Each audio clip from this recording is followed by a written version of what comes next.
elbow room. She's at the seniors. Felt like I was almost hugging you the last couple of days. I didn't Bruce, understand that thing. is that the senior spot in the corner? Okay, you're good. Yeah, he was misbehaving. All right, good morning, everybody. Thanks for being here. Today is, what day? Wednesday, July 24th, the last day of our regularly scheduled quarterly board meeting of Oregon Watershed Enhancement Board. And I'm sorry I did not make the tour yesterday. I had equipment issues and I had some major decisions to make yesterday because I need to sit on the tractor this afternoon when I get home. So I apologize for not making the tour. So I am going to have Liza Jane just kind of give some thanks, some shout outs about the tour. Lindsay, thank you. That was we had a great tour. Really nice to be out there and get eyes on what you're doing. And now when we read about it, talk about it, we'll be there with you. So thanks and Anna was wonderful. I'm glad she could join us. Please tell her thank you. And Russ, how you doing this morning? I'm fine. Okay, good. Drinking. Good. I'm very happy to hear that. Yeah, all right, great. Agenda item N, we moved up, so we'll move on to O. Nope, we're gonna start with M. Public comment M. Oh, how could I forget? Oh my goodness. The second best part. Yeah, good morning. Yes, Andrea, please. Yeah, what will we do without her? What would you do without me? Yeah, Jen, Wake you up in the morning. welcome. I think you have two spots this morning. Yep, two hats, so. Even brought an actual hat. Yeah. Brought an actual So good morning, chairs, board. My name is Andrea Kreiner, and I'm the Executive Director of the Oregon Association of Conservation Districts. Speaking this morning on behalf of the Oregon Conservation Partnership, and for those new board members, that's the Oregon Association of Conservation Districts, the Network of Watershed Councils, otherwise known as NOWC, COLT, the Coalition of Land Trusts, and OCEAN. Don't make me try to tell you what that one is. That is the district staff. We want to update you on some of the work we're doing using our partnership grant money. It's really kind of fun right now. First, our grant hub contractors, and the grant hub, for those who are new, is going to be a one-stop shop for information on funding opportunities for our members. And they have been talking with our members right now to design the system that best meets our need as far as what platform to put it on, longevity of the usability of the hub, and ease of updating it so that it remains a useful tool. Our PR, our earned media consultant, started this month and has been collecting potential story ideas that'll be relevant over the next 8 months. And he's also doing a webinar. So he's our, give us a fish. He's also going to do a webinar to teach our folks how to fish and get earned media on August 13th. And we've yet to ever put out a webinar that's gotten so many registrations immediately upon my sending out the word for this webinar. So this is pretty exciting. We have had a webinar every month. So we're going strong. We're all planning on legislative tours. You heard from Colt yesterday or Monday. I can't even remember anymore. I don't know how you guys do this. OACDs was supposed to be in Harney on juniper removal. And after conversations yesterday, we're not sure that that's going to happen. So we're now going to be rethinking some Western Oregon. I mean, if we can go to Harney later, we will. So we are now re-looking at our tours. And the last thing on that grant for you guys now is our carbon guide is expected to be finished in time to release it at OACD's October conference. So, which for all of you, it's the must-attend networking event to learn about districts. So, be there. I can always give anybody information. So that's done with that hat. Question? Clarifying question. Super excited about the one-stop shop for funding opportunities. We were talking about that before and the real need, so thank you for stepping in. The question is, the clarifying question, is either how can OWEB help, or what are some of those opportunities to let people know about it? So once this mechanism is set up, we can be feeding into it on a regular basis, all those opportunities for our partners. You mean feeding in the grant opportunities? Correct. That people can go to that site and then know about the current opportunity. Right, so two things. One would be, once we know the whole system is, we're hoping to automate it so that as grants, as the announcements come out, they go in automatically. That would be the goal. A link to it on the OWEB website would be phenomenal for grantees, because it'll be useful for more than just, councils, districts, and land trusts. You're going to have other grantees who it would be a very useful tool for.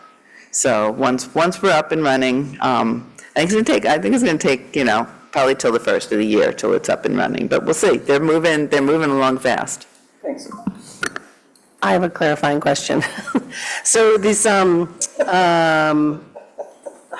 grant person is just going to put out funding opportunities? They're not going to help write the grants? They may do some ongoing training and assistance they're not going to help write grants because we have way too many members for them to be helping write grants, but they may put out information on what to include in like some helpful hints, for lack of a better term. Great, okay, you can put your other hat on. All right, now we got that. Nicole told me I had to actually switch hats. Very good. So now I'm here, I should look more like a district manager or a watershed council manager. Once again, good morning for the record. My name is Andrea Kreiner, and I'm the Executive Director of OECD. I am here to give you an update from NALCE and OECD, which is the Network of Watershed Councils and the Oregon Association of Conservation Districts. Good news from NALCE. So Kristen Walls apologizes for not being here because they are in the convergence of 3 fires right now, and that's actually what I'm going to be talking about in a minute. But I just want to give you the good news is that they will be going out for recruitment for their new executive director soon, hopefully by the fall. So this is great news. They've been working hard to get to that point. So my message from Kristen, who, as I said, has been busy with 3 fires converging on the John Day and Monument area, is that many landowners have lost their homes. The Watershed Council and the Soil and Water Conservation District are coordinating with the state incidents teams. And I always talk to you guys about capacity and how we need base capacity beyond just project work. Well, this is why. This is one of the reasons why, one of the many reasons why. One thing to keep in mind is that the SWCDs and the watershed councils have an incredibly important role both during and after the fires. During, they get looped into incident command and are the ones disseminating info to and information and contacting landowners, giving the incident teams access information, information on the terrain, GIS mapping. They are an incredibly crucial part of the team. I don't know if Eric Rook or Kristen Walls has seen their house in a few days. People are scared, and they're going to our organizations. They're trusted helpers for information. And after the fires, you'll probably be hearing us come back to try to release the governor's money for things like reseeding or re-putting up fences that have burned down to help stabilize the soil and reduce the impacts on water quality that we've worked so hard to improve and protect. So thank you. This is just more about capacity. Thank you, Andrew. I have a Clarifying question. question. Andrew, thank you for that comment. It's both personal and technical about the fires out there. And I'm curious, it's my belief, maybe correct me if I'm wrong, that there's been forest health treatments, thinnings that have occurred in some of that geography where the fires are right now. It'd be curious to see, and I'm wondering if there's a thought about going out and understanding the effect of the treatments that have been done on those landscapes, to understand their resilience. It's interesting that you say that, because there was actually a presentation at Connect Plus this year about work that had been done to study the impact of, and it may have been in the California fires, but same thing, where you'd had treated landscape, and they did find that there was less impact on the fire. The fire did not burn as hot. So yes, that the treatment did make a difference. Thank you. Mark, you have a clarifying question? No, just either a question or a comment, no clarification. I was just going to mention, Russ, as far as I know, most of the treatments that you're asking about will be on the Mall here, particularly south of John Day. Yep. It might be worth a visit, coordinated with some other sorts of stuff. Great. My understanding is some of the fires north that, say, Kristen will be concerned with and impacted by, I don't know if as much treatment has happened on the south part of the Umatilla or on a lot of the private lands or the BLM where that fire is at, or those three fires are coming together. But there should be some areas, particularly the fall fire. Yep. Thank you.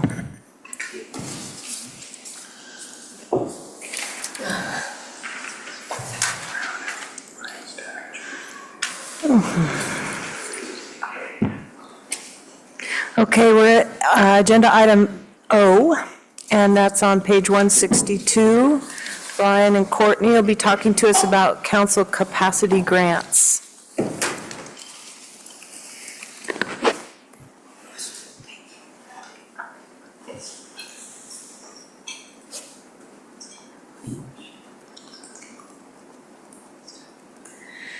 Ms. Linda's doing an amazing job bringing up our PowerPoint. We can introduce ourselves. I'm Courtney Schaff, OWEB's Monitoring and Reporting Program Manager.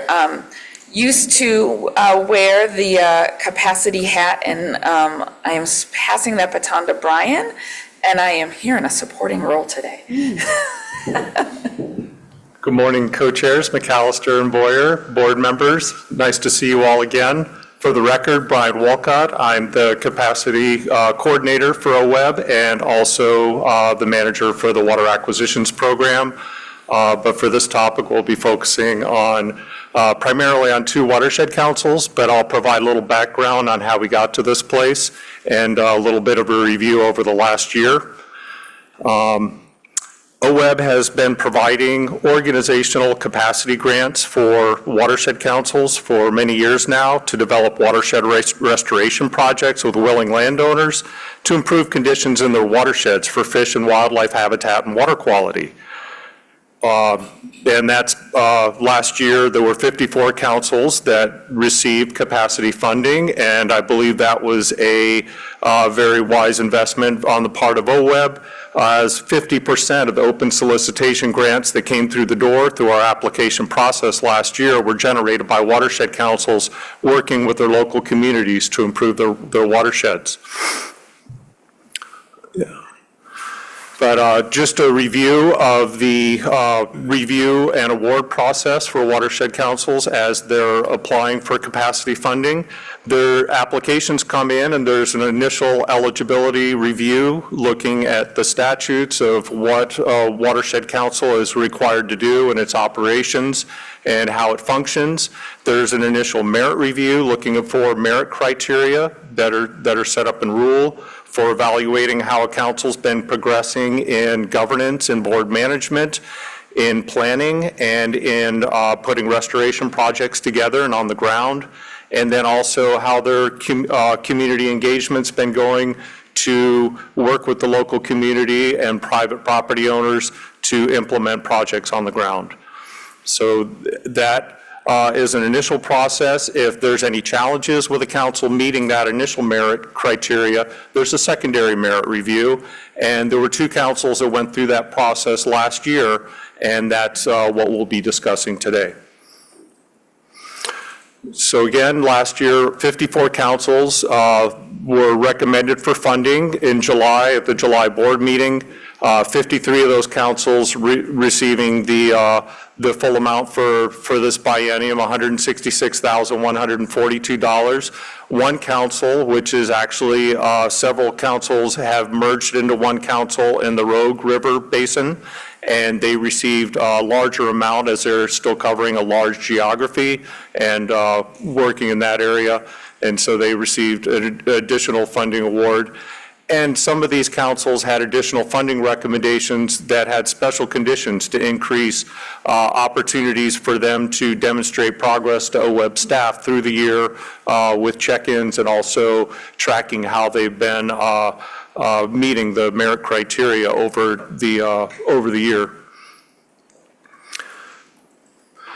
So the board deliberated and decided last year on two councils that received reduced funding. These were two watershed councils that were challenged in meeting all the merit criteria. Those were the Greater Yamhill Watershed Council, receiving 1 year of funding with an opportunity and a need to check back in to show progress, and then also the Umatilla Basin Watershed Council. And just for geography, so the Greater Yamhill Watershed Council is in the Willamette Valley, just to the northwest of Salem, and the Umatilla Basin Watershed Council is in the Pendleton, Hermiston, Umatilla area in northeast Oregon. The Umatilla Watershed Council also received 1 year funding, but at a reduced rate of 80% of what a typical council capacity funding award was last year. And there's a requirement as part of the special conditions and benchmarks built into their grant agreements that they have progress reporting that they do.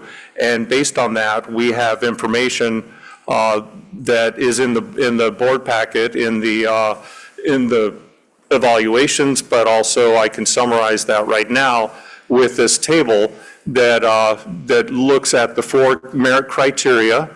And then the Greater Yamhill Watershed Council, I can provide some examples of how they've been meeting these criteria. The Greater Yamhill Watershed Council has brought on an additional board member. The board has been actively working on management and direction of the Watershed Council, providing weekly and monthly check-ins with staff and with making sure that they're working forward on their mission. They've also brought on a CPA, is retained now to improve their fiscal management. And they have also been making progress in planning. Over the last year, they created a new strategic action plan for the Watershed Council, and they've been working with local partners in the community to complete that work, and that was just completed in this last month. They have also been working with partners at Oregon Department of Fish and Wildlife, the Confederated Tribes of the Grand Ronde, and also the Bureau of Land Management and the county on project development.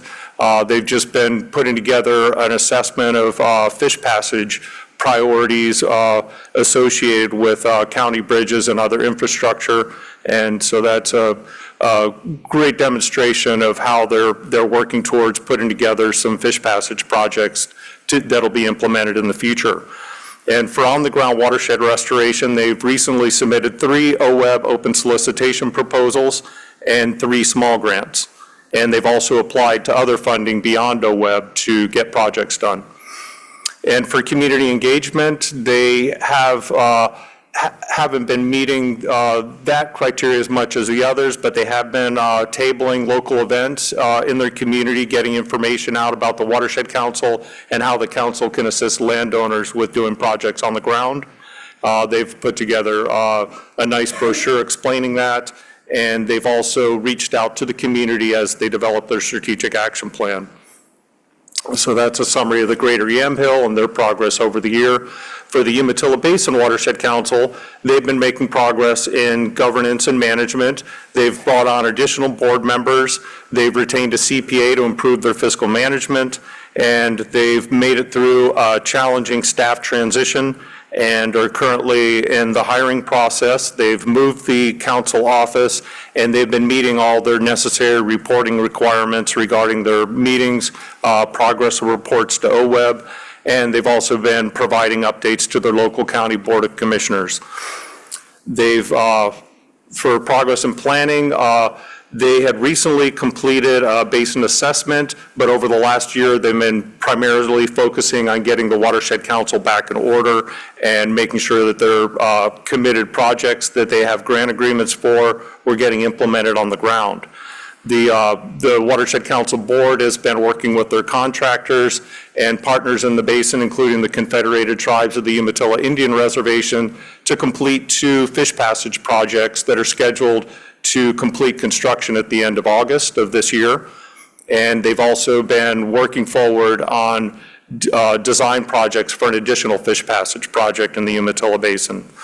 And then for progress and engagement for watershed restoration purposes, as I said before, they have been reaching out to the county and partners that historically they'd work with in the basin, including the Confederated Tribes of the Umatilla Indian Reservation and other partners to continue to work on projects in the future.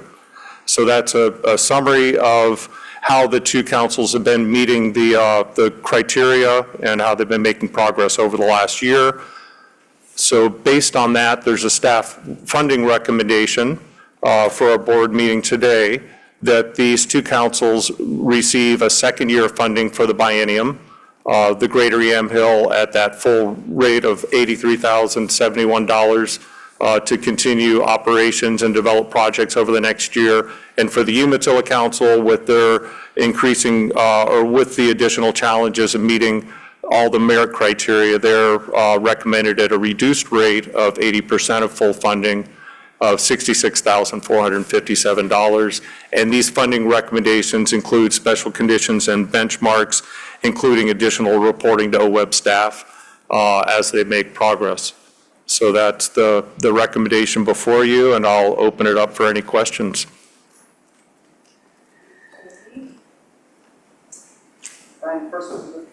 First of all, thank you so much for your interim support of the Water and Climate Committee. We really appreciate that.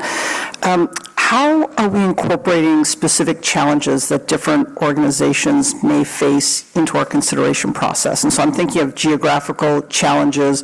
So we know some rural areas struggle more to get access to recruiting qualified personnel to serve in separate roles as opposed to, say, folks in the Portland metro area, but also those facing some of the weather challenges that we're seeing. And of course, not only is fire front and center of our minds today, but even on today's emergency reporting, Umatilla is potentially also facing both flooding and fire in the next week. And Umatilla just had that devastating flood just a couple years ago.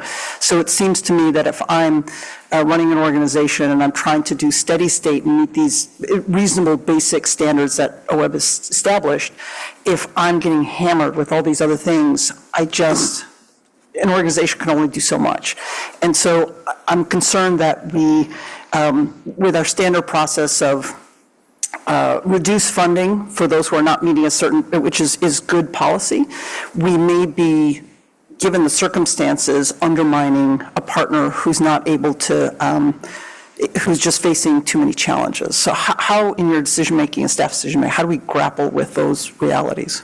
Let me talk a little bit about how we set up the rules, and then we can talk a little bit about how we worked with the Greater Yamhill and Umatilla. So when we went through the process and updated the council capacity rules, one of the things that we took into consideration is each council is a unique entity in a different place in the state. And the challenges that Umatilla faces are going to be very different than the challenges of the Mid-Coast Watershed Council or the Malheur Watershed Council. And so each council is evaluated against themselves and the merit criteria. So what community engagement looks like in Umatilla is going to look different than in Portland Metro. So we really do take that into consideration, and and that's where we also then built in the interview process within the initial council capacity evaluation, saying, okay, so we have some questions about how you're engaging with your community or how you're managing your staff. Come and talk to us about how are you dealing with those. And one situation that sticks out to me is a few cycles ago, there was a council that we were just really questioning, like, what were they doing? On paper in the application, it kind of looked like they were falling apart. And we asked them to come in, and the board came in and said, listen, we hired someone, we found out that they were doing criminal activity.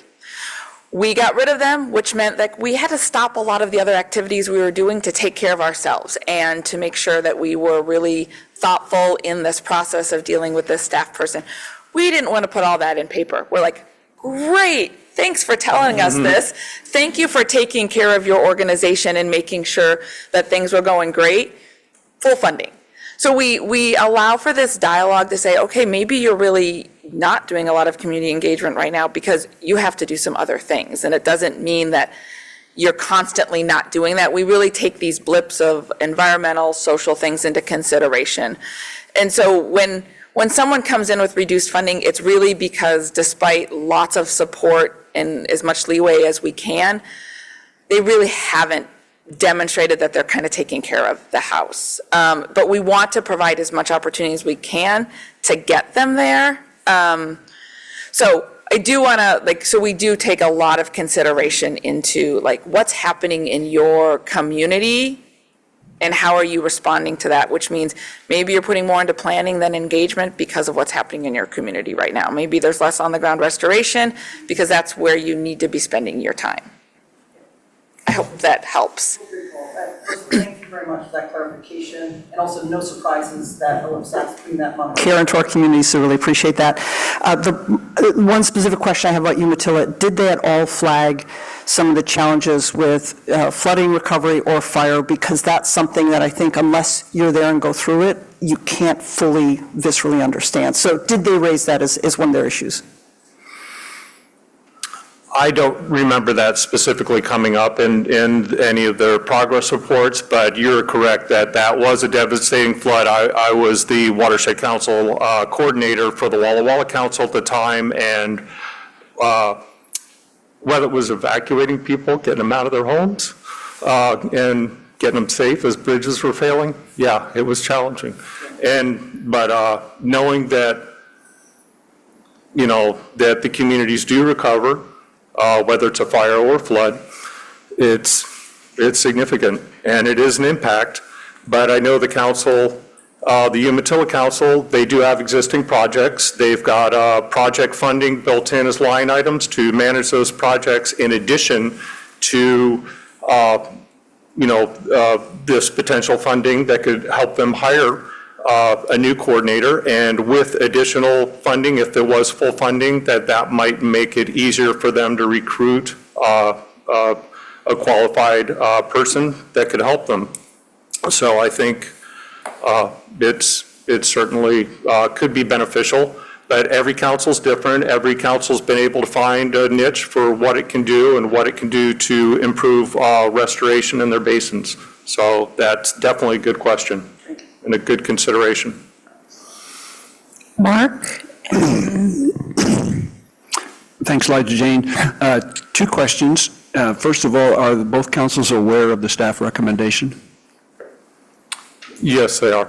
Okay. Second question, given that their funding has been restricted or I didn't see in any packets or letters from them saying we dispute this or we think we ought to go in a different direction. Are they accepting the staff's review of what they are? In other words, I wouldn't say they're supportive. Of course, they'd like to get full funding, but I mean, are we running into any kind of roadblocks with them to say, yep, we understand, we appreciate the funding that we're getting, we'll try to do our best to get back into the fold? To clarify, Greater Yamhill will actually, with this board action, would receive full funding for the biennium. Okay, for the next year, or Yeah, for this year? so at the end of the biennium, they will have Okay. received full funding. It's the Umatilla that at the end of the year would be at reduced funding, and we did not get any letters of comment from them. Okay, so they're accepting it, I guess. They're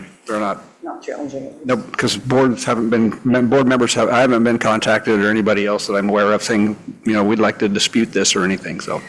Is that true? Yeah, they have not heard, concerns raised by either of the two watershed councils. I do know that the Greater Yamhill, looking at their grant funding yesterday, when I looked at where they are, and they've just about gone through the entire funding for the year. So it's going to be essential, that they have this to be able to continue operating from this month going forward. Okay. And the Umatilla Council also will be able to make use of the funding.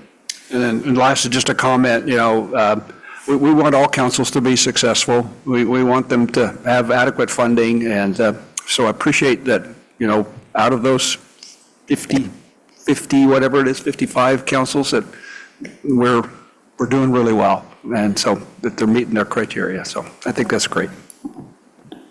Okay, Bruce? Yeah, thanks for the presentation. We have new members of the board, and the way we deal with watershed council funding is somewhat unique. It's really not addressed much in our strategic plan. It's as a funding agency, most of our decisions are thumbs up, thumbs down. You made the cut, you didn't make the cut. And, but the relationship of OWEB, the resources of OWEB that go into maintaining that relationship are significant. To where we will tell you what you have to do, we will give you partial. I'm not objecting in any way to that. I think it's fine, but that special relationship, that amount of effort and time that OWEB spends on shepherding these relationships and this funding mechanism is probably worth a 101 or a short presentation for the new board members to let them know why we do that, how we do that, the statutory justification for doing that. So down the road, no big hurry. It's something that it was hard for me at first to go, wait a minute, what? If they didn't make it, they didn't make it. But no, we do a lot of work to make sure that they make it or to help them make it. And so explaining that, I think, is helpful. I'd like to respond to that. Sure. Just with the Oregon Plan for Salmon and Watersheds, OWEB was created as an agency to provide the funding for cooperative conservation across the state of Oregon. And watershed councils and soil and water conservation districts were named as local entities out on the ground working with their communities to make those projects happen. And so there is, you're correct, there is a special relationship. There's definitions of what a watershed council needs to be, that it needs to be a diverse board representing all interest and sectors of the community, whether it's environmental or more business-oriented, farming, logging, commercial fisheries. So there are certain criteria that they need to meet. And so that's, some of the reason for these criteria and the structure that's set up. Gotcha. I'm working on a list of future 101s here, so. And just to clarify, we did do Council Capacity 101 in January of 2023. For new members. So it's definitely, it is a complex relationship, and I think we can think about how to revisit that or how to approach it to make sure as we get towards, July of 2025, when we'll award these grants again, to make sure that there's an understanding of this different relationship. That was excellent, Courtney, when you did it, and I think and it was very illuminating. And I would also reference the director's update from Monday. You'll see in there is the rulemaking schedule. And in that rulemaking schedule is listed council and district capacity grants to address those rules beginning in July of 2025. And so I think that will also be a really important opportunity for the board to engage in how we structure those rules going forward, because I think we've got quite a few lists of ideas and thoughts that have been really thoughtful from the board members over the years. Okay, Russ, and then Lindsay. Liza, thank you. Thank you, Brian. This is really helpful to get this update. Couple of questions, one general and one specific, but I'll start with the specific one. The Umatilla having a reduced 80% funding allocation, is that going to hamper the difficult situation in hiring even further by limiting the cash flow available to be able to hire somebody? Yes, it certainly has that potential impact.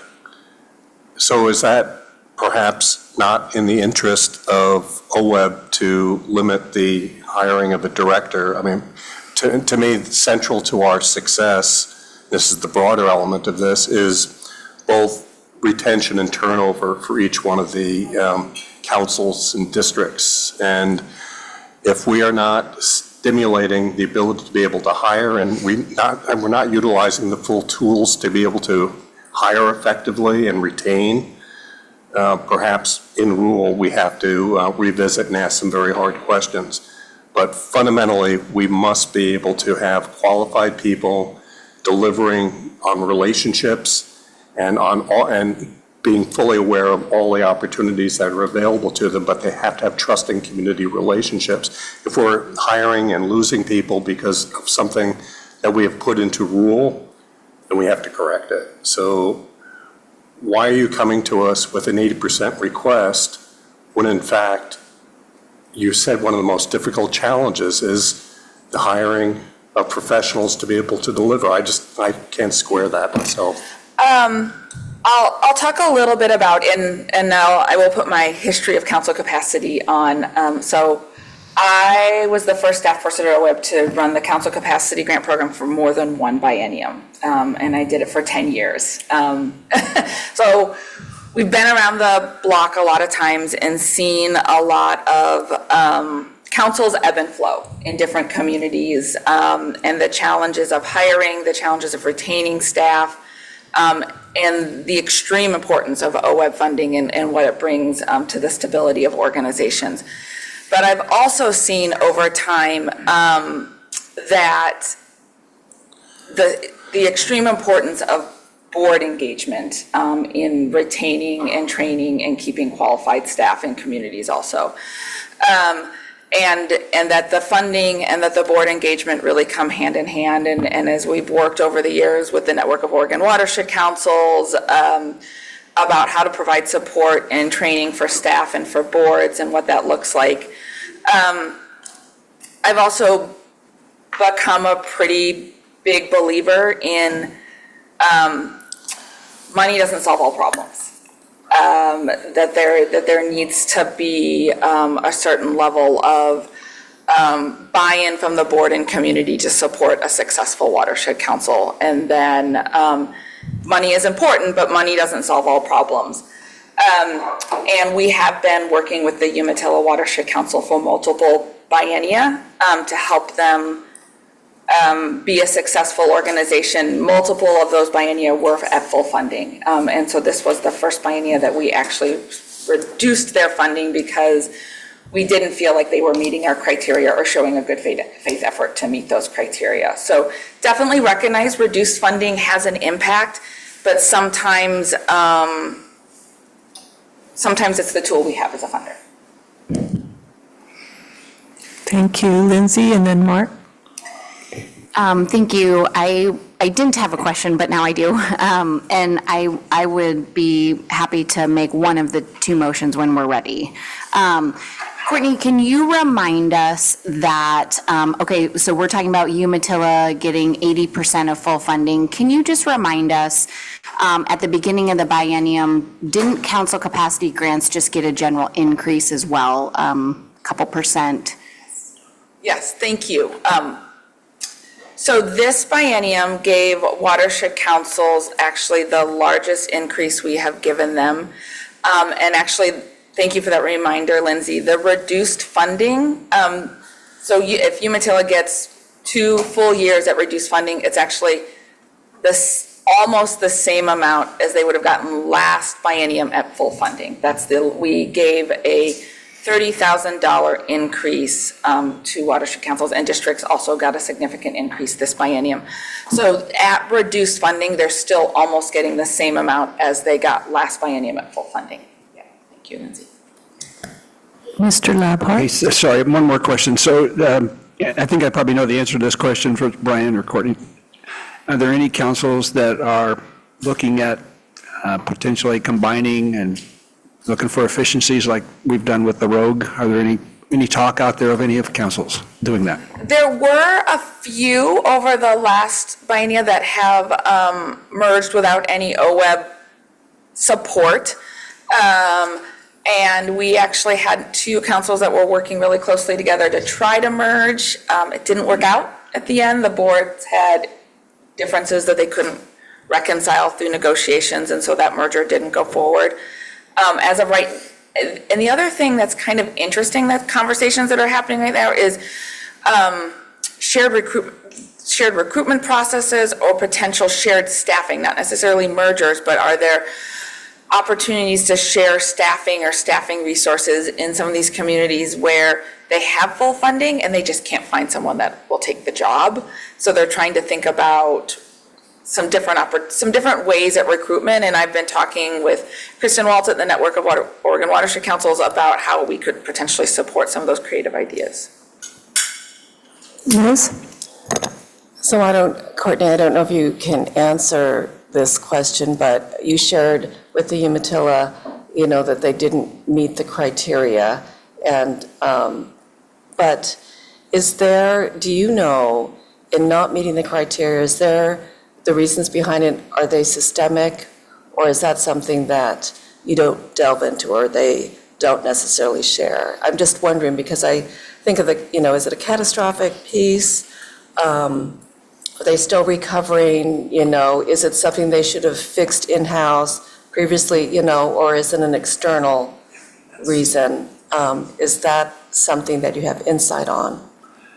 The Umatilla Council had some internal challenges with their coordinator having some challenging family issues, and also there was quite a bit of board turnover. They've been addressing the board turnover with recruiting new board members and getting back some of those original board members. So they are making progress on correcting that. So I'd say, no, it's not systemic. They've been a functioning council in the past, and they seem to be on the path to be a functioning council again. Jamie? Thank you, Liz, for a better asked question than I asked. And then just for newer board members, and really appreciate, Lindsay, your clarification of the amounts. But if staff could just confirm, it was my understanding that that was based on the fact we were hearing that the amounts that we had been at, and that is this proposed reduced amount, was not sustainable. And so it was partially COLA adjustments. It was the purpose of making that major investment was because it was recognized that this amount that respectfully is being proposed was not a sustainable, or was not an amount that could help organizations be competitive. So yes to that point, and the reason why we made that change was because of cost of living and other things. Yeah, there's significant, we're all knowing how hard it is to keep and retain staff, and cost of living, housing costs, insurance costs, all those things are real costs that not only councils are facing, districts are facing, and our other local partners are facing. And I will just kind of, add and I think this is one of the reasons we're looking forward to having the rules conversation with the board next biennium, is one of the guiding factors that we adopted, that the board adopted when we adopted the rules, was that OWEB's funding for council capacity should be one piece of the pie. And council should not rely wholly on that to support them as organizations, but it should be one piece of the pie of how they support the organization. And so that has been some of our guiding conversations when we've talked to the board about the spending plan and council capacity funding recommendations.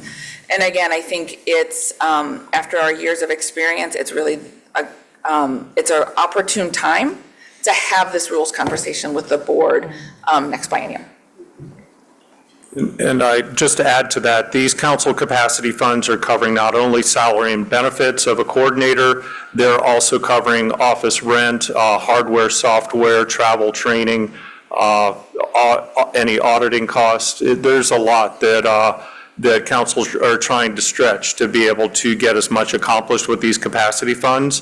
And in several counties around the state, the county also provides some support, but there's also that greater incentive to find project funding, to implement projects on the ground, and that it's certainly a challenge.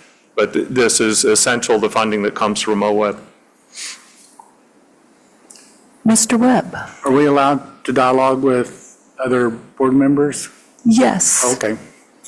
All these processes and protocols. I know. So Russ, my question for you is, that was an excellent question. Courtney's response to me was persuasive, and I'm just wondering what you think, because it does seem like reducing it is going to complicate it, but it sounds like they're very sensitive to all that. So I'm just curious what you're thinking. So, thank you, Mark. I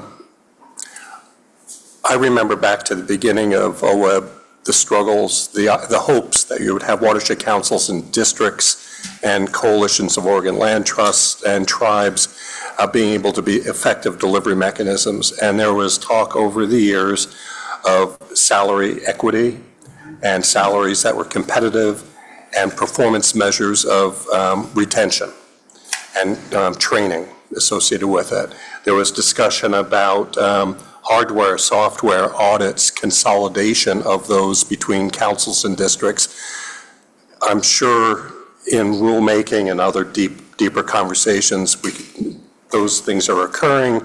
But when you have 55 councils, the idea of having a joint audit division for all 55 to be able to reduce costs and ensure stability can be done. I mean, this is all best practice that's out there. I'm sure it's embedded in our rules. We'll find out more about it. I just want to make sure that we're not hamstringing a council that has been delivering great work over the years by giving them an 80%. We will all have to be judges of that. Staff is saying 80% will not hamper the hiring and retention. I hope that's true. If there's even a possibility that it's going to hamper it, I would, it's not going to break the bank to go to full funding and trust in them to be able to deliver. So, thank you for asking. Yeah. You two rascals want to make your name tags right or switch places? Somebody did that to us. It was upside down, there you go. No, Tests that we failed. now I'd like to call him Brian. For the chair. Brian, go ahead. Appreciate that. Good comment, and good question, Mark. So I've dealt with this issue too, working with 17 national forests in very different contexts and all those kinds of issues. And I think it sounds like a thoughtful process that the staff is set up and that the rules are set up. And I think as long as we have the discretion, the board has the discretion to perhaps reduce and use that as a tool, but also perhaps short-term increases might be a tool, given the appropriate context. And it sounds like you guys have the discussions in that kind of, and that's what's key to me is like, where are you, what are your challenges, and do you have a solution in place? And that ought to drive that decision, and it could go either way. But then if there were some short-term increases, that would be very conditions-based, around, are you actually kind of getting on that path? But, so. Thank you. Liz? So, being newer on the board, I think the last time I saw a reduction was, something very compelling on the overall performance. The council had lost just a lot of infrastructure. It was really evident that in the last few years, they were pretty paralyzed. So that was, for me, something that was, a very, almost black and white decision on that one. So that, That's why my question was about, so what, is it systematic, is it external, is it internal? And so those are all really qualitative, kind of a sense that I was getting at. So this is just reflection on, I was trying to weigh what the one example that I've seen so far versus this one. So any thought about that? Just two pieces. So you're probably reflecting, so when we came to the board in July of '23, there were Greater Yamhill and Umatilla, which were both recommended for reduced funding. And the board, and the staff also recommended Lower Columbia River Watershed Council for a do not fund. So the board did go forward with the do not fund for the one council, and then the 1 year of conditional funding for these two. And there was a stark difference between the three of them. And just to respond to Russ's question, I would say that reduced funding will impact any organization's ability to hire. I want to be transparent about that, and we are fully aware that this recommendation, being almost $20,000 less does impact someone's ability to hire, and so this is where, this is staff's recommendation, but the board can always make a recommendation to fully fund, and we will continue to work with them because we want to see successful watershed councils in every community in our state. They're really important to doing the work on the ground, and we will continue to support them and work with them, whatever the board's decision is.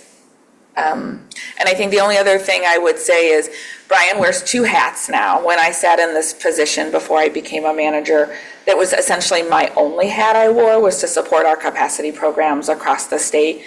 And so we are in a different staffing capacity than we were when I sat in the position, and Brian is doing a fabulous job wearing two hats. But he is having to navigate two roles, and we don't necessarily have as much staff capacity as we used to support the councils around the state. But Brian works really closely with both Amy Charette and Liz Redon, who are the RPRs in these regions, to support these councils that are struggling more. Meg and then Jamie. Is this working? Yes. Good. So I'm having a hard time in this conversation being clear about what we're trying to achieve by reducing the funding. Because my first thought was, well, this is a struggling council, that we still have enough faith to continue funding, but doesn't it kind of hurt their chances of being successful to reduce the funding? So that got me thinking, okay, well, are we trying to save money? Are we trying to send a message? And I don't really have a clear idea of what we'd be achieving by doing this. It's a great question, and it's how the rules are written, essentially. If you don't meet all the merit criteria, receive reduced funding. Okay. And essentially, it goes back to the rules that the board adopted, is how we, and so we're not going to immediately do not fund and cutting more people off. We're saying, hey, there are consequences for not meeting these merit criteria. The consequence is reduced funding. So essentially, it's based on the rule. Do we have discretion with, or does the rule, I haven't looked at the rule, does it? You have discretion to say you want to give full funding. Okay, but that's in the rule that you get reduced funding. Yes. Okay, thank you. Jamie? Thank you for bringing that point. First of all, do not apologize. Staff has done their job. We are so proud of you, and you do amazing work, so do not apologize. You've done your piece to say, hey, based on your rules that the board's established, here's what it says. That's what you're presenting us with, and you've done a phenomenal job. And so thank you, and thanks for all the work you're doing. So I just want to jump on it. Do not apologize at all. There's no, this is now on the board to deliberate exactly to Meg's question. So, okay, staff has done their job. They've queued it up based on the rules that we've laid out, and that made sense at the time, and now we've got an example that's making us grapple with this. And to the point that several folks have raised is, based on other circumstances, now they're trying to hire. Mark raised a great point that we often look at. Was there pushback from the community? Well, if there's turnover on the board, there's not staffing, there's not going to be information people going out to the community and countywide representatives and saying, hey, can you come and advocate, as folks did in Columbia County? So all those mechanisms that we usually see at this point, we're not seeing based on the fact that the organization has got all this turnover. And so going back to Meg's question, and I think to Liz's question as well, is, based on the information we're seeing, our layout proposal tells us to do this, the proposal in front of us.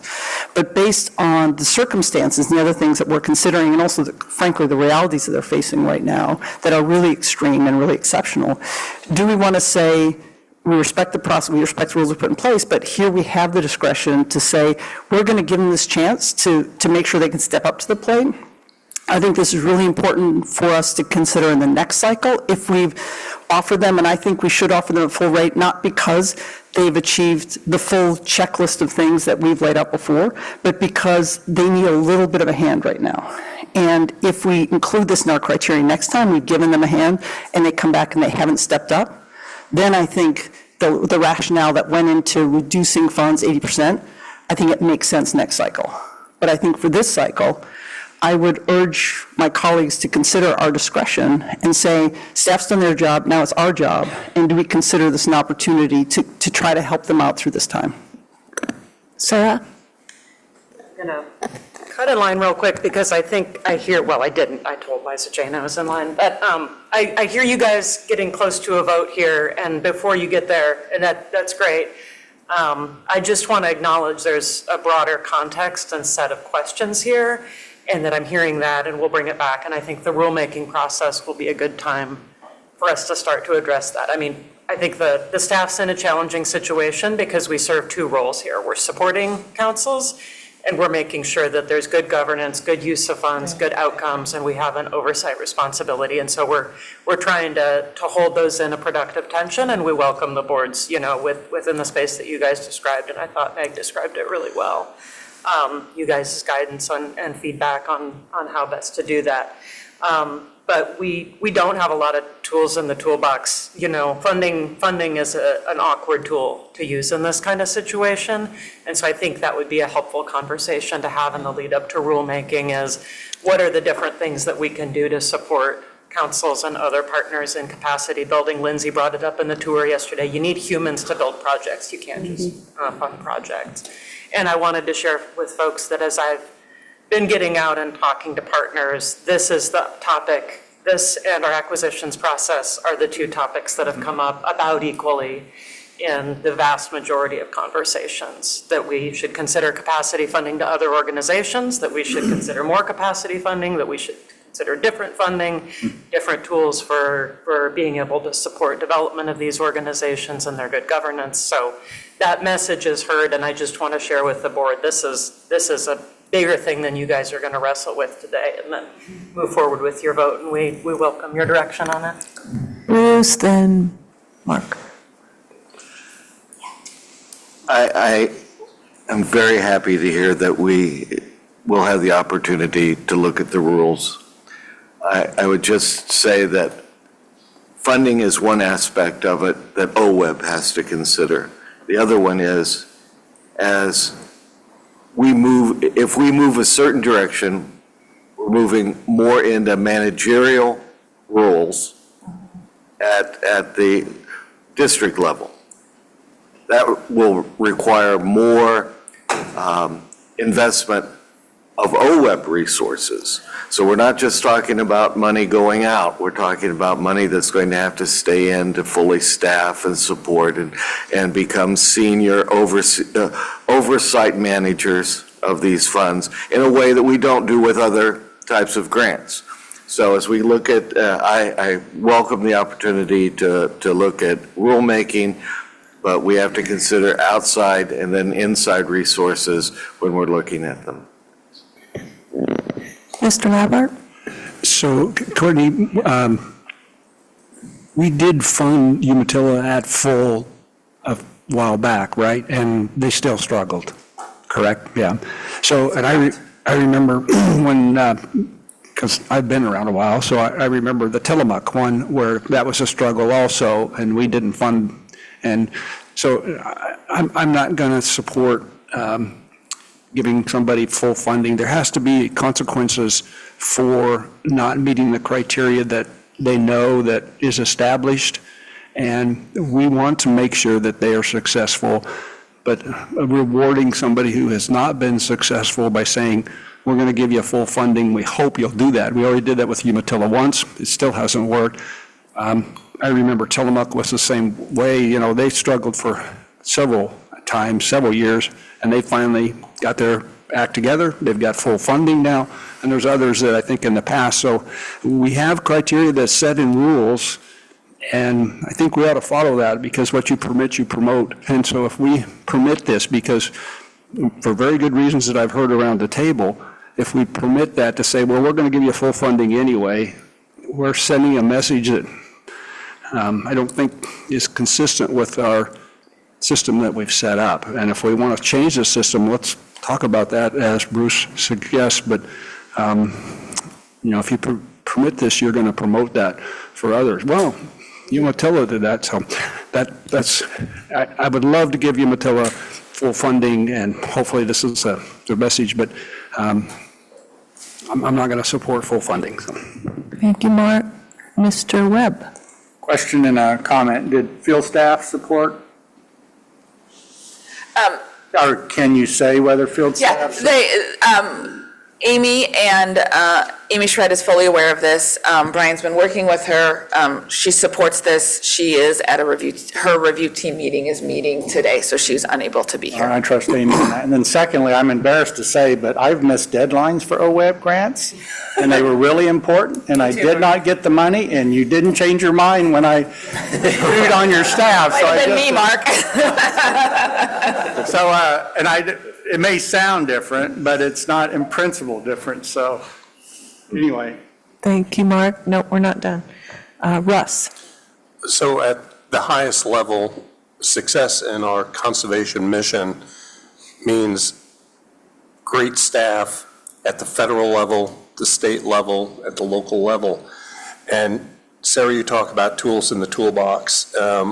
One tool that I find as it relates to hiring and retaining individuals is the first posting of the job, and effective posting and effective hiring.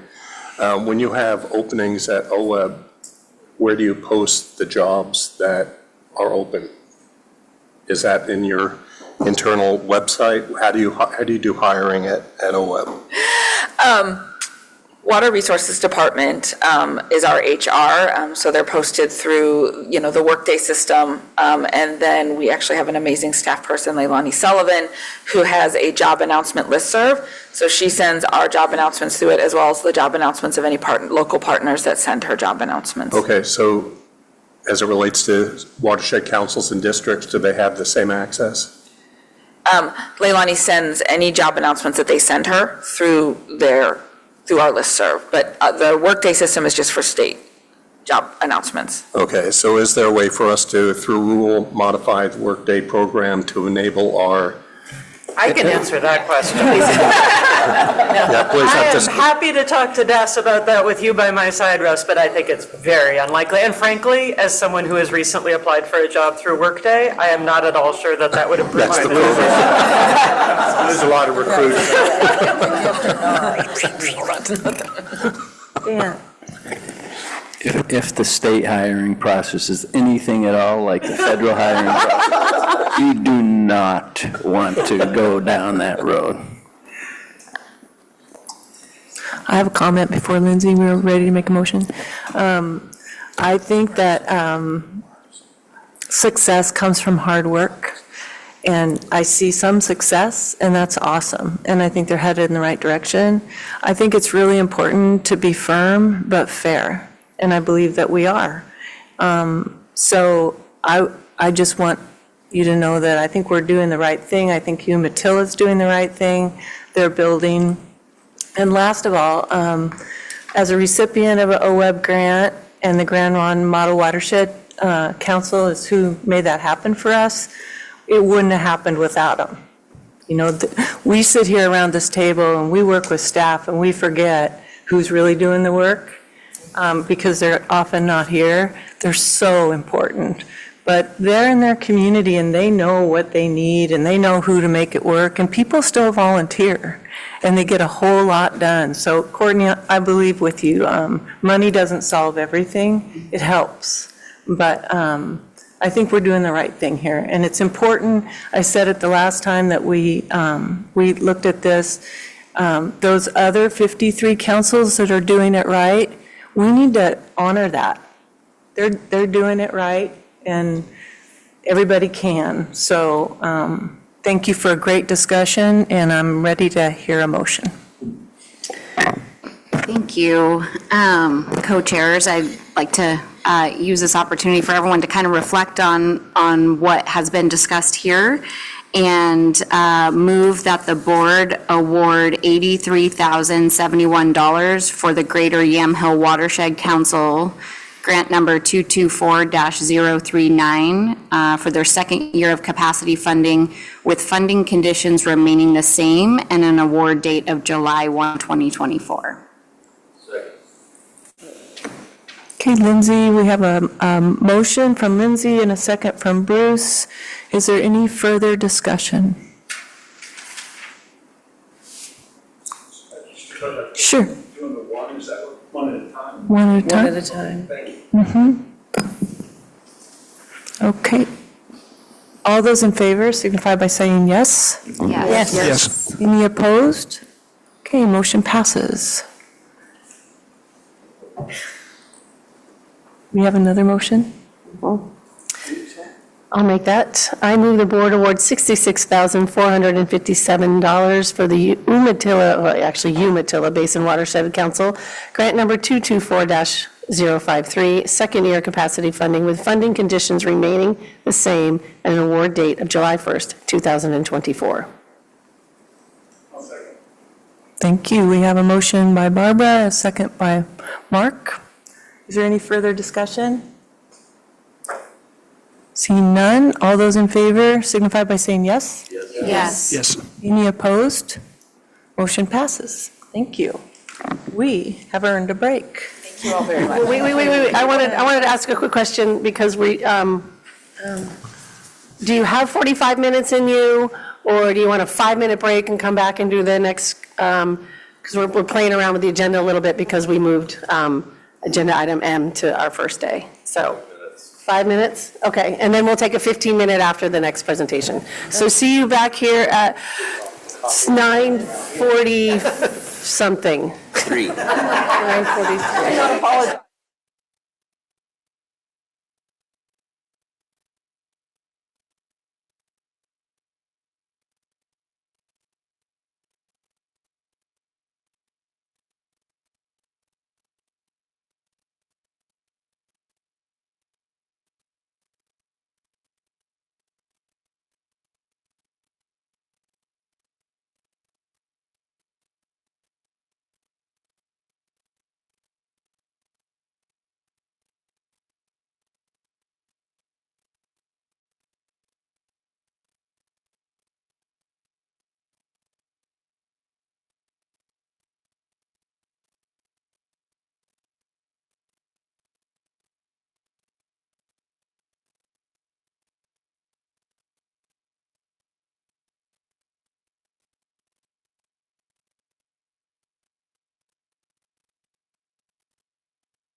Can everybody find their way back to the seats, please?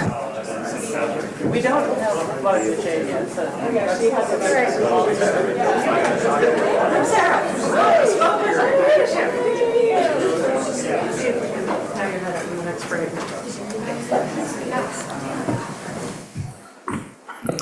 All right, we are on agenda item P, and we've got Eric, Denise in front of us. I'll let you guys take it away, please. All right, thank you, co-chairs, members of the board, and those watching along at home. Eric Williams, Restoration Grant Manager at OWEB, and with me is, go ahead and introduce yourself. Denise Hoffert, Partnerships Coordinator. And this is item P on the agenda, and if you're referring to your ebook, the staff report begins on page 166. This is a somewhat unique offering. It does have capacity in its title, and we just had a conversation about capacity. This one is about the capacity of partnerships, and it's an offering that has evolved through time, beginning really with the Focused Investment Partnership Initiative, where this program was embedded in the FIP and followed along with a lot of the FIP parameters, such as working in the board designated priorities. And over time, when as much as we were messaging that our FIP program was designed to elevate partnerships, and that the capacity building money in the FIP program was designed to elevate partnerships, not just to be eligible for the FIP program, but to be attractive to any funder for the work that they're doing. Over time, we decided to extract this offering out of the Focused Investment Partnership Initiative in recognition that partnering is something that almost all of the grant offerings at OWEB include in our administrative rules as one of the criteria to meet. Are the appropriate partners at the table? Are the partners' roles clearly described? Is that what you need to be successful with this project? Through time, working with our partners at Bonneville Environmental Foundation, who have helped us do a lot of work in the infrastructure of the Focused Investment Program, we've done a lot of looking at partnerships and partnership dynamics and looking at the different types of partnerships that are out there and what makes them successful, and develop this offering to really help partnerships that have key elements in place, and that really is about the need for multiple organizations to work together to get something done that they couldn't get done otherwise. Partnerships are important in individual project grants. We want to know who's at the table, who's doing what roles, but in some cases, that constellation of organizations needs to operate at a higher level than an individual project basis. That's what this offering is designed to support. And there are two tracks in it. The one that you see on the top green box is called Partnership Development, and that is for partnerships that either need to develop a strategic action plan or enhance one that they already have, or really importantly, to develop a governance structure, which really gets at the heart of the matter. How does this group of independent organizations make decisions? And when you're choosing priorities, you're making decisions, and those can be hard decisions to make. And so that takes a partnership that's functioning at a fairly high level to do that. And so this offering is designed to support the building blocks to be able to get to that place for a partnership. The second green box there, partnership capacity, that's the other track in here. That's designed to support partnerships that already have strategic action plans that are functioning and that they're working to implement, and they just need some extra juice to keep those partnership dynamics moving, to facilitate partners to keep moving in the same direction towards implementation. And of importance here is we often have talked in the FIP program about what happens after a FIP. This is one of the things that can happen after our investment, our 6-year investment ends in a FIP. They can apply for partnership capacity money to continue the work of that partnership moving forward. And so in the spending plan that you adopted a year ago, there's $1 million in this line item. And what we received in applications is shown on this slide, 13 applications, 2 in that capacity track. Again, those are partnerships that already have strategic action plans and governance, and they're just seeking to continue the operations of that partnership. And 11 applications seeking funds in the development track. So a total of 13 applications requesting, as you can see here, $1.6 million. In terms of the geographic spread, this map shows the locations just by a dot on the map. Of course, their geographies are larger than that, but it shows you the spread of the applications that we received for this funding. This slide, we actually use this a lot in our technical review teams as well, just to keep the process in mind and where we are at each stage of the process as we're working through applications that we receive at OWEB. First step, of course, is having our technical review meeting. Our technical review team makes a recommendation to the staff. We then craft the evaluations that you see in your board book, an evaluation for each application. And we do put a lot of energy into those evaluations. We think they're critically important. They, whether you're getting funding or not, or recommended for funding or not, they tell you the strengths of your application. They tell you some of the concerns that might be. And even if you're recommended for funding, those concerns might be something that they want to make sure they're paying attention to. If they're not recommended for funding, the concerns help applicants understand what they might be able to do to improve an application in the future. And then, of course, the process culminates here with a board decision. And we wanted to include this bubble diagram in front of you. We want to throw these bubble diagrams in front of you at every opportunity we get. And we do this to our reviewers too. It's not just you. And we do it because I think sometimes people lose track of how we get to this end point in the process. And we talked a lot yesterday about our constitutional and statutory requirements. The administrative rules that you adopt, as Diane mentioned, implement those statutory and constitutional requirements. The evaluation criteria for all of our programs are in rules that you adopt, and these bubble diagrams graphically represent what's in your administrative rules. And for partnership technical assistance, there are 4 categories of criteria. Engagement, and you can see the 3 criteria around the perimeter there, including things like demonstrating support from appropriate partners, effectiveness of communication, engaging input from local communities and disproportionately impacted communities affected by climate change, proposal clarity, technical soundness, organizational capacity. These are the things that you'll see addressed in those written evaluations in your board book for all 13 applications that were received. What we're looking for when we talk through the criteria and the bubble diagrams, we don't have a numeric scoring system. It's really about finding that sweet spot that shows the highest likelihood of success. Our reviewers are looking for that through this constellation of criteria, which applications are going to be able to meet that criteria in such a way that they're going to be able to implement effective projects. And that's an important piece, particularly for these capacity type grants, because as we talked yesterday, our constitutional requirements for our grant fund talk about getting projects on the ground.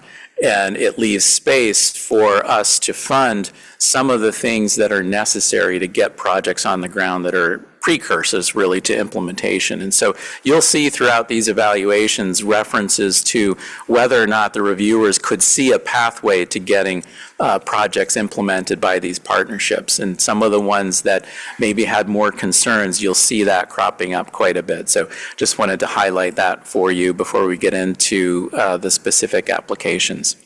And so at this point, I'll turn it over to Denise to talk through the details of the recommended applications, and then we can ask questions that you might have on any of the applications received.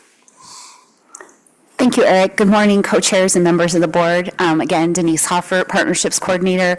And at the agency, I work primarily with our Focused Investment Partnership Program. And as many of these partners eventually become future FIP applicants, I also work to manage this offering for the agency. So I'm just going to be sharing with you a few highlights from the 5 applications that are recommended for funding before you today. The first one is from the Ivy Frog Partners to unite and restore ecosystem resilience. This partnership, it encompasses public and private lands within the Illinois River watershed in Josephine County. They're dedicated to achieving clear and measurable outcomes to mitigate the risk of catastrophic wildfire in their community and improve forest health through implementing projects to thin forest stands and return low-intensity fire to the landscape. They're seeking to build on and expand the work that they started during a 2-year OWEB-funded engagement grant to take their work from a reach scale to a landscape scale. To achieve this goal, they're seeking OWEB funds to develop a strategic action plan and governance documents.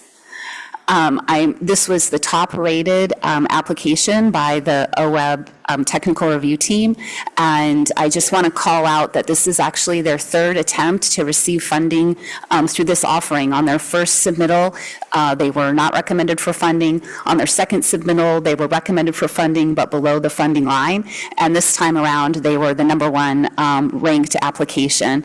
And in that interim between when they received their second when they applied the second time and applying now, they applied to OWEB's engagement grant offering and were successful and used that funding to build their partnership and build their landowner capacity in the community. And those things really came through in this go around.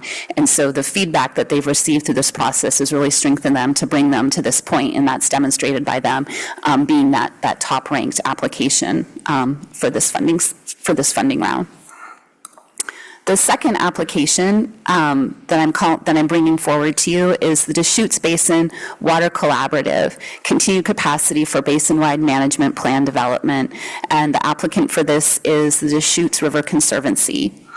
The Deschutes River Conservancy, in partnership with the Central Oregon Intergovernmental Council and with support of a 46-stakeholder member Deschutes Water Basin Collaborative, is seeking funding to finalize the Upper Deschutes Subbasin Water Management Plan and support the plan's implementation. As well, they propose to address planning needs in the Crooked River watershed and the Lower Deschutes Basin. The Upper Deschutes Basin encompasses the Middle and Upper Deschutes River above the Pelt and Round Butte Dam complex, and the Lower Deschutes Basin subbasin extends from Lake Billy Chinook to the mouth of the Columbia River and includes critical tributaries for anadromous steelhead and Chinook salmon. This consensus-based planning involves a multitude of partners with non-aligned views, and after many years of consensus building, this plan is finally nearing completion, and when implemented, will help restore stream flows and groundwater in the Deschutes River. The appropriate partners are engaged in this work along with a qualified consultant team to guide the process. This project will build on years of successful collaboration and planning in the Deschutes and provide funding to bring this planning effort to the finish line. The third project, the third ranked by the technical review team, was submitted by the South Fork John Day Watershed Council to support the John Day Basin Partnership with their update of their existing strategic action plan.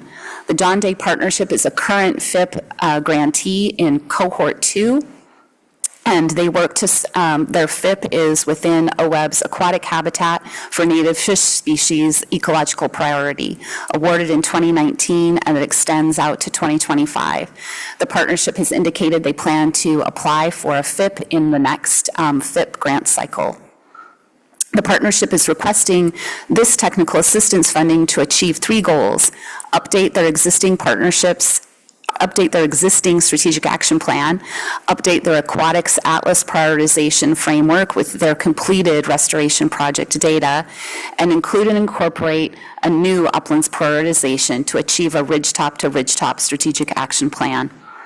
The funds requested in this proposal will be used to replace their existing Excel spreadsheet method of project tracking with an automated and interactive framework for data entry and editing, performing prioritization calculations, and providing updates to their existing GIS mapping.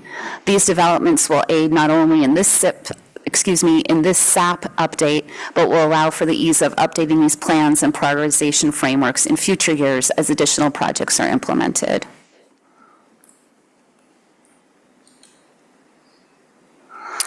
The fourth ranked application in this funding round is to support another of OWEB's current FIPS, also in cohort 2, also for the ecological priority for aquatic fish. And this is the Clackamas Basin Partnership. The applicant is the Greater Oregon City Watershed Council. In 2018, the Clackamas partners developed their strategic action plan to restore the Clackamas fish populations. Their SIP geography encompasses portions of the Clackamas Basin, the lower Willamette, Abernathy, Kellogg, and Johnson Creek watersheds, as well as other lower Willamette tributaries. The partners, as listed on this PowerPoint slide, have demonstrated their ability to implement complex projects focused on off-channel habitats, stream channel complexity, and fish passage. The 2018 Strategic Action Plan called for a revision to incorporate lessons learned over the course of implementing their first FIP and to address emerging priorities. And many new issues have arisen over the past 6 years of their FIP implementation, including addressing resiliency in the face of a changing climate, enhancing engagement with tribal interests, and improving their engagement with underserved communities. They're requesting OWEB funding to update their SAP, as to also address new priorities identified in the NOAA Lower Columbia River Recovery Plan. They plan to synthesize information from their recent studies, their monitoring, and assessments that have been done during the implementation of their FIP. Their initial strategic action plan did not include some of the smaller watersheds that are encompassed within their FIP geography, and those FIPs did their own watershed assessments of that geography that now need to be incorporated into the larger strategic action plan framework. They plan to incorporate and work more with tribes to incorporate tribal knowledge and to engage diverse communities and to build their understanding of those communities' priorities and identify approaches for their participation in future partnership activities. Through the enhanced strategic action plan, the partnership will identify and implement prioritized projects utilizing the best available science and that address primary limiting factors, including how climate change impacts their work. And finally, the fifth ranked application was submitted by the OAHP Watershed Council, and it's the Malheur County Rangeland Partnership. This partnership capacity grant encompasses approximately 5.9 million upland acres in southeast Oregon. This rangeland contains core intact sagebrush habitats, which are heavily depended upon by several sage obligate wildlife species, and they also support a significant portion of the rural Malheur County agricultural economy. Funding from this proposal will provide capacity to the Malheur County Rangeland Partnership to develop a strategic geographic prioritization framework that will directly lead to implementation of restoration and management actions to benefit rangeland landscapes. It is anticipated that if funding, this strategy will allow multiple partners the ability to work at a landscape scale to leverage funding, resources, and collective knowledge, and to coalesce around a shared goal and vision. The proposal seeks capacity funding to support a partnership coordinator position to convene local partners to define, develop, and finalize their strategic action plan. They also propose to develop a geographical prioritization map to identify areas of significant ecological importance and a rangeland strategy as part of developing their strategic action plan. In summary, this staff recommended investment will support more than 100 partner organizations in their collaborations as they work to develop their strategic action plans throughout 5 of OWEB 6 regions. They will support 2 currently active FIPS as they update their strategic action plans with their accomplishments, implement adaptive management learning, and work toward the next phase of their strategic action plan. And this work is to support 5 partnerships working toward implementation of 5 strategic action plans. The final slide indicates the $1 million in the board-adopted spending plan, the staff funding recommendation for 2024 of $673,439, and shows the remaining funds for the offering that would be held in 2025. And with that, I will turn it back to the co-chairs for questions. Bruce? Thanks for the presentation. It was not lost on me that throughout this presentation and that so many elements of climate were involved, things that are now being talked about consistent with our climate resolution. Also, the attention to serving all Oregonians consistent with our environmental justice and DEI resolution. So it pleases me beyond measure that this is all included so quickly. It tells me that, in fact, it's often always been there or has been paid attention, but now we're focusing on it as well as the other technical aspects. So it's going to be very easy for me to support this. Thanks. Liz and then Lindsay. Just a question. So we have 4 that we're recommending. Was the 5th way below that? Was it pretty close? Just curious. We're actually recommending funding for 5. 5, okay. Yes. So same question. Sorry about the numbers. Was there one right below that we're not funding that was close? I'm just curious because I know sometimes there is that in the ranking. I'm not sure what you mean by close, like that. Was there kind of debate between the last one on and the next? I'm just curious. Yeah, the reviewers, once we conclude all the project discussions with the review team, they do the ranking. And so they had ranked 7 of the or had recommended 7 and put them in rank order. When we looked at the spending plan, we had to draw a line based on the funds available in there. And because we don't have a numeric scoring system, we don't end up with, okay, the top 5 were, within 5 points of each other, and then there was a 10-point gap. It doesn't work that way. And I think there's a good reason for it. One of the reasons that we often talk about is that if we tried to put a point system on this, it would put a quantitative sheen on what's really a qualitative process. We are asking our reviewers to use their professional judgment to make the recommendation. And again, referring back to the bubble diagram, finding that sweet spot where you may not address all of the criteria fully, but we're looking for the sweet spot where you've done enough in the proposal to tell us that, or to tell our reviewers that you've got a high likelihood of success. Thank you. Lindsay, please. Yeah, thank you. I actually have a couple questions. And I think, Liz, to kind of touch on your point, the very last page shows it looks like there were like 13 applications, and 5 were recommended for funding, 2 were recommended by the TRT but fell below the funding line, and then there's a subset that just didn't rank high up by the TRT. So question, that says 673, 439, but our motion says 672, 439. So just checking to see if that's the correct number. And then I'll ask my second question. So Denise, you identified that there's kind of 2 FIPS that are active that would be recommended for funding under this. Just wanted to clarify that this partnership TA is separate from maybe the partnership TA that might be identified in their FIP biennium asks. Yes, that is correct. It is separate from that. This is additional funding. So the funding that's in their FIP is to support the implementation of their FIP, and this funding would be in the gap. So between when their current FIP funding ends and when they would be coming in to apply for a next round of FIP funding. Thank you.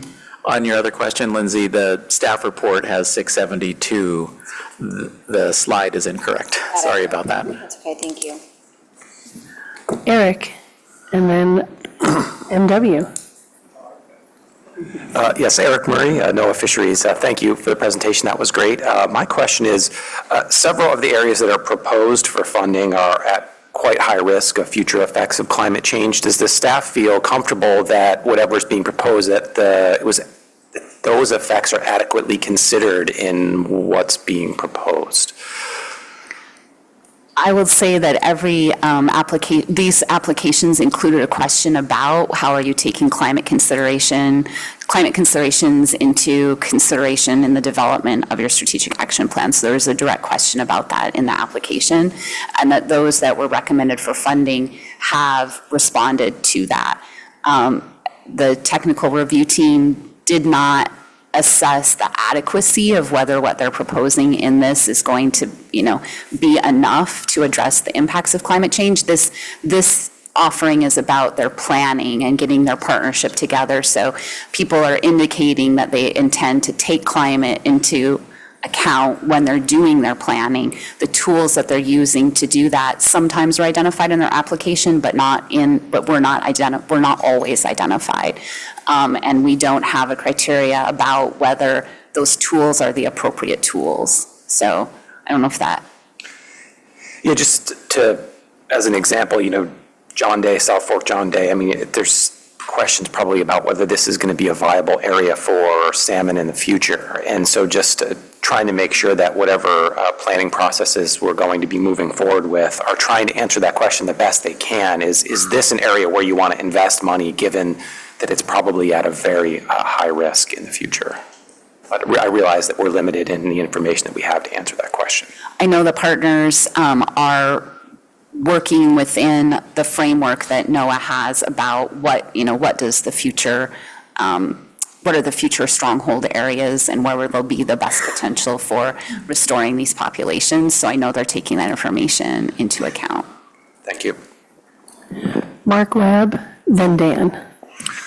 That was great, thanks. I support all of that. This question has to do with tribal engagement. So at least once I recall you saying that the folks plan to work with tribes. And I'm just wondering what that means and if you check on that. And the reason is, here's my experience. So pre-COVID, tribal engagement started to show itself in grant applications at the federal level and the like. And we had tried to work with tribes, and there's the Paiutes to the south, the Warm Springs, and then the Umatilla to the north. Paiutes understandably want to work with the Harney County folks. That's where they're located. Warm Springs tribe supported our work, but they didn't engage with us. They were focused on in-stream fish restoration, and the Umatilla tribe typically worked on the Umatilla. So my question is, and what I found is that I've read grants where people plan to work with the tribes.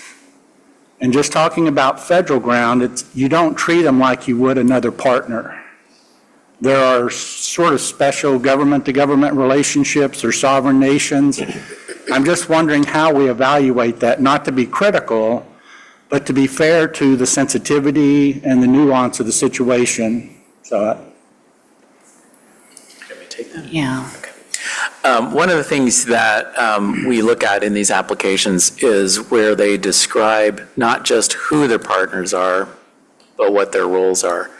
And if you see reference to a tribe or really any partner as being like on a list, but then when you look at what the actual roles are and it's kind of silent on that, it's kind of an indicator that there isn't really a partner relationship built in.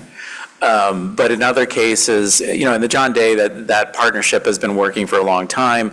The Warm Springs Tribe has a leadership role with all the BPA funding going in, and they have been an integral part of our FIP partnership for a long time, and that work continues, just as an example, in the John Day application. But I think you're right. I think sometimes it isn't always easy to kind of tease that out based on what's written in an application. Meaningful engagement it takes time and effort, and isn't always the easiest thing to articulate, because sometimes we get a little focused on what are our metrics, what are our specific actions, how are we measuring everything. And, talking about that partner engagement, it's just harder to do. But I think our review teams over time have gotten used to looking for that, looking for more meaningful engagement, whether it's tribes or any partner. And also the relationships with tribes as a sovereign nation people, I think, have learned a lot about, and we're still learning, but have learned a lot about how and why that is different than any other partner that might be at the table. And they've also learned that, they can't just check a box for that kind of engagement, and that it's going to take time because there's a lot of demands on the tribes. They get requests, emails, letters by the dozens all the time, asking for support, participation, can you be our partner? And, just like everybody else, they've got a limited number of people that can work on these things. So our teams do look for real engagement, and sometimes it is expressed directly in a letter. A tribe might write a letter saying, this is what we're going to do as part of this partnership. And we have a couple of those in this package of applications. Thanks. So Liza Jane would like to add on to that comment, and then Dan. Eric, you just nailed it, actually, but I was going to say on the Paulina application, the initial one that we looked at in April mentioned the tribes, mentioned cooperation or support from the Klamath, but they had a letter, but it didn't make it in time. But in the next bunch of information we got, it was there, and that meant a lot to me to see that, which supports my position of slowing things down so we get lots of information. But, that kind of thing you just mentioned, there's letters involved, and that's a lot. It means a lot, so. Thanks for that. So Dan and then Meg. Just a clarifying one, so there's remaining funds, and yet there's projects recommending for funding that did not make the cut, and that's because you got to save that for the next year because it's a biennium budget, is that right? Yeah. Yes, that was our initial plan, to have two offerings. However, I'll add a caveat to that, and that is that through this application cycle, and you can see some of it in the do not funds if you look at those evaluations, it became clear to us that some of the applicants maybe weren't addressing what we have in mind for this specific offering, and some of these applications could have come in through open solicitation and done just fine. And so we have a bit of refinement to do to really get our solicitation, our application materials clarified. And so as to how that timing's going to work out versus the end of the biennium, we don't have a direct timeline yet for that. But that was the initial intent, that there would be two solicitations in the biennium. Thanks. And then the other question is just a curiosity, and maybe this isn't the time or space, but I'm just like for the partner capacity funding, just what that relationship is compared to the watershed council capacity funding that we were just previously talking about, because clearly the watershed councils are included in that. I suspect the answer is money is specifically to develop a strategic action plan, but I was curious about that kind of, whether or not through this, those watershed councils are also getting additional capacity funding. Sure. So all the organizations that are receiving this funding can be using this for their internal to boost their internal capacity. But a lot of this funding gets used for working with contractors and consultants to help develop a facilitator, to help facilitate. If you've got 46 partners, you can imagine that that's going to take some pretty skilled facilitation. All of these are very large partnerships, and so some of the funding gets used for that. Some of it gets used for working with a GIS expert to develop the mapping products, someone to actually write the strategic action plan itself. But there is some funding in several of these to help support partners to come to the table and participate in this process. And so it does boost capacity for some organizations. Yeah, and there's a common thread there too, Dan. Both offerings, really the intent is to get projects on the ground. And there's going to be some overlap in that you might have a watershed council getting a capacity grant, and they're doing the things that are priorities for their council in terms of whatever plans that they're implementing. They also may be a participant in a partnership that has a strategic action plan, maybe for a broader geography, and they'll have a role in that. So there's similar activities being funded. The difference here with this one is it really is about powering a partnership of organizations to achieve kind of broader ecological goals than might be typical. And I want to add one more thing really quick that that sounds like Lindsay on the tour yesterday had said, that it takes people to get projects. And I would also say now it takes strategic planning and people to get projects. And this offering helps support that piece. And then, so last piece of this, I think. So it's all, so both of them, the common theme is, it's the people on the ground that are getting the stuff done, and we need to support them the best that we can. And I'm going to probably screw up my reputation on knowing the geography of Oregon as well as I should, but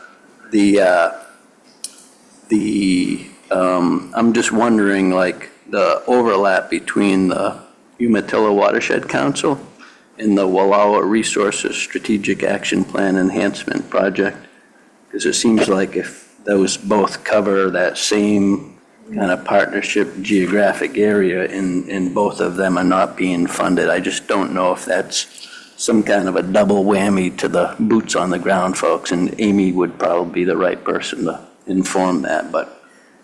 Yeah, I think, and of course, there's a lot of overlap in different tribes' ceded lands. But the Wallowa one is really more centered in the Nez Perce, the area that the Nez Perce is active. It's a little bit farther away than most of the Umatilla work, but I don't want to speak for the tribes on that, and I'm sure there's some overlap in that geography, but we do see more typically the Nez Perce getting involved in projects in the Wallowas. Thanks for the lesson. Meg, please. Thank you, Barbara. Excuse me.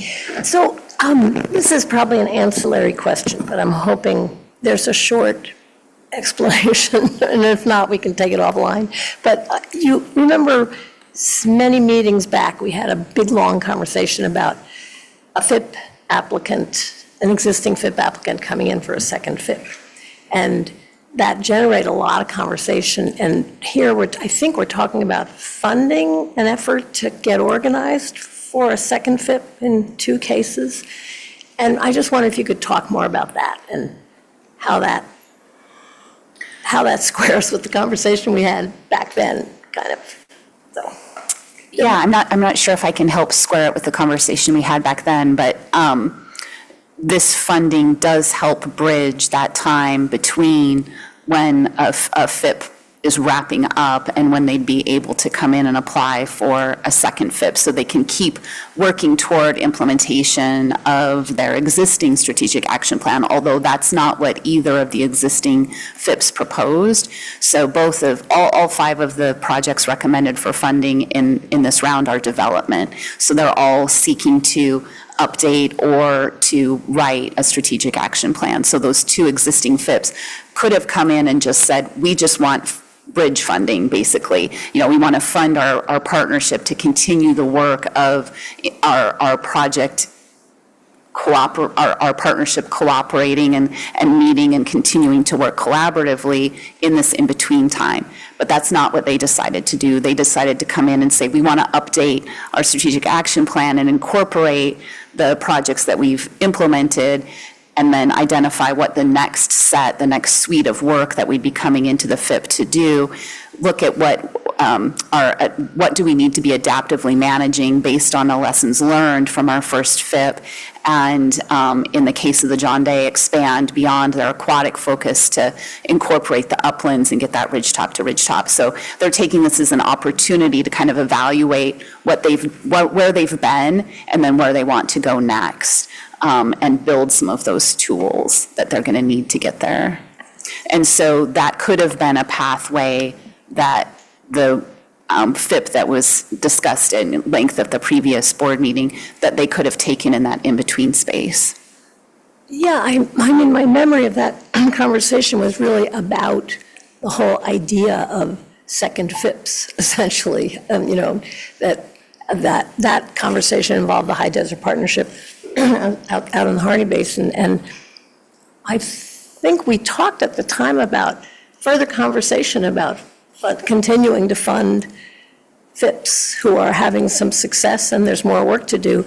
And I don't know if it landed it seems to have landed somewhere in these proposal to fund these two. And I'm not arguing with this at all. I'm just saying I wasn't sure where we had landed with that. I think it did land, Meg, because one of the things that a FIP partnership has to do when they reapply is answer specific questions about, you had 6 years of investment, what did you accomplish, and why do you need another 6 years of investment? And I think with these two applications, they're both looking ahead to answering that question by saying, we still have some work to do in these places we prioritized in our first FIP, but we also recognize that, we're going to, with 6 more years of investment, probably have the wherewithal to move into other areas in our geography.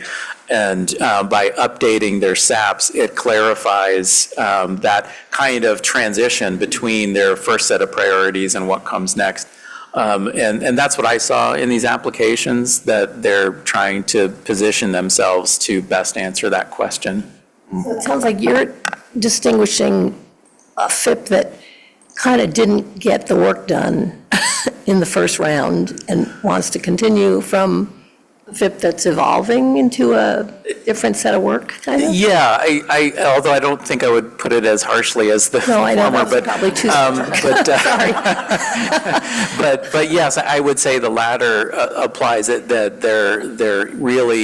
they are doing quite well at implementing what they set out to do in their first FIP, but also seeing that they need to be ready to answer the questions about why more investment is needed and what are you going to do with that? How does that keep your momentum moving over the next 6 years of investment? All right, Bruce, please. I remember that conversation quite well, and you related it perfectly, but I think it was more far-ranging than that, and we talked about the importance of keeping the partnership together and allowing them to proceed, and the possibility, I think the distinguishing difference is other funding opportunities, not necessarily OWEB, not precluding OWEB, but saying that a high-performing partnership, one of our FIP partnerships, has the ability to continuing with their existing work or expanding their work and finding other sources of funds. And I looked at these particular plans and I thought, they may come back to OWEB, likely will, but they're also well-positioned to go outside of OWEB to other funding sources. And I think that's a great opportunity for the partnerships. And thank you, Bruce, for that. Can I say? So I just want to mention that both the John Day and the Clackamas have received multi-million-dollar awards from NOAA in the most recent NOAA funding round, and having this strategic planning in place and having that, high-performing partnership is the primary reason that each of those partnerships have been able to secure those additional federal funds, so. All right, no more, I'm not seeing any more questions. I've been looking at you, but you haven't raised your hand. I was That's like, I okay. can't believe Russ is not saying anything. Go ahead. Lindsay first, then Russ. Okay, thank you. Thank you, Denise, for highlighting that, and that's just a great example of how OWEB investment attracts other funding. And there are other federal opportunities out there, but I think OWEB offers a really unique opportunity through the FIP to have that larger scale restoration effort and partnership on the ground, which is pretty unique. Most other grant funders are project by project basis. So just wanted to make a comment that I believe that there is not a FIP rule limiting the number of times you can apply or secure a FIP. And like we looked at yesterday on the site visit, we are not involved in a FIP at Rattlesnake Butte, but we've been working for 8 years and we're just beginning to see moving the needle. And so just, 6 years is such a short time, and it really does take layered efforts over time to make significant ecological uplift on a site, so. And that's correct, there's no limit on how many times they can apply. Russ, please. So first, I just have to say that, Eric, your comments about climate change and the John Day Basin were really sobering. Just trying to absorb that. It's significant, it really is. Thank you. I need to perhaps ask a newbie question. When you have a board-adopted plan of $1 million, and you have a desire to split that funding over a 2-year period, who sets this line? Is it, was it Stephanie or is it Sarah's responsibility to help set that line? Is it a $500,000 goal? Or how, I'm asking the question because there are 2 projects below the line, sound like they have great merit, that they could keep the partnerships together. There's the potential of the possibility of lost funding if they don't continue to advance their work. So I just want to really understand myself what this line has, the line is created, and what are the risks of holding that line and not being flexible. That's a good question, whether it's from a newbie or not. I would say that the thinking on that does differ a little bit from solicitation to solicitation. In open solicitation, where we've got 4 awards each biennium, we generally look at 25% of it. In awards like this, where there's 2 per biennium, we generally look at 50%. But often, if we see particularly compelling applications, we as staff might recommend to you going over that amount. And in this case, as I alluded to earlier, we recognize we have some work to do on the solicitation, so our timeline for the next solicitation isn't as clear as we had hoped it would be at this point. And I think, if we were very clear that we would have, April is the last opportunity for the board to award funds this biennium. If we were certain we would be ready with another request there, then we might hesitate to go as deep as $670,000 at this point in time. But knowing that we have some work to do, we may not get there, and we have compelling projects that take us over the halfway point. That's how we landed on this. As to who makes that decision, Sarah gets to make all the decisions. We as staff come together and put our best thinking together to come up with something, and we talk about it as an executive team. But it's quite a challenge for the director to review I think you commented, Russ, about the 300 pages you looked through for this board meeting. Yeah. That's a light number of pages. April and October, there's twice as many pages during an open solicitation cycle. So it's an awful lot to review. And this is, as we talked about yesterday, also board space for doing what you think is best. And, you know, we're providing our best recommendation to you, and we stand behind it. But this is that space that you have. You're in charge of the spending plan. You get to allocate the funds the way you think is best. And so this is, you know, this is a place where you can do that. So then the follow-up, if you allow me to, the two below the line that really are, speak to those and where what your perspective is if that line were to be moved. What's the risk benefit? Do you want to see those projects improve? Do you really have to go slow to go fast? Yeah. Where you want to see improvement in those applications, or are they solid, rock solid and ready to go, and we will be able to see projects on the ground, and that you're keeping the programs together as a result of funding? Do you want to take that? Do you want me to start? You can start. Okay. So the one immediately below the line, which is in the Umpqua, this is the application from the Wild Salmon Center. And if you look at the evaluation comments on that one, you'll see a lot of strengths in, you know, their experience in putting together strategic action plans addressing limiting factors for coho. They know what they're doing. They know how to do that.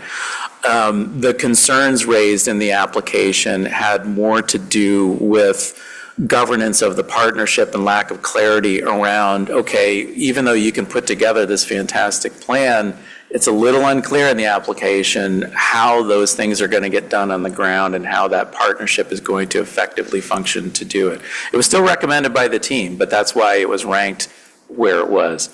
So, yeah, I'm sorry to interject there. Can you talk into your mic, please, Russ? Thank So you. that would mean that advanced dialogue between staff and applicants could resolve that issue. I think it's more than that. I think it's really, you know, the partners themselves have to make sure that they get clarity around that. And you know, and it's possible that they could do it just fine. It's just that we have to, when our reviewers look at an application, they have to review what's in front of them. And that was a gap that they called out. And so it may or may not ultimately end up being a significant barrier to achieving what they're setting out to achieve. But they recommended funding. They did recommend funding, yes. Do you want to address that? Mark, oh, go ahead, Denise, you have something you want to add? Go ahead, Barb. I was going to talk about the WOAHA application, but go ahead. Mark Webb had a question, so that was. It's a comment, and Meg made me think about it. I know that these capacity grants don't address work on the ground, but it might be useful for us sometime to just get a sense of OWEB staff can present it about the actual cost per acre per treatment or for in-stream work. So maybe Josh could speak to this, but we've got a Joint Chiefs in Grant County now. In RCS, federal funding, they're looking at $600 to $1,000 an acre. So get a $4 million grant to do work on the ground, you do 4,000 acres, maybe 6,000. All of these footprints in each of these areas are hundreds of thousands, if not a million acres. So that's why there's always more work to do, just to appreciate that. It's all stunning. I think Josh wants a follow through, and then I'll go to you, Chris. Yeah, Mark, for the record, this is Josh Elke, NRCS. Feel like I needed to say that since I've been here now for 2 days. Thanks for calling on me, Mark. Yeah, I agree with you. The amounts that you're putting out there as far as implementation costs are that $600 to $1,000 an acre. And so when you're looking at these costs, the work will be done repeatedly in these areas, but definitely having some sort of focus and maybe even a narrower focus on how much those true costs are is important. Thank you. Chris, please. Thanks, Barbara. Just building on some of our more recent discussion here in follow-up regarding this grant program's ability to fully fund through this offering versus having a second funding option and second part of the biennium. Is there a requirement that there be a second offering associated with this technical assistant grant program, or could all the funding be utilized in round one? Yeah, thanks, Chris. There's no requirement. That was the expressed intent when the spending plan was adopted by the board, but it's the board's decision.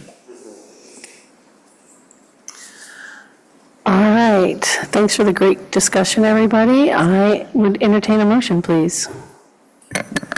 I'll make a motion. Do I have a mic? I do have a mic.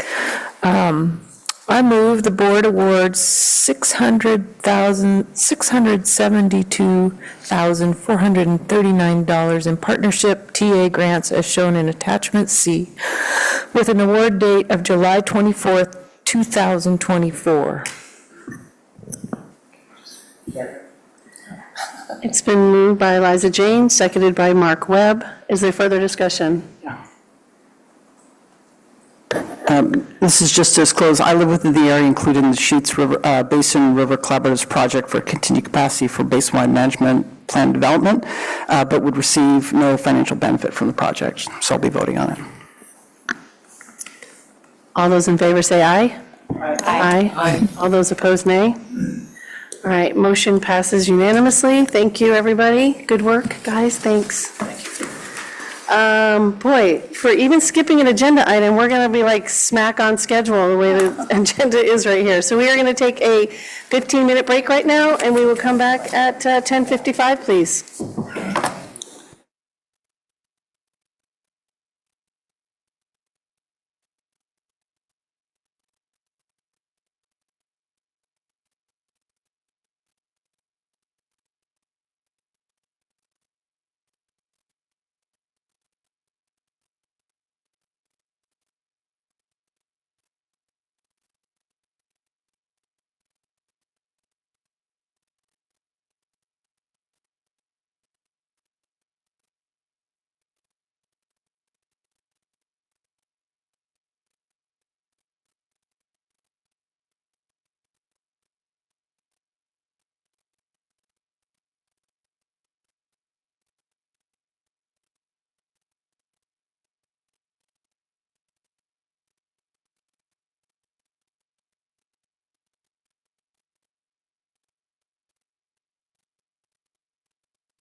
Liza Jane, I'm sorry I missed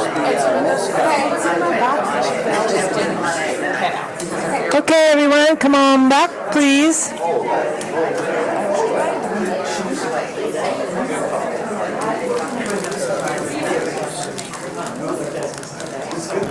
Sweet tea? Too sweet. Yes, sugar bitches. Too sweet tea. Oops, that was on. Okay. For me. Oh, boy. Oh, boy. Here we go. Oh, Renee, Brian. Nice to see you. So long. I know. Right, we're going to have agenda item Q, page 209, and Brian and Renee are going to present to us about our water acquisitions. Great, thanks. Liza Jane, good morning. Co-chairs, members of the board, for the record, Renee Davis, Acquisitions and Special Programs Manager. Shortly, I'll turn it over to Brian Wolcott, who is not only our Capacity Programs Coordinator, but also our Water Acquisitions Coordinator, to Courtney's point about Brian juggling multiple things at once and doing an amazing job with it. I think we're also joined by Sarah Henderson from the Water Resources Department. She is WRD's Flow Restoration Program Coordinator. We've asked Sarah to join us not for project-specific input, but in the event that questions come up about Water Resources Department's administrative processes related to in-stream flow protection. So in terms of flow of the agenda item, I think we'll have about 30 minutes for a presentation. We had protected 30 minutes for public comment. I believe we only have one public commenter, though. You have a written public comment, and then I believe Jessica Humphreys from Trout Unlimited will join us for public comment. So obviously, we'll check in with the co-chairs about plan for lunch versus deliberation based on timing. Renee, we have a plan. We're going to roll right on through. Awesome. Good. Okay, there we go. So before I turn it over to Brian, just briefly to reground folks in yesterday's conversations from Acquisitions 101. So the Water Acquisitions Program is squarely grounded in the Measure 76 expectations. So intent of helping to benefit native fish and wildlife species and their habitats by increasing in-stream flow. Also potential to address water quality issues by addressing in-stream flow needs. Not too long ago, Stephanie and I had an opportunity to check in with staff at the governor's office, and we were talking about the water acquisitions program and how important it is not only to have the water acquisitions program itself, but also, as Brian will talk about shortly, the diversity of different tools and instruments that folks are able to come in and propose for water acquisition grant funding that really do a nice job of accounting for what's the specific situation as they're working with landowners in particular locations where they're aiming for certain ecological outcomes and determining what's the right tool for the job at that point, and having a diversity of different tools in the toolbox. So I think with that, I'll turn it over to Brian. Thanks. Right. Thanks, Renee. Hello again, board. For the record, Brian Wolcott, Water Acquisition Capacity Coordinator for OWEB. Today I'll be providing a brief overview of the water acquisition program, and then next I'll provide an overview of some of the different water acquisition mechanisms that OWEB can fund to protect water in stream. And that was at the recommendation of the Water and Climate Committee. Thought it would be useful to learn more about the different mechanisms and some of the differences between those. Following that, I'll provide summaries of the 3 water acquisition grant applications that came into OWEB over this cycle. And then I'll provide a summary of the technical review team review and have a recommendation for you. So the purpose of the Water Acquisition Grant Program is to increase in-stream flows for habitat species and water quality benefits through the transfer of water rights to in-stream uses. The transaction mechanisms that OWEB can fund to do that include in-stream leases, a few different types of in-stream transfers, and then other water use agreements, including minimum flow agreements, forbearance agreements not to divert. There's several different options there. And then also the allocation of conserved water program, which is reliant on water efficiency projects.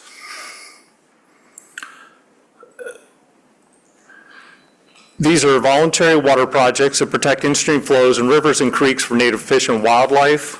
These are projects that are done in cooperation with willing sellers that have interest in legal water rights, and these projects need to result in legal or contractually protected in-stream flow. The projects must protect in-stream flows to address fish and wildlife habitat as designated by federal, state, and tribal natural resource plans. Or these projects can address water quality in areas with water quality concerns as designated by the Oregon Department of Environmental Quality.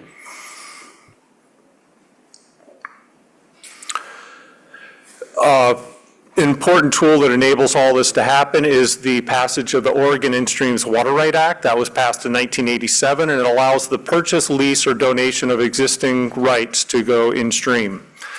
And when that occurs, these water rights, by designation of this act, maintain their original water right priority dates as an out-of-stream water right goes in-stream. There's an injury review to protect third parties such as adjacent landowners, water right holders, and injury being making sure that there isn't an injury to their ability to access their legal water rights. In-stream use as part of the act is now beneficial use equal to any other water right. That up until the passage of this act, that was not the case. So funding and outcomes of the program. $5 million has been awarded since 2001 when the water acquisition program started. And what has that resulted in? That's meant 33.5 cubic feet per second permanently protected in stream and 103 cubic feet per second in short-term transfers. And this is a relatively small program when compared to some of the other OWEB grant programs.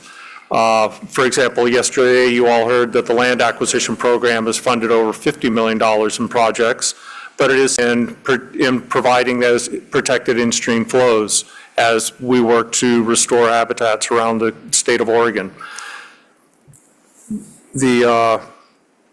One other thing, at the end of the presentation, there'll be a little visual to help you understand the rates and volumes that are described. For cubic foot per second is a term describing the rate of water use. Volume is the total amount over a season. For example, a cubic foot per second, if you're taking that amount out of stream, then over a 24-hour period, that equals 1.98 acre feet of water. Acre foot is comparable to a football field, so if you're taking a CFS out of a stream, then you'd have enough water over a 24-hour period to fill a football field 2 feet deep.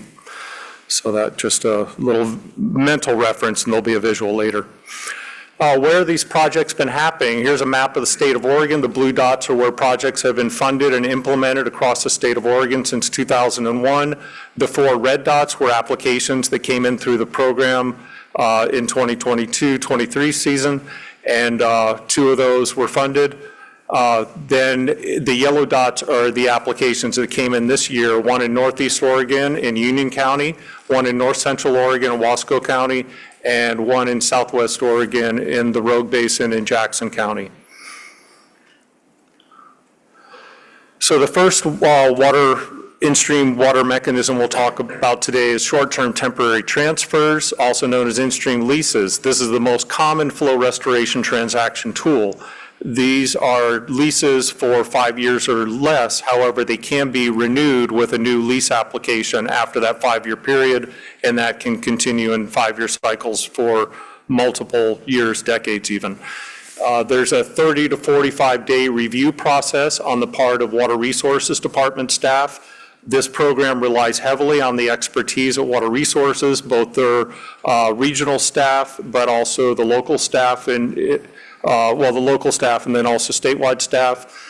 And they're doing a review of injury to, if there is any potential injury to other water rights, as well as making sure that there's no enlargement of a water right as is transferred from an out-of-stream use to an in-stream use. If either of those are found, injury or enlargement, during the lease period, then that lease will be ended at the direction and discretion of the local water master. There's also a variation on this type of a transfer, and that's a split season in-stream lease where part of the season a water right can be used out of stream as it normally has, and then for part of the season it can be go in-stream as a protected in-stream lease. This type of a project requires quite a bit more coordination with the local water master to ensure there's adequate measuring and monitoring of that water, both when it's used out of stream and then when it's used when it goes in stream for in-stream benefits. The outcomes of this type of project, it enables water right holders to test how in-stream use can work for them and their operation. It improves stream flow on a temporary basis, but can be renewed without limitation. And it protects the water right in stream, and it protects the water right from forfeiture. In Oregon, just like in most states that practice Western water law, if somebody is not using their water right, there's a potential that somebody could make a claim for that. They might want that for their own property or their own use. And by enrolling your water rights into an in-stream lease program, that can protect your water right from forfeiture. You're demonstrating you're making beneficial use of that water.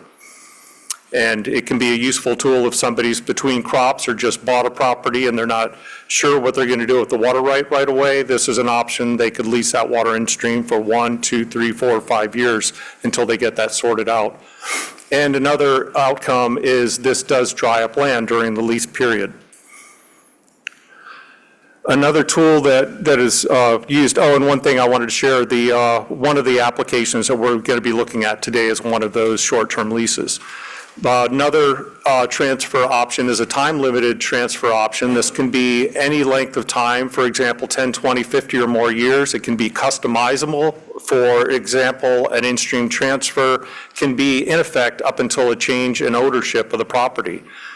This type of a transfer requires a more rigorous review on the part of Water Resources Department staff, making sure that the water right is properly accounted for, where it's been used, that it has been used, that it's reliable, and they also, again, looking at that potential for injury or enlargement. An outcome of this type of project, again, it allows the water right holder to test how this works for them and their operation. It's also a way to improve stream flow on a temporary basis. It's not permanent. And it protects the water right in stream during the time of the transfer and protects the water right from forfeiture. A permanent in-stream transfer, and that's one of the applications we'll be considering today. This is a transfer of an out-of-stream water right to an in-stream water right. It requires a more rigorous review by Water Resources Department of the water right and the potential for injury or enlargement. An outcome, it provides permanent stream flow restoration. The out-of-stream water right is canceled, and correspondingly, an in-stream water right is issued, and it's held in trust by Water Resources Department.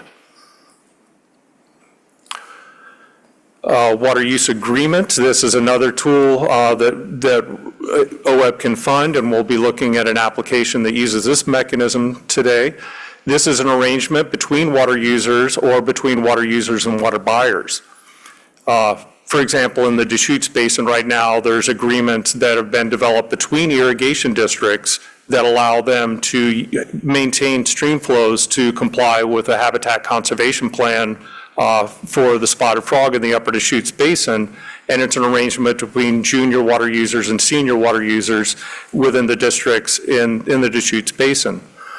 But a more typical arrangement is typically between a water user and a water buyer. Examples of this can be a forbearance agreement, a diversion reduction agreement, or minimum flow agreement. Outcomes are that it enables a water right holder to test how an in-stream use can work for them in their operation. There's no formal change to the water rights. The in-stream water is not protectable by Water Resources Department, but there's a contractual obligation and compensation involved. And so if there's non-compliance, then there's certainly a financial impact from that. The allocation of conserved water is a tool that was made possible by a bill that passed, and I was just looking at my notes, but a law passed that allows this type of a project. This is based on irrigation efficiency This was a law that passed in 1987 to promote the efficient use of water to satisfy current and future needs, both out of stream and in stream. It relies on irrigation efficiency, both how that water is applied on a property or how that water is conveyed from the source to where it's used, such as a canal piping project or a canal lining project. And with the water that's saved, that goes through this allocation of conserved water program with Water Resources Department. This program helps to remove a disincentive to conserve water. Unfortunately, as I mentioned before, with Western water law as practiced in Oregon, there's a use it or lose it provision, but this allocation of conserved water allows a property owner to go through an efficiency project and gain the benefit of using some of that saved water on their own property. And correspondingly, there's a portion of water that goes in stream as a protectable in-stream water right. The new in-stream water right is protectable by Water Resources Department, and it's equal to or greater than or equal to 25% of the saved water. If there's more public dollars that go into this type of a project, then that increased percentage of public funding equates to a greater percent of in-stream water that's protected in stream. The out-of-stream water right is reduced, and and as that in-stream water right is formed and developed and put in stream, the original water right property owner has the ability to make a decision as to whether that water right is junior or senior to what they're keeping on their land as an out-of-stream use. We had one of these types of projects in last year's grant round. So the application review process, applications are presented to OWEB from the applicants with information that are used to determine eligibility, making sure that the project meets the requirements of the OWEB rules. It's also the information that a technical review team uses to evaluate the project. The technical review team's comprised of diverse expertise on water rights. Water Resources Department assists both with their regional staff and then also their local staff, as well as expertise from federal and agencies and tribal natural resource departments. We also have private contractors that review the water valuation in the project, also the organizational capacity of the grantee in doing the due diligence necessary and then completing the project and monitoring it as needed. And there's also a review of the project soundness. The technical review team reviews the projects individually, looking at the 15 evaluation criteria, and then there's a meeting where there's a discussion and deliberation as to what type of a funding recommendation should occur, if any, and that is put together into a report for the board.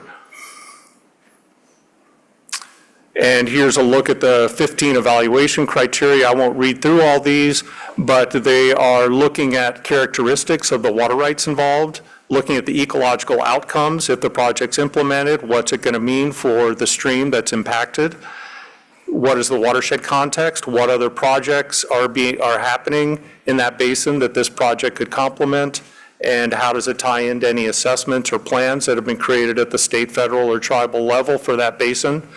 And it also looks at the organizational capacity of the entity doing the work. Do they have the capability to do the project successfully?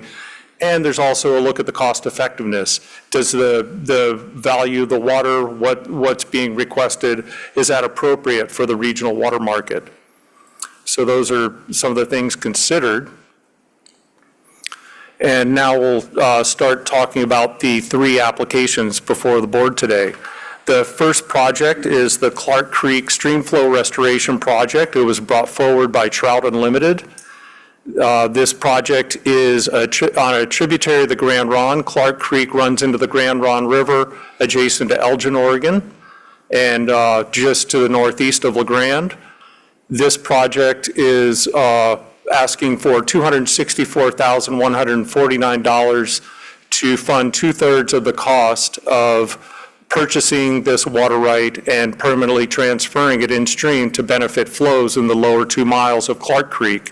Clark Creek is designated by Oregon Department of Fish and Wildlife as priority habitat for ESA-listed steelhead. It's also historical habitat for Chinook salmon, as well as Pacific lamprey. This project involves 137 acres with 2 water rights. One is a senior water right with 1909 dates. There's also a 1966 more junior water right involved. The property owner is interested in getting compensated for that senior water right and donating the junior water right. The total of the 2 water rights is 1.42 cubic feet per second. And during the irrigation season, as allowed by Water Resources Department, that totals 391 acre feet of water. This project has been leasing this water in stream since 2017, and they're now at a point where they'd like to do a permanent transfer of these water rights in stream. The Trout Unlimited has connected with the Confederated Tribes of the Umatilla Indian Reservation Fisheries Program and Habitat Program, and the Fisheries Program has provided fish use data and is also supportive of the project and would like to and see it as complementing their restoration efforts that they'd like to implement in the basin. The local Union Soil and Water Conservation District has a habitat project going through design iterations right now, working with landowners on the lower end of Clark Creek downstream of this project, looking at habitat and channel formation issues there.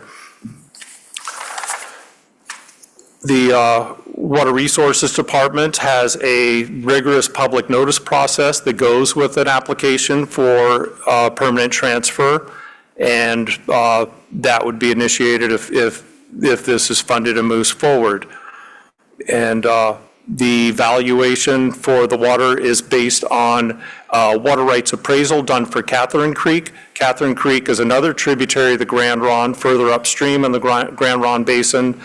That valuation took into account that Catherine Creek has more flows and a Chinook salmon run. And with that, the water rights in that Catherine Creek are a bit more valuable. So they use the lower end of that estimation. And so we're looking at water right values of $1,200 per acre foot for the volume of water involved in this project.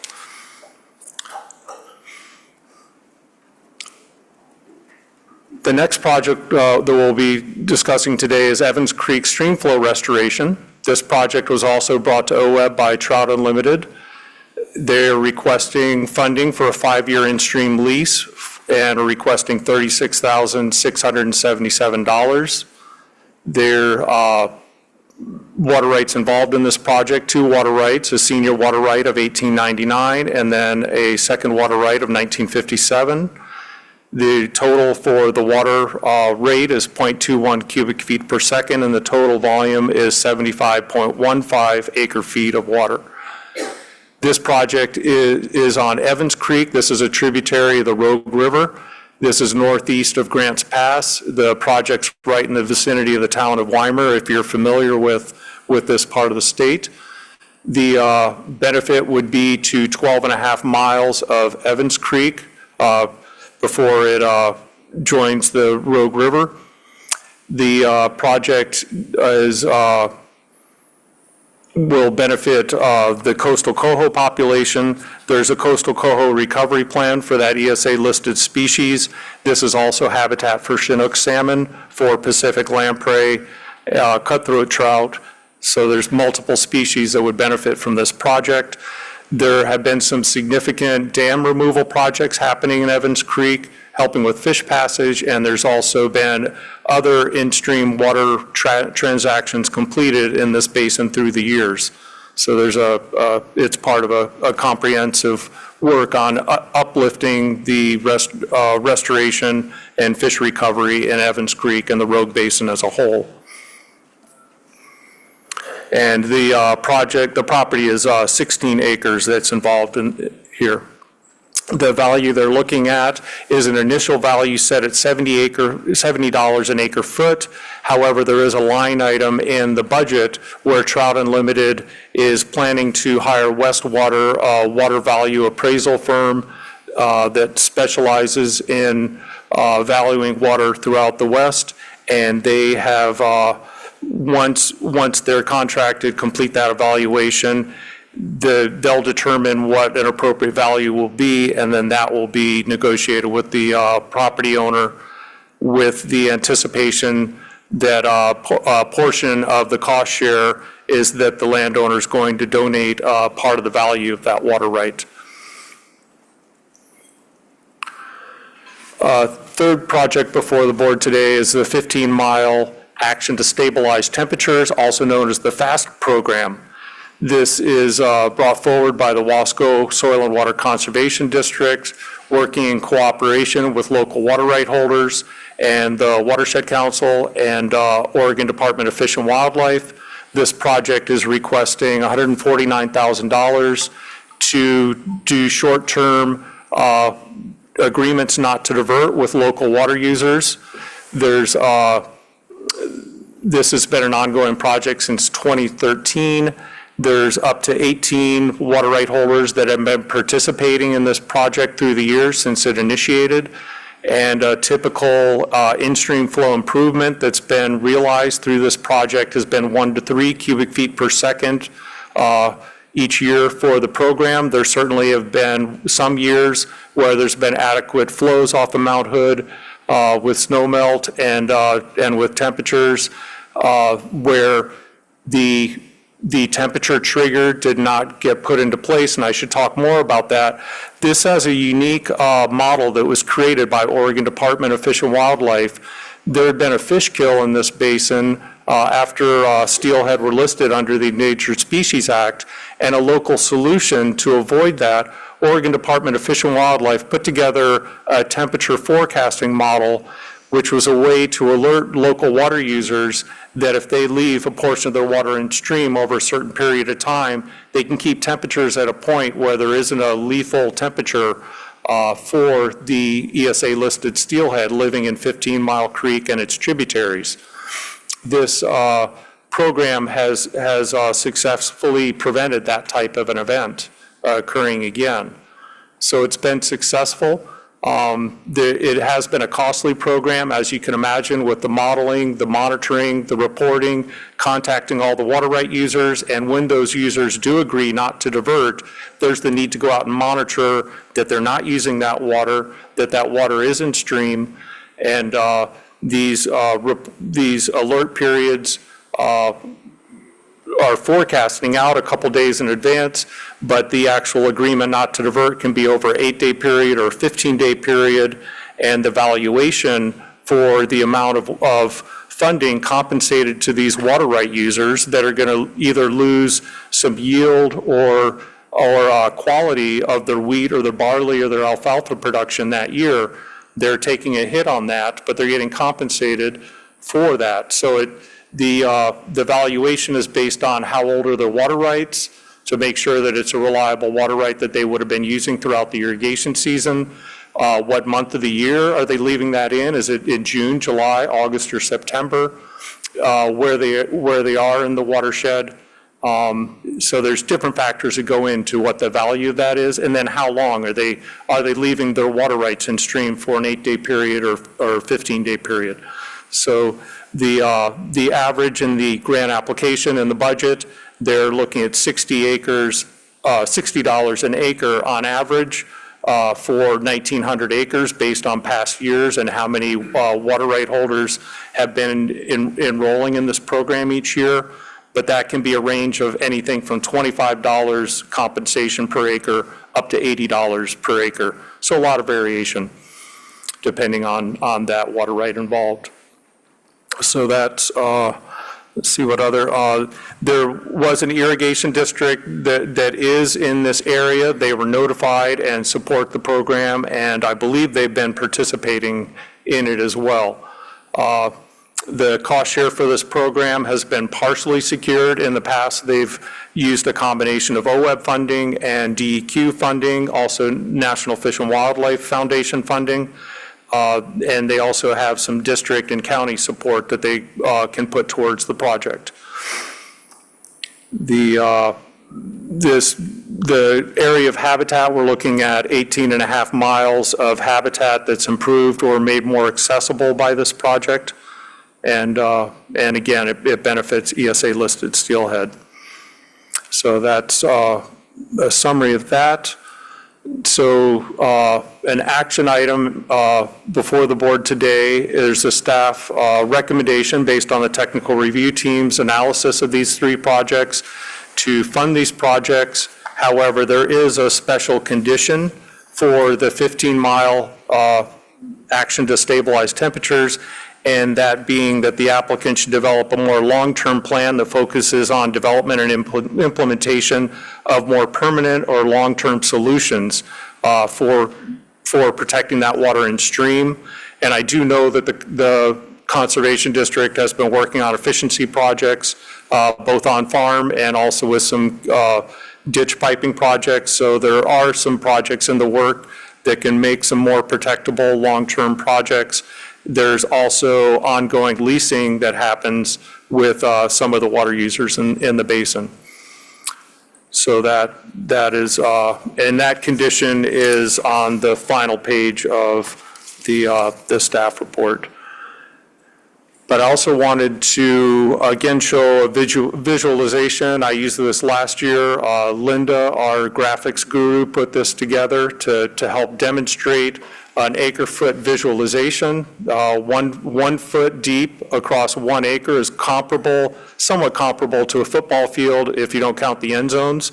And so that's just a visualization of 1 acre foot per year. And a typical alfalfa field in Oregon, and it certainly depends on where you are with elevation, soil type, what the weather's like that year, but 2 to 3 acre feet of water can be an approximation just to help picture what that volume of water achieves on the ground when applied to a crop. So a cubic foot visualization, a cubic foot is a measure of water volume approximate to 7.5 gallons. So you see 7.5 milk jugs fitting into a cube there. And to visualize that, we're about to watch 4 cubic feet per second move downstream over 1 second.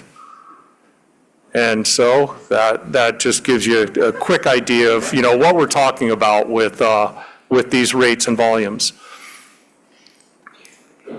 But yeah, I'll bring it back to that slide showing the 3 projects and open it up for any questions in case you have any. I'll try to answer them, but luckily we have Sarah Henderson on speed dial as part of the meeting right now, so she'll be able to help field any technical questions that you all have. I'm not a water right expert. Sarah is, so I'm glad she's joining us.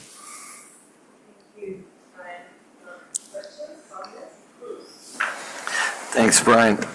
Brian, on the Clark Creek proposal, I saw the first concern listed, and I'm curious why we were unable to get confirmation of that concern, of that potential water right. And when it comes to concerns on these projects, it would be helpful to me to see, to have staff tell us what the implication of the concerns are. I mean, it's there, it's a concern, but if true, what does it imply to the project? Thanks. Yeah, as part of our analysis of this project, we reached out to Water Resources Department. And like many of our field staff, our natural resource agencies across the state, they're spread thin. The water master has to cover a very large region when you think about the Grand Ronde Basin. The Clark Creek does have some other water rights downstream, one of which has that same date as the senior water right involved here. The water master was contacted, and said that there's no evidence that that downstream water right has been used. But they haven't been out there actively monitoring that. So I think it's just part of there's other basins and subbasins that they have to focus more on as there's challenges over water rights. But the fact that the water master isn't out there on a regular basis makes me feel that there hasn't been a need for regular enforcement. The concerns involved, this water right, even if that water right user does start using their water right again, it's downstream away, so there will at least be benefit from this project's point of diversion down to that next point of diversion. And it certainly has the potential to impact. And I'll turn it over. I'm curious to see if Sarah has any more information on that. No, I think you described it pretty well. Hi, I'm Sarah Henderson. Thank you for the invite. Basically, I've got some information from the water master about this actual project. So he's never actively regulated Clark Creek, and the stream has little water in it by midsummer and very few users. But let's see, he says there should be some loss. The original diversion was upstream a ways. So he doesn't believe that there is enough natural flow to satisfy the full rate CFS during the driest months of the year. And let me see, I think that's basically it. We have, I'm sorry, I'm reading my notes. Want to make sure I give you all the info.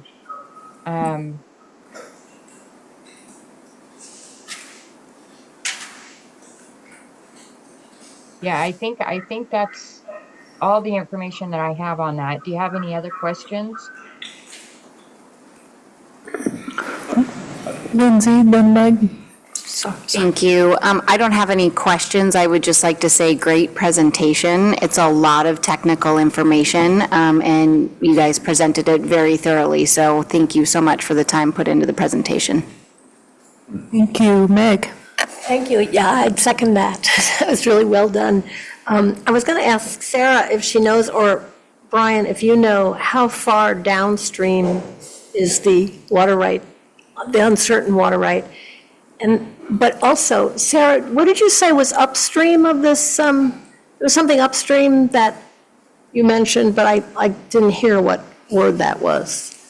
Yeah, so basically one of the questions that we asked the water master was, would the entirety of the proposal be able to be protected from the POD to the mouth of Clark Creek? And he says that there should be some losses because the original diversion was upstream a ways, and I don't believe there's enough natural flow to satisfy the full rate CFS during the driest months of the year. So what he was talking about was the original diversion point of the water right. Okay. Yeah. And sounds like a question whether there will be, this right will be satisfied throughout the whole summer, basically, regardless of other diversions, right? Yeah. Right, because it goes dry. Yeah, sorry about that. Thank you. Yeah, and I just wanted to add that in the first 7 years of this project has been an in-stream lease, and with that, there has been observations of fish use where there hadn't been before. There has been a benefit to stream flow, so it has demonstrated resulting improvements. And I did pull up the map of the project, and you'll see here the purple and green areas is where the water rights would be applied to these lands, and the flow of Clark Creek is from the right side of the map to up towards the top left corner where it joins the Grand Ronde. The other water right with that same date is this field in this area, but I do not know the exact location of the point of diversion, and I would imagine it's a gravity-fed ditch that serves that, so it's probably upstream a little ways from that field. But at least we have heard from fish biologists that have observed that stream flow from the in-stream lease making an improvement. Yeah, and I'll just add to that as well. Yeah, the in-stream lease was from 2017 to 2023. And during that entire time, the water master didn't have any issues with the reliability of that water right going in stream. So it helped. Okay, thank you. Mark? Yeah, several questions. So I personally support in-stream purchases and stuff like that. Some concerns with this, at least in the past, my understanding is that when you purchase or put water rights in stream, you really like to get the senior rights the furthest down that you can so that you're pulling all the water. And it doesn't sound like that's happening for Clark Creek. And it does sound like some of the bios feel like what's been done to date has improved it, but it doesn't sound like the stretch to me that's improved is either spawning habitat or rearing habitat. So I would like to know if we're actually addressing the habitat needs for salmonid, anadromous fish, or other fish, because it would be an expensive purchase just for that. As far as water right, or as water masters, there could be no problem there, but I know water masters who don't check things because they're overworked. So again, not a criticism, just a concern there. And is it 1900? 1909 is the senior right. Okay. And at least for Grant County, that's still pretty junior in a way. So those are some concerns. I don't know what, it's not, yeah, I would have felt good about knowing that. And then similar concerns on Evans Creek, whether there are downstream senior water rights, whether what's in place actually benefits the migratory fish, either for rearing or for juvenile habitat. If it doesn't, there may be benefits even further down. It would be nice to know, but typically that's what I think the in-stream rights are supposed to help. And then on 15 Mile, I know they've done an incredible amount of work there. This is a question for Eric. So if the South Fork, if you're concerned about the South Fork and climate change, the South Fork not being a salmon producing or sustaining stream with climate change, do you have similar concerns about 15 Mile? And if you do, as much, yeah, I just wonder about the investment now. So. Yeah, my previous question was more about, was there adequate information in the proposal or in the application to, demonstrate that this was still a good investment given the information that we have now? And I realize the sensitivity around sort of these questions about, what are viable areas, for conservation planning in the future. I almost didn't want to ask that question because it's, we're not quite there yet to be kind of making those decisions. So I don't want to speak specifically to 15 Mile Creek, but I did want to bring up the point about just making sure we're considering the best available information now. Okay. Yeah, I wanted to respond to your comment that this project is described as improving conditions for spawning and rearing habitat for steelhead, and I would imagine it also helps with increasing the passage window for fish to get into the basin to spawn, even if they are going to upper habitat. And for Evans Creek, that project is also benefiting spawning and rearing habitat. Yeah, I don't want to deny that.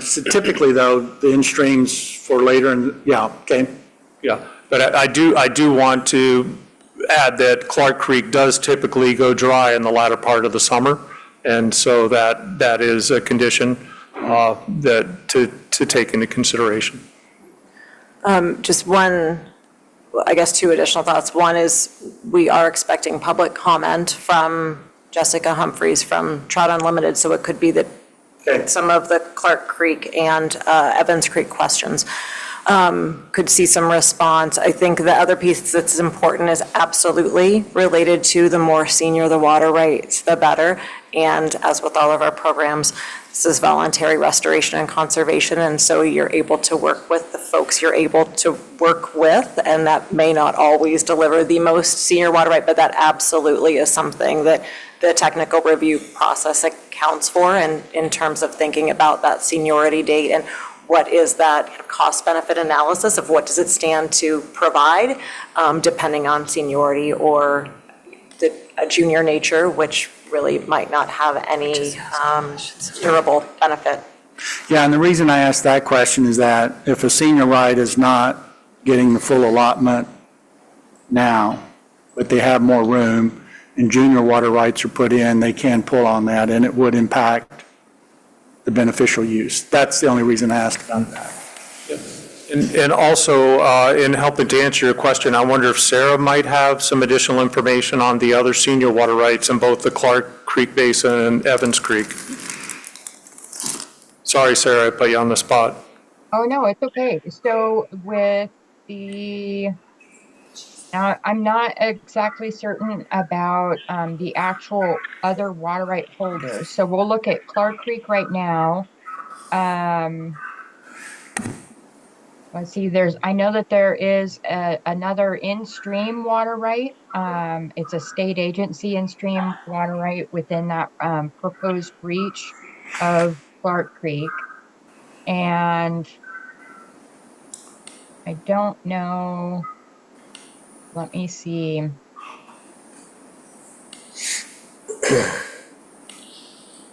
For Evans Creek, well, with Evans Creek, there are multiple other in-stream water rights within the proposed reach. We have a minimum flow water right certificate. We've got allocation of conserved water projects already being protected in there.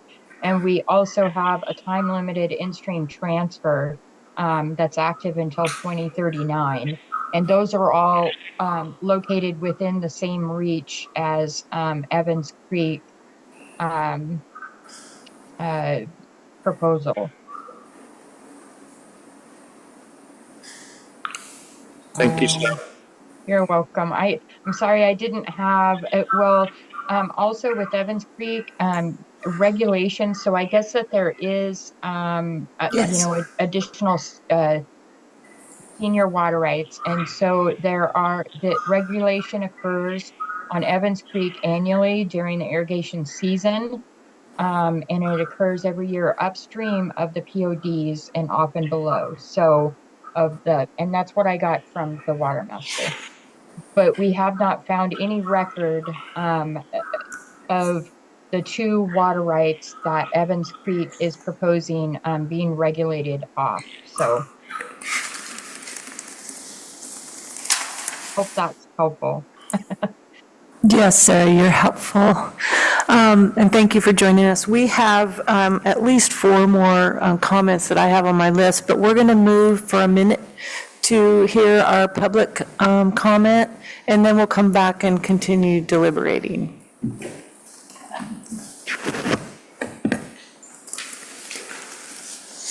So Jessica, we got your written testimony from TU, Trout Unlimited, and I think you're going to join us.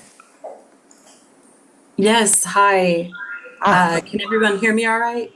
Yes, great, thank you. Okay, yes, thank you so much. Thank you, Brian, for providing such a thorough summary of flow restoration tools and such great context for how it's happening on the ground. My name is Jessica Humphreys. I'm the Oregon Flow Restoration Director for Trout Unlimited.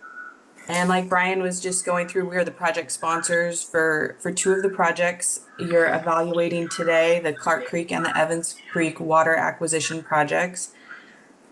And I know that you've all already had the chance to review the details and individual merits of these proposals a bit. And Brian and Sarah have given you a lot of background context to some of your questions. I just wanted to say briefly in response to some of the comments that have come up on the Clark Creek and Evans Creek projects. For Clark Creek, we've been working on this project for several years through the lease and everything. And that's part of what we do to vet these projects, and the impacts they're going to have on in stream, especially when we're looking at something like a permanent transfer in the case of Clark Creek.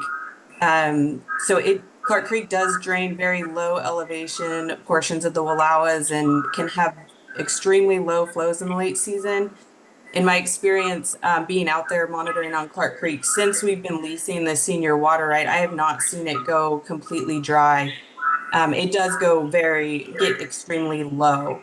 But since that water, the senior water has been left in stream, we've been seeing flow through the season. And I did also want to say in response to the questions regarding the senior water right downstream, we have taken some time to evaluate that as well. Sarah mentioned in the Water Master's comments that it doesn't appear to him or to us through several years of observation that water right is actively used. So we decided it had a low risk of having a large impact on the amount of water protected in stream down towards the mouth there. It is also the same priority date as the date we are protecting, the water right we are protecting. So if they were to start using that water right more actively, we would still be at the same regulation priority. So some of the water would still be left stream as they were pulling their right to be divided there by the Water Master, is my understanding. And through the years of leasing, we have observed flow at the mouth of Clark Creek entering the Grand Ronde during the lease period. And similar in Evans Creek, like Renee said, I believe it was Renee, there's not always the ability to have the most senior water right, but we engage with obviously willing landowners and are always targeting as senior and as much water as we can. The Evans Creek project has a lot of potential to lead to more water with an adjacent landowner who's interested now that their neighbor is engaged, as well as moving towards longer term protection. The property's going through a transition, so we're working with them to see what works best, and they are considering moving towards a permanent transfer of this after this lease period where they can test out the in-stream use of their water right.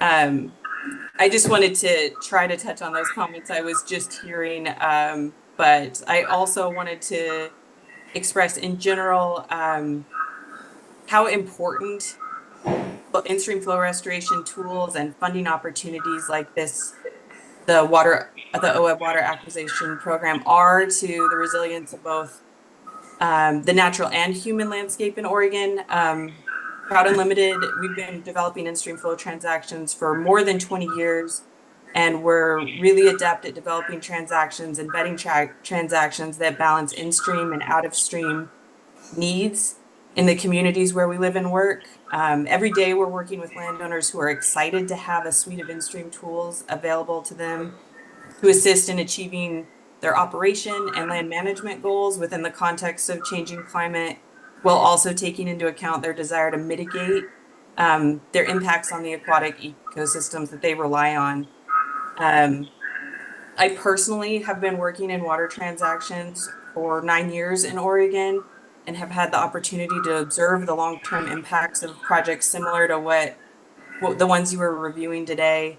I've seen these projects provide options and flexibility for landowners and how they manage their land and water, opportunities for system improvements to agricultural users, and seen them restore flows and connectivity in reaches that have historically gone dry. But I've also observed with these projects a greater community awareness develop around water use and the connectedness between the long-term resilience of our aquatic resources and the agricultural production that our rural communities rely on.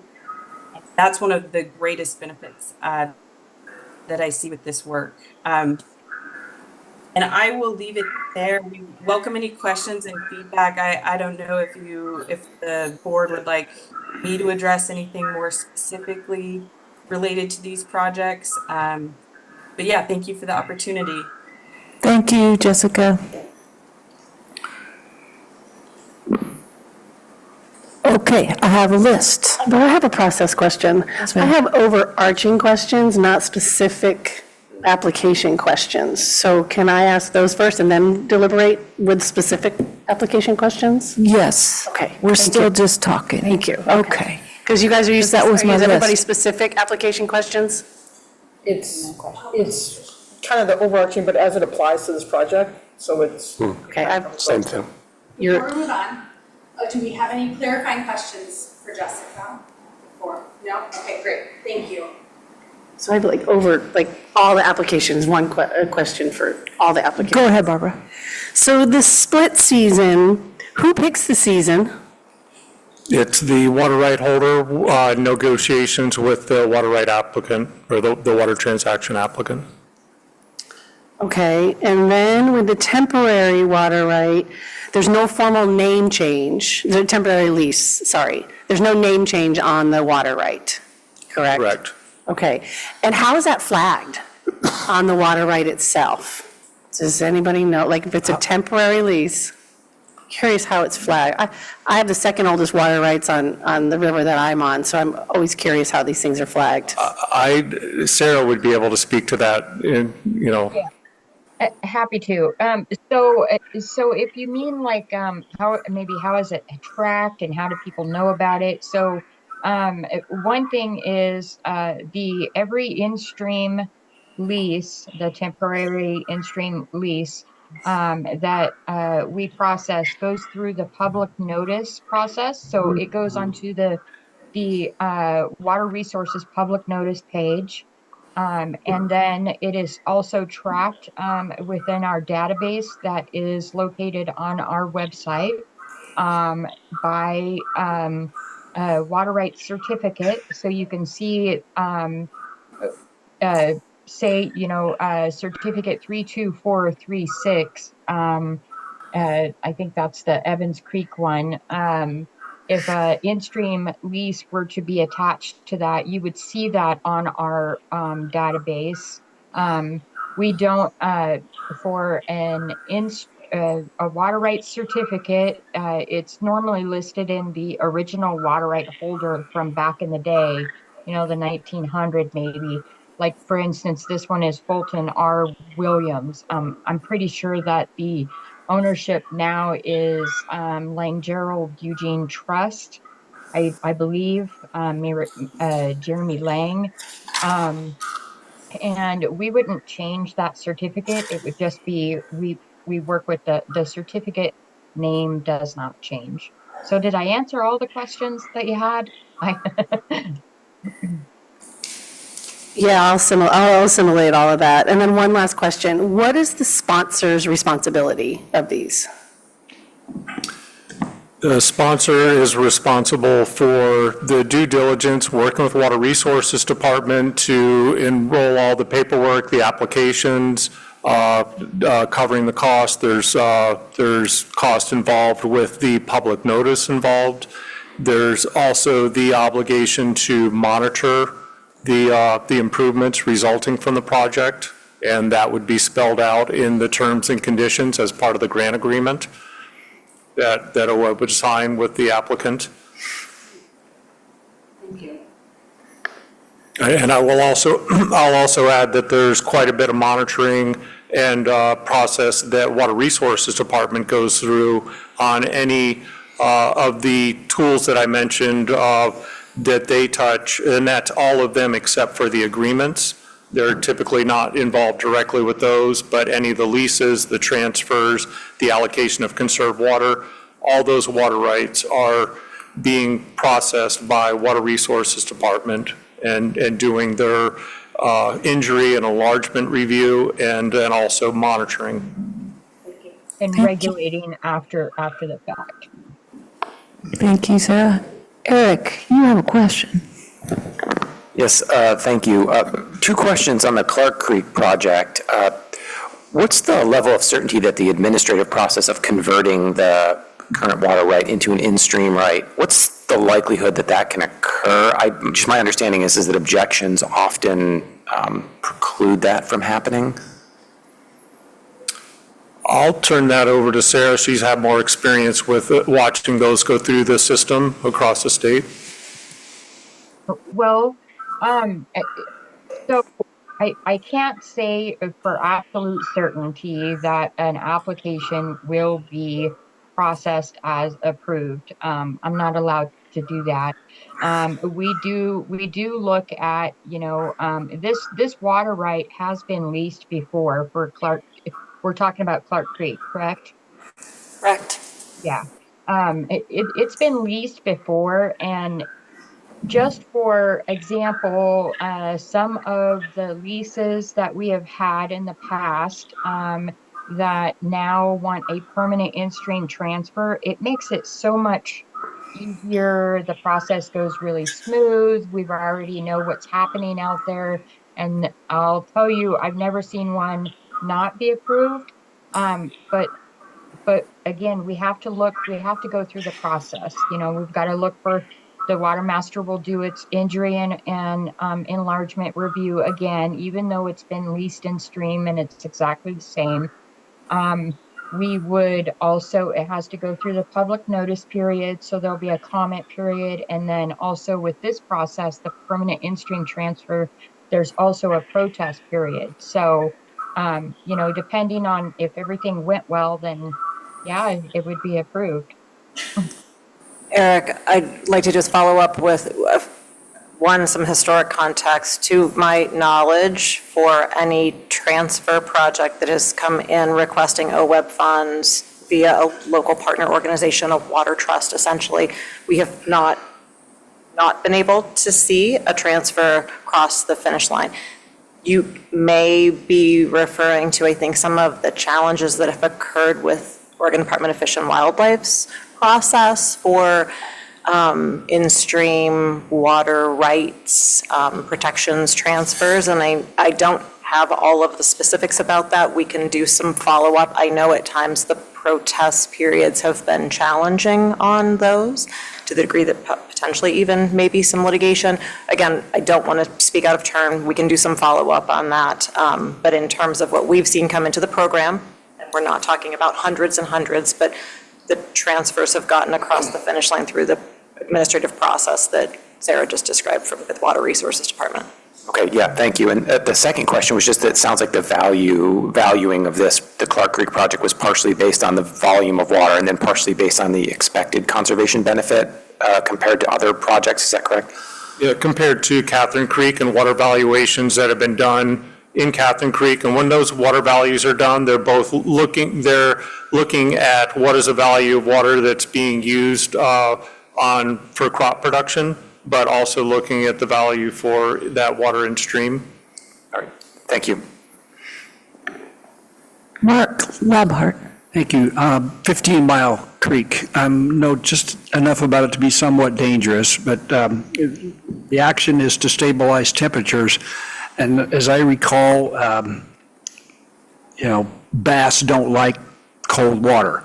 And so they're coming out of the John Day and coming up into 15 Mile Creek and hammering the steelhead fry, is what I'm being told. And so the more water we can put into that stream during those times when the temperature starts rising, because I guess they come up when the temperature rises, and then they go back, if it gets cold, back into the John Day. So I guess it's just a comment to support, if we can make this thing happen and keep those temperatures as cool as possible, to keep those bass from coming up in there and hammering those, because I know there's been quite a bit of habitat work and a lot of emphasis put on that stream to try to reestablish steelhead into that area. If I've got any of that wrong, correct me. Well, I will clarify that 15 Mile Creek is a direct tributary to the Columbia River. Excuse me, I said John Day, didn't I? But yeah, the John Day certainly has that issue with smallmouth bass, and I do not know if there is that same issue with 15 Mile, but I suspect it could be occurring. But you're right, if these temperatures can be kept down, it will help to protect those resident salmonids from non-resident bass predation. Jamie? Thank you. Support in-stream flow transfer programs, want to better understand staff's consideration process with regard to these projects. So our bubble diagram, this is touching on something that was raised before. Our bubble diagram asks, does the project lead to future expansion of in-stream water restoration? And I was going to ask if it covers the possibility of drought or other essentially of the paper water question. It sounds like specifically to one of these projects, while not observed by our colleague, that the water master has said that is dry certain times of the year. Can you talk about how that factors into the decision-making process if we are looking at some streams, this project, but really in general, of what that means, how we still see the value in even a partial year? And I've got two other questions I'll follow up. Yeah, and there's two criteria that get at that. One is the reliability of the water right. There's a specific question about that, and that helps to answer the question, especially in the drought years that Oregon has experienced in recent years, has certainly been a test to that. But then also there's a question about climate change that helps to get at how might this project help a stream and a region to adapt to climate change and reduce impacts on species and water quality. So it does get at that in two different ways. Thank you. And then there was a mention of the value being based on crop production. In the presentation, it said that the Water Resource Department holds permanent transfers in trust, but I'm sorry, actually, there's a separate question related to crop production. The 15 Mile watershed project said the landowner is compensated for not using the water in their land, but can a farmer rancher also apply for federal funding if their land goes fallow during a transfer, a temporary transfer? Do you know? I'm not sure how that plays out with drought declarations and compensation. I know that the primary crops in the 15 Mile region are wheat, barley, and alfalfa. And I'm not sure how that would play out with those crops. Okay, and that's kind of beyond the scope of it, but I was curious on that. And then just lastly, in your presentation, you said Water Resource Department holds in permanent transfers in trust, but under the water use agreement section, it said the in-stream water transfers are not protected. Can you explain that piece? Yes, when an agreement occurs, water right, there's not a water right temporary or permanent transfer of that water right, so it's not protectable. It's just an agreement between water users or water user and the water trust entity that's working with them. And so there's contractual obligation. If the contract's broken, then you're not going to get that compensation. And there's monitoring involved to verify if it's water being transferred off of a field, that field remains dry, that the diversion's not being used. So just a way to document during the irrigation season. And then also you can look at a pump and a flow meter and show that water was not used that year. So it's kind of third-party agreement, essentially. Got it. Yeah, there isn't a nexus to WRD's administrative process per se with a water use agreement. They still may be interacting with the water master because of broader water use and enforcement questions, but there aren't the same hooks as with a transfer, a lease, allocation of conserved water that actually have a nexus to the WRD processes. Got it. Thank you. Okay, Russ. Brian, thank you for this presentation. I'm impressed with your knowledge. I note that you very rarely referred to your notes in your presentation. I'm not sure what your definition is of an expert, but it's perhaps different than mine. I'm very impressed. Thank you for the clarity in your presentations. I do have a question, and perhaps it's a newbie question here. it's really a higher tier question. How does OWEB prioritize the geographies for its water investments? I mean, I see that bubble diagram, but that's really the essence of what is required to have a water investment, not the higher level strategy. What geographies are in greatest pressure from climate change, and does that dictate where we make the investments? OWEB does not prioritize regions around the state for stream flow restoration, although we do rely heavily on federal, state, and tribal plans and assessments that have occurred. There's Oregon Department of Fish and Wildlife, for example, has provided stream flow prioritization tools and mappings that look at different species, and there's also several ESA recovery plans put together for aquatic species. So there are some tools out there that are used by the technical review team as they're analyzing a project and the benefit and the cost of the project to see if it looks like it's a feasible investment. But there is no prioritization from one basin or one region of the state over another.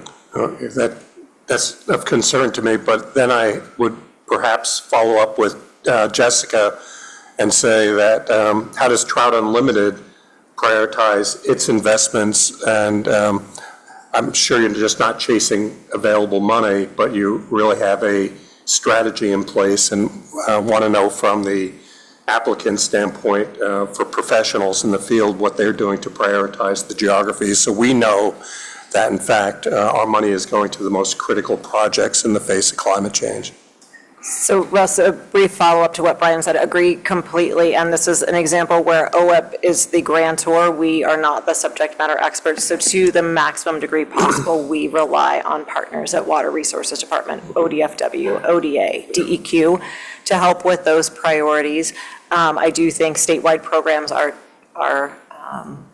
beautiful and challenging from the standpoint of when you start picking locations, there can be loss of nuance in terms of needs, and that is where we rely heavily on the in-progress update to the stream flow restoration priorities that ODFW is working on. And then also going back to my comment to Mark, the project developers out on the ground are looking for willing landowners. And so I am certain if we've checked in with Freshwater Trust, Trout Unlimited, Wasco SWCD, they are trying to be as mindful of as possible as where we can get water in, because all of the restoration work in the world doesn't really matter in stream if you don't have water.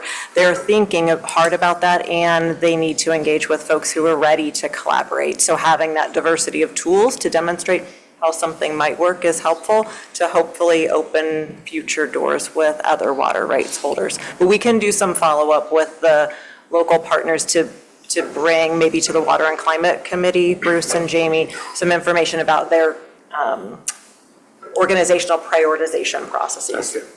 Thank you. Sarah? I have a related newbie question, actually, and I apologize if I just missed this early in the presentation. I was thinking through this with my brain in lottery fund mode, but is this actually legislatively allocated climate and drought funding? So, no? Go ahead. It's the drought resilience funding, so it is not the drought emergency funding is separate, because we did fund things like piping projects, but that is an example. This is the general fund legislative allocation, which was broader drought resilience, inserted into flexible incentives account using the Measure 76 framework for funding water acquisitions program. So it did not come with different requirements, expectations, priorities. It was to further supplement the statewide water acquisitions program at OWEB. Okay, that's really helpful, thanks. And Meg? I would just follow that to say that one of the things that strikes me, this is a lot of money that was appropriated for this purpose a couple of years ago, I guess, right? And I think that the way that we're evaluating applications, we're showing a lot of flexibility in this acquisition area, I think. And we don't really have as many applications as I would like to see, and I know that at least I've spoken with you, Renee, about this, and whether we're missing opportunities, or I'm not sure what it is, but that was a $10 million appropriation on top of what we were already in our budgeting applying to water acquisition. So I don't know if you guys have any further thoughts? Good question, Meg. I would like to respond that, one, there's another entity that's been funding water transactions over the same period of time that OWEB has, and that's Bonneville Power Administration has their Columbia Basin Water Transaction Program for all tributaries that flow into the Columbia River. So they have been funding quite a few water transactions across the state over the last 20 years. A multitude of projects. This would just be a fraction, the $5 million that OWEB has invested into this program. Also, there's a lot of irrigation efficiency projects that have gone through the open solicitation OWEB grant cycle, where irrigation efficiency projects are implemented, and then the allocation of conserved water project or program is utilized to save that water in stream, the resulting savings. So there's two reasons why other tools have been used, other funding tools, to implement these types of projects. And Meg, just one quick follow-up, which we have touched on before, but for the benefit of the board, we do have relatively few stream flow protection focused partners out there. There's a narrowing field of that. We have Deschutes River Conservancy, Freshwater Trust has played in this space, but is focused on more specific locations than in the past, and Trout Unlimited, Wasco SWCD coming in with 15 Mile. They stepped in when Freshwater Trust pulled back from that basin, so kudos to them.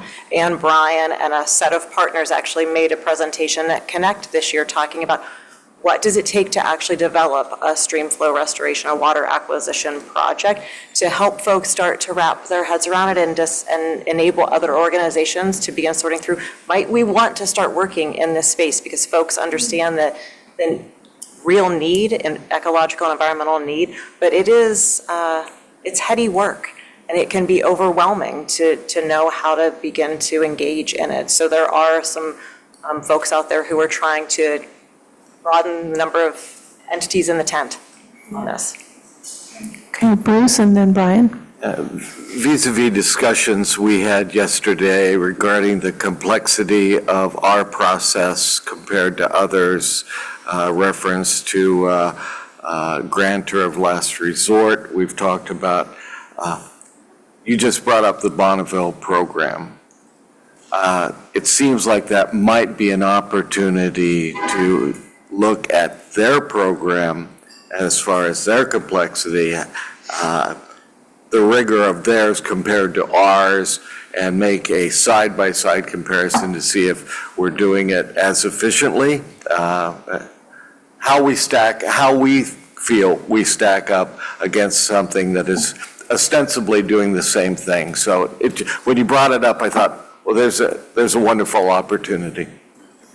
One of the rulemakings that's slated for coming months is also water acquisitions, and already in our water acquisition rules, back when we first adopted them in 2013, I was in Brian's role at that point. We actually have a coordinated funder framework section within that because of the Columbia Basin Water Transaction Program and the role of National Fish and Wildlife Foundation with that program, and trying to figure out, we may not be able to do all of the same things, but where can we dovetail to the degree possible? Absolutely. Have there been some learnings in the last decade? I'm sure. So we'll be looking at that in rulemaking. Brian. Yeah, just to kind of reiterate some things and connect some dots. I do agree on the real solid need to connect, fish need water. So all this habitat work is key, but that's my profound statement for day 3 here. So. Yes, exactly. I'm speaking as a professional. But my experience is that it does take a long-term investment and really a long-term communication of like, what is the scope of the program and where does it want to go? I think that kind of that articulation kind of begets the requests. In other words, if people know what the scope of the program is, what the durability is, then you would invest in building the long-term capacity that is challenging because it is very technical and you need to have that capacity. But you also have to be paying attention to opportunities as they show up. And so it's not like you can create them, but they're uncertain and you have to make those long-term investments. So I guess my point is if we can articulate what our long-term kind of scope of the program and where our interests are, I think that will result in more applications coming in. So I think that would be helpful to know as, Meg, you mentioned there was some appropriations made recently, but in the big scheme of things, so Bonneville, the Columbia River Transactions Program makes investments on the order of $3 million a year kind of thing. So what is the scope of OWEB's program in the long term, I think would be helpful to know, and how does that fit with that broader framework? And I'd be curious about the prioritizations and stuff, because I've talked with ODF&W maybe 3 years ago about their update, but I was just checking online. I haven't seen that they've actually kind of published an update. So where are they in looking at that? And I guess the last comment is, it seems like trying to get at priorities at a range of scales would be important, and so that if we go out with solicitations, that we might communicate that these are priorities that may be a basin scale, but knowing that there's always going to be these priorities at smaller spatial scales that ought to be considered as well. But I think we need that framework to kind of do that. So, thanks. Thank you, Brian. Yeah, I could respond to Brian's question that I did check in with Oregon Department of Fish and Wildlife staff about their update of their stream flow restoration tool just a week or two ago, and it's nearly ready to be put out for the public to use. And I'll also be meeting with him tomorrow as the ODF&W has their private forest accords funding, and they're actually considering having a water acquisition component within that grant program. And I did forget to mention when I talked about other funding sources for these types of projects, Water Resources Department with its Water Projects Grants and Loans Program has also funded quite a few water projects. Many of those are irrigation efficiency projects, and some of those irrigation efficiency projects have resulted in in-stream flows. And that's been utilized quite a bit by some of the large irrigation districts in the Deschutes Basin. Can you also check that claim that fish need water? I've used that phrase in grant applications many times. I would point out that water doesn't necessarily need fish, though, so just. I have one question. As things burn up, another reason to irrigate besides crops is green grass to stay safe. When you do these agreements, do you have any wiggle room for a water right holder to get some of that water in August when they're looking at fire protection? I haven't seen that in previous grant agreements. I do know that the property owners on Clark Creek, since they started leasing their water in stream, have been actively restoring their 137 acres over to native vegetation. And so there has been a restoration project there that'll provide some upland habitat.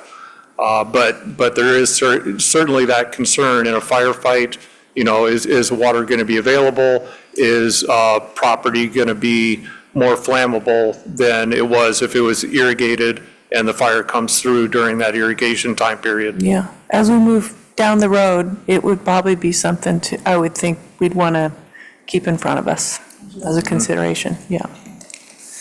Josh, did you? Thank you. I feel like I need to do my job here as a Klamath Basin with this water rights acquisition thing and say that I believe that a lot of our patrons in the Klamath Basin may not be aware of some of the opportunities that may be out there and provided today by OWEB, specifically with irrigation water efficiencies that are being implemented today. We are working with several operations in NRCS that are saving hundreds of acre feet annually, and I don't believe that those landowners, operators are being compensated for those conservation achievements that they're making. And so much like somebody on this board had mentioned, I think that there needs to be more awareness and broadcasted priorities within the acquisition program to showcase where those investments are today and where they're looking at going tomorrow. That's all. All right, thank you. At this point, I'm not seeing more questions, comments, a desire to deliberate. So are we ready for a motion? Please? I'll move the board award funding for water acquisition grants as specified in Table 1 of the staff report with project-specific funding conditions described in Attachment A with an award date of July 24th, 2024. Second. Thank you. We have a motion by Lindsay and a second by Jamie. Is there any further need for discussion? Seeing none? All those in favor signify by saying yes. Yes. Yes. Any opposed? Motion passes. And I would like to propose what we did. Sarah, if you're still on, thank you. Yes, Sarah, thank you. For joining us. Thank Yes, you. Thank you. Bye-bye. Bye, we appreciate you. Thank you, Renee. Thank you, Brian, for the presentation.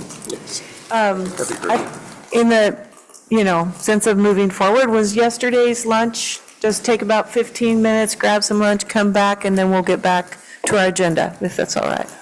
Okay. See you at,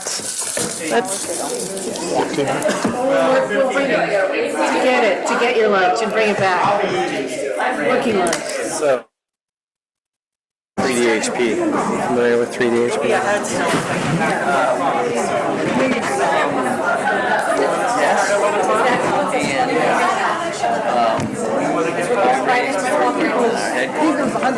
our boss said to, which is Nicole, actually, Sarah, did you know that? We can come back at 1 o'clock.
All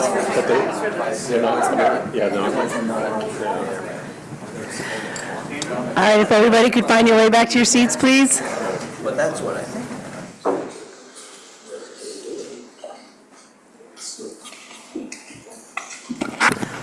All right, we are moving down to agenda item R. And we are getting a presentation from Eric Williams, Kathy, and Eric H. Hartstein on small grants. So take it away, you guys.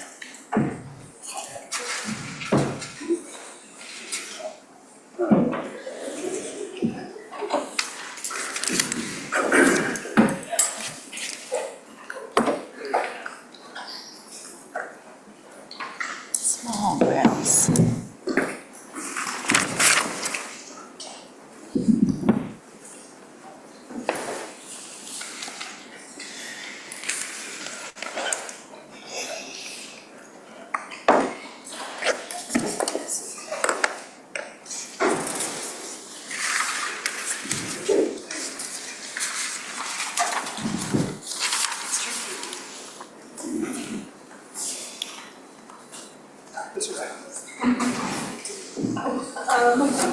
Audrey, you're up, I guess.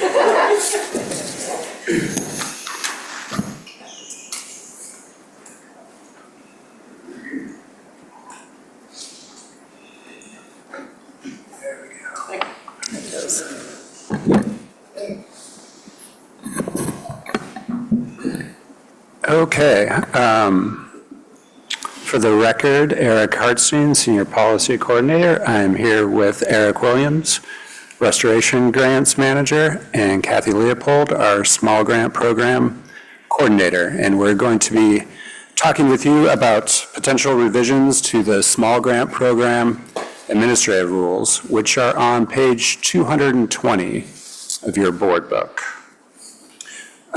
So the approach we'd like to use for this item is that we have this PowerPoint presentation set up. We're going to kind of go through some of the high points of the proposed revisions to the small grant rules.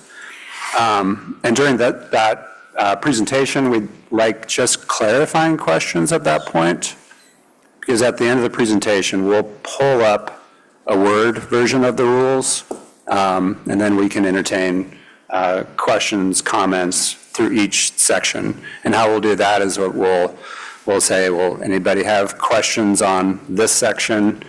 We'll have board members raise hands, and we'll go on to the next section, raise hands, and then once we go through all the sections, we'll go back up to the top, and we'll mark as we're going through, if somebody Lindsay raised her hand for this section, and then go back and call on you through each section as we walk through. So does that make sense? Okay.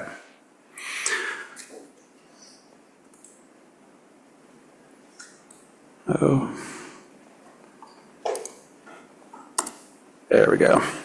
Okay, so first, a little bit of background on the small grant program. So it was established in 2002, and since that time, it has awarded more than $25 million for on-the-ground restoration across the state. The program operates through established small grant teams, which are reflected on the map on this slide, to fund smaller projects, which are currently up to $15,000, that best address local priority concerns. And the program really gets funding on the ground quickly, encourages landowner participation in restoration conservation efforts, and it really does lead to larger restoration conservation projects over time as landowners get accustomed to the program and comfortable with restoration. So currently, the eligible applicants to the program are watershed councils, soil and water conservation districts, and tribes. So moving to the timeline, in April of last year, the board expressed a lot of interest in revisiting the small grant program eligibility. The previous slide just demonstrated, it was councils, districts, and tribes, and the board expressed interest in broadening that eligibility beyond those three entities. So in July, the board initiated rulemaking for small grants, and in late last fall and early winter, OWEB staff convened a rulemaking advisory committee to begin looking at revisions to the small grant rules, including that eligibility issue and some other important topics that we'll get to in a minute. So here are the members of the RAC. This is made up of applicants to the small grant program, grantees. We have agency representative on there as well. Really want to thank the members of the RAC. They did a really fantastic job, really in helping OWEB staff think through some really kind of sensitive topics, complex topics too, like how do we broaden the eligibility to the small grant program. There's potential revisions to the eligible grants or project types in the small grant program. They did a really great job in helping us think through some of the options there.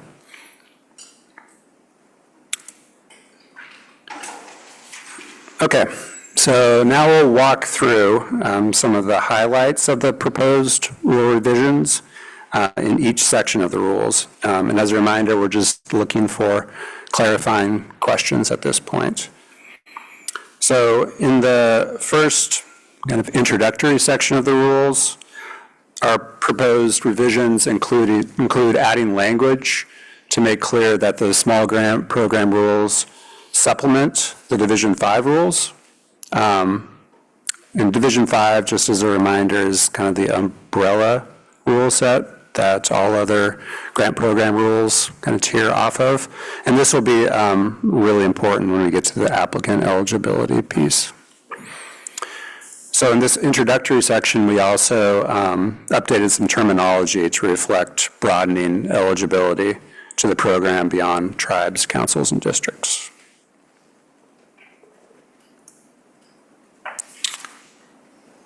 In the definition section, we are proposing some revisions, including removing the $15,000 project cap for small grants, and we'll get into a little bit of detail on that shortly.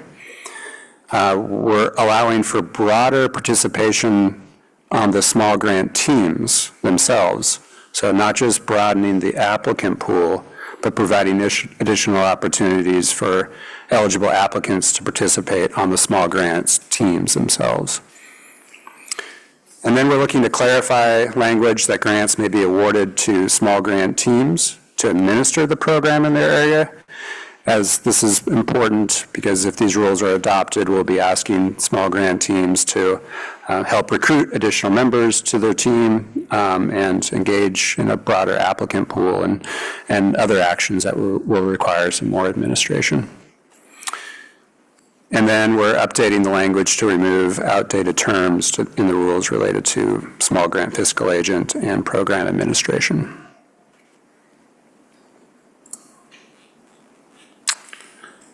So revisions in the small grant program administered by small grant team section includes providing details on the small grant team grants to administer the program, describing the process for broadening participation on small grant teams, which will be working with OWEB staff to try to get those teams broadened. And then allowing the OWEB board to determine the maximum award for individual projects in the small grant program with your adoption of the biennial spending plan. So this is to help account for inflation. We believe this approach is more flexible than having a dedicated dollar amount that is enshrined in rule. And then finally in this section, we are looking to update the language around the small grant team and OWEB administrative processes related to how projects are recommended, grant agreement process, and reporting.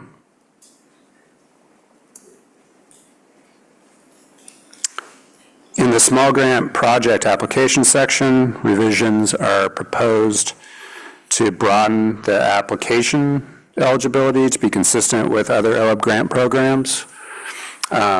So this revision here will allow for any entity that is eligible for an OWEB grant in the umbrella, those Division 5 umbrella rules, to be able to apply for an OWEB small grant. So the revision here is removing the applicant eligibility, and by doing that, we're being silent in the small grant rules, which means that the Division 5 rules apply, which allows for a much broader applicant pool to this program. And then we're removing reference to potentially outdated guidance materials, and then aligning the application signature requirements with other OWEB grant programs.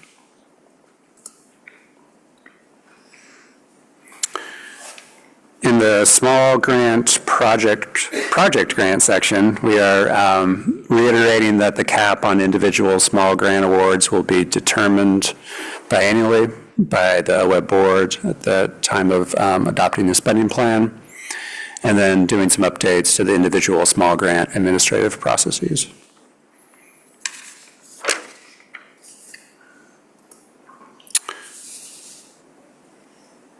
In the eligible small grant projects section, we are adding revegetate stormwater runoff treatments as an eligible project. We're changing create off-channel flood storage to restore floodplain reconnection, and adding that into the riparian process and function section, and clarifying that integrated pest management projects need to be held in conjunction with a restoration project. We're also providing some additional examples of eligible projects seeking to recharge groundwater, and then adding some additional requirements for projects involving irrigation efficiency or improved irrigation practices to really help demonstrate ecological uplift that is associated with those project types.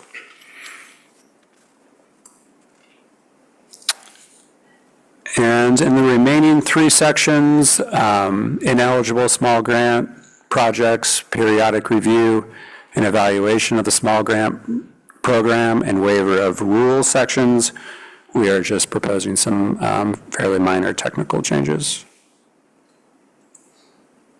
Okay, so getting back to the timeline, after the RAC process concluded in the winter, we had a formal public and tribal comment period in the spring. I also probably want to point out that with each of our RAC meetings, we had a public comment period, which we accepted both verbal and written comment with each of those meetings.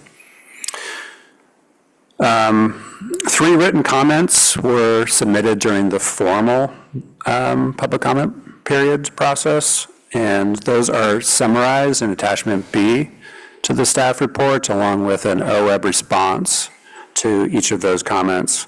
And if you're interested in reading the full comments, those are found in attachment C to the staff report.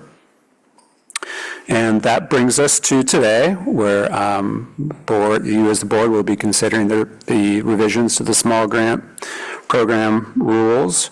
And if approved, they would be effective at the beginning of the next biennium, so July 1, 2025. And this is to allow for OWEB staff and the small grant teams to make some pretty substantial changes to the processes before they become live. Okay, and with that, I'm going to pull up a version of the rules, hopefully. So you're okay taking a question before you get into the rules? Absolutely. Bruce has a question. Eric, I couldn't help but notice that the members of the RAC to determine expanded eligibility were, with the exception of one Department of Ag person, all members of currently eligible entities for the small grant. I don't take anything from that, but they already were eligible, and we asked them, would you mind looking at expanding the eligibility? With that in mind, I would ask that staff take a look at the revisions in light of the recently passed, the just currently passed DEI EJ statement, and go back. Because if I remember correctly, part of it was, are there other entities, small communities, disadvantaged communities that might be able to use the more readily available small grant program to do some things outside of our traditional partners? So I like what I'm seeing, but I wonder if maybe we need a little more time to see if we can at least pressure test it against the intention of our resolution. Yeah, just a quick response to that, Bruce. The requirement for our rulemaking advisory committee is to have it made up of individuals that are most likely to be impacted by the rules. So when we create our RACs, we typically look at the applicants, grantees, review team members. And knowing that the intent here was to really broaden the small grant program, we did reach out to some entities to participate on the RAC, and they were not available. I would like to think that as the applicant pool is broadened in the small grant program, they will become more frequent, or they will become applicants, they will become grantees, and it will be much easier to get folks, the non-traditional partners, to participate on our RACs. Liza Jane? Bruce, I had a kind of opposite reaction. And I have a smiley face with geodiverse on my comments there, and thought it was great to see all corners of our state represented there, compared to the Drinking Water Source Protection Plan. I noticed that. So I think a good effort was made geographically to get representation. And I wasn't, yes, any aspersions on the members who gave the time and effort. Good on that.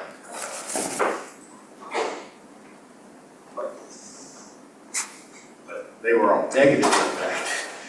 The potential to have somebody positively impacted, I mean, it says impacted, so there are both sides of it. Mark Webb. Under the irrigation efficiencies change, you talked about ecological uplift, is that? Well, we're going to get there, aren't we? We're going to go section by section. Oh, yeah. I can't start on that section? Nope. Hartstein's leading the sections we're going to deal with. Yeah, so right now, we're just going to go through each section, and I'll ask for, if you have questions or comments, if you raise your hand, and we'll mark it down, and then, so we know, can kind of manage for flow, so we have a lot of rule sections to get through here for this program and the next as well. So starting at the top in the 0010, the small grant program, are there any questions from board members or comments on this section? Yes. So as I read this section, I had to be refreshed, and I'm not clear if I actually understand it. Is there a proposal back to OWEB to modify the upper level of the funds available to this program to get to the new targeted level? Has the board given you guidance that you're going to go from total budget X to total budget Y? So I was having a hard time discerning without the answer to that. So Russ, is your question about the $15,000 cap for? What is the upper total budget for the program overall on a biennial basis? Thanks, Russ. That is something that we will be working on with you as we develop the next biennium spending plan. And I think with what Eric mentioned in the intro about additional duties on small grant teams, we haven't given them funding in the past to operate the teams. And so now we're putting expectations that are pretty significant on them, and that's going to incur some costs. So when we'll be coming to you in January, April, and then finally in July to adopt the next spending plan, and in those January and April conversations, we'll be talking about our recommendation as to how we think that should be addressed. But I think the expectation is we don't want to decrease the $2.8 million pot of funds that's available for projects, and we do want to make sure we're providing some grant funding available for the teams to operate the program. Okay, I was just curious, for example, are you going to come back and request to the director 2.8 going up to 5 million and broadening the base of the program to hit other? To be determined, but okay, probably not 5 million, but we will have time to talk through that in great detail. Okay, thank you. Now, sorry to distract you. Mark has a question. So similar question to Russ's. So the intent with that definition of small grant, we have wiped out the 15,000. So the intent is to leave that flexible by cutting that out, and just so it's not tied to an OAR that pins us down. Is that the intent? Yeah, that's the intent. Is having a dollar value in sort of enshrined in rule. Yeah. Makes it difficult to account for things like inflation. Yeah, okay. And so I kind of had the same, I think the same worry that, if we raise the level, it might mean less projects unless we raise the amount too. So we need to have as much flexibility in there for that discussion with the board to be able to address that. Okay, thank you. So I'm thinking this is not how you want this to go. So I want to nip it right now. So we're just raising our hand if we want to come back to it. That is what we were doing. We're raising our hand if we want to come back to it. And then we'll come back to everywhere where everybody raised their hand. And then we'll run a name down. Thank you. Thanks, Barbara. So I think we're on the definitions section. Okay. Are there any other questions and definitions? Okay, not seeing any raised hands. We'll move on to the section 0020, which is the small grant program administered by the small grant team section. Any questions in this section? Not seeing any hands. Okay, we'll go to 0030, small grant project application.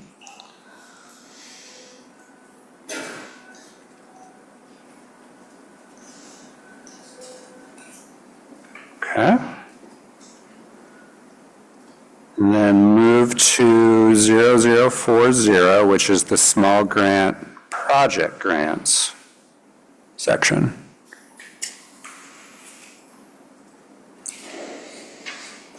I got a raised hand just for clarification. Is this where you talk about adding additional projects? Is this that one? I'll have a question if it is. The eligible, eligible. Your Okay. addition to.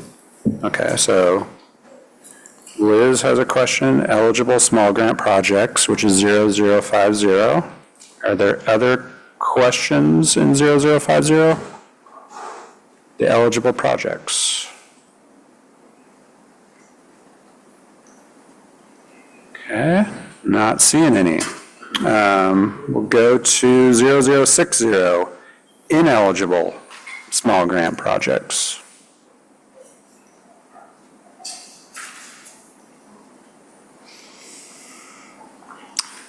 Okay, not seeing any. 0070, the periodic review and evaluation of the small grant program. 60. Mark. Okay. Last call for 0070. And then the last section, 0080, the waiver of rules. Okay. I don't have a question. I have one about 0020. Okay. Sorry. Going back up. All right. Me too. 0020? Okay, Dan. It's going quick. Okay.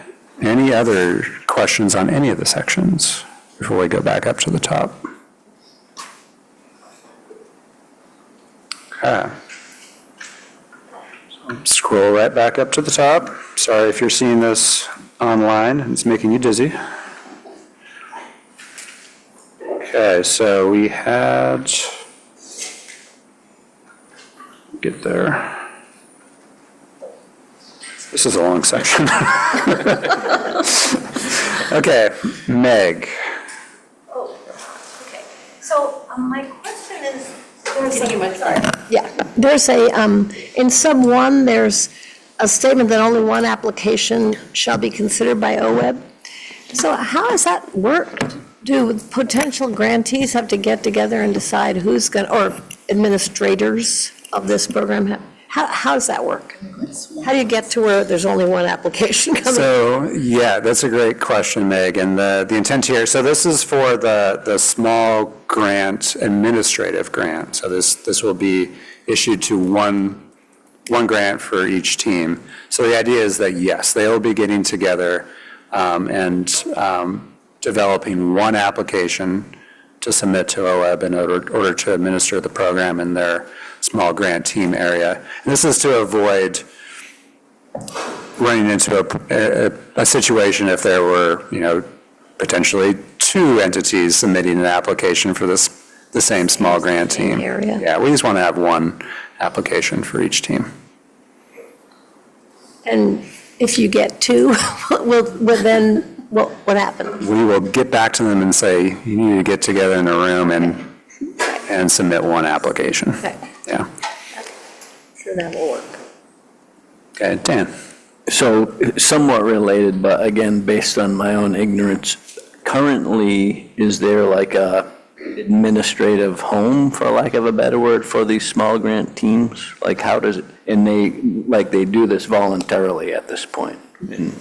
Correct. There's, and I'll turn to Kathy if I get this wrong, but there's usually one entity in each small grant team that acts as sort of the administrator. Fiscal sponsor is probably too strong a word, but they're doing it, for free, with the exception of if they are the grantee, they're getting their 10% administrative fee, but not for the other projects that they are not the grantee on. So we're looking to really make them whole here. So it does seem like naturally there is a current kind of entity that would be the applicant for the money. Yeah, we actually have agreements with each of the 28 small team leads now. There's just no funding transferred with that agreement. Got you. Thank you. Thank you. And I highly recommend you join your local small grant team, Dan. It would certainly provide an opportunity for me to learn. To learn, yep. I would second that opportunity for you to learn, Dan. But you could only give out. You're not a voting member. So Liza Jane has a quick question for you. Just learning, where's the map for a small grant area? The map was on the PowerPoint presentation. It's not in the actual rules themselves. I could try to pull it back up, but I don't think you want me to do that. No, thank you. I didn't know that's what apparently I wasn't listening. Okay, thank you. It's also on our website as well. Yeah.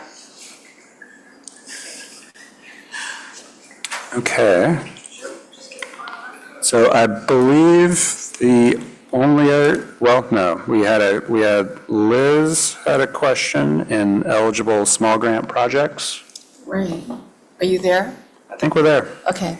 And I think this is where I wanted to, tell me if this is not where I want, you talked about, this is where you added re-veg and runoff and such in this area. And I was just reflecting back to some of the conversation that started with Chris Klein and talking about now one of the largest facilitators of landscape change is all the massive wildfires that have exponentially increased. And realizing this is only a small grant piece, is there thought about adding projects that specifically look at restoration after wildfire? And is maybe veg runoff part of that? Just a thought, not necessarily asking, but just to begin to think about how pervasive wildfire is and how we might start having a lens on the actions that we do, that we can start in bits and pieces to kind of come up with some innovative changes to our strategies, our rules, and such. So that's just my input, and there's a thought that I want to throw out there. Thanks for the question, Liz. To do restoration work post-wildfire, the existing categories that are already in the rules absolutely would make those projects eligible. To do revegetation work in a riparian zone, to do revegetation work in an upland zone, that's already eligible in the standard list of practices. The one about revegging for stormwater systems, there was some conversation about how we at OWEB don't typically fund maintenance of practices on the ground, but many vegetated stormwater treatment systems are designed to have a short life in terms of the plants there that are absorbing the pollutants and so forth. And so when you go in and have to replace them, that could appear to look like maintenance, but it really is, you've reached the end life of design of the practice, and so it's replenishing that practice for another period of service. All right. Thank you. Good to know.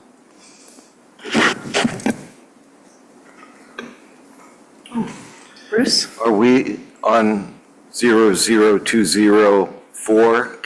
Are we there yet? We can go back up there, Bruce. Yeah, I was working on that. I kept reading it. Okay.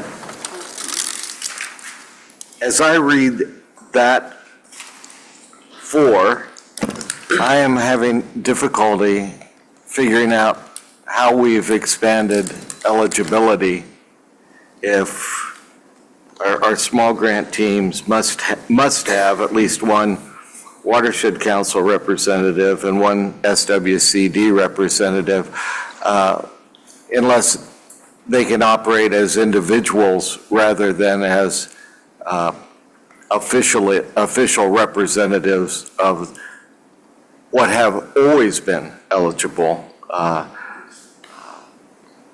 applicants. So have we truly expanded our eligibility because it looks like we have the same restrictions we've always had?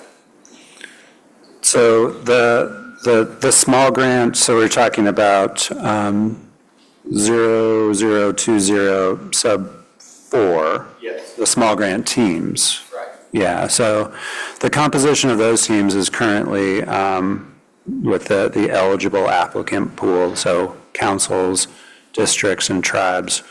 And the intent here is to broaden it to other eligible applicants in that small grant team area. And we talked about this at the RAC, that some small grant team areas will have a lot of potential applicants in there, and we don't know who exactly that might be, other than who has applied to OWEB in the past.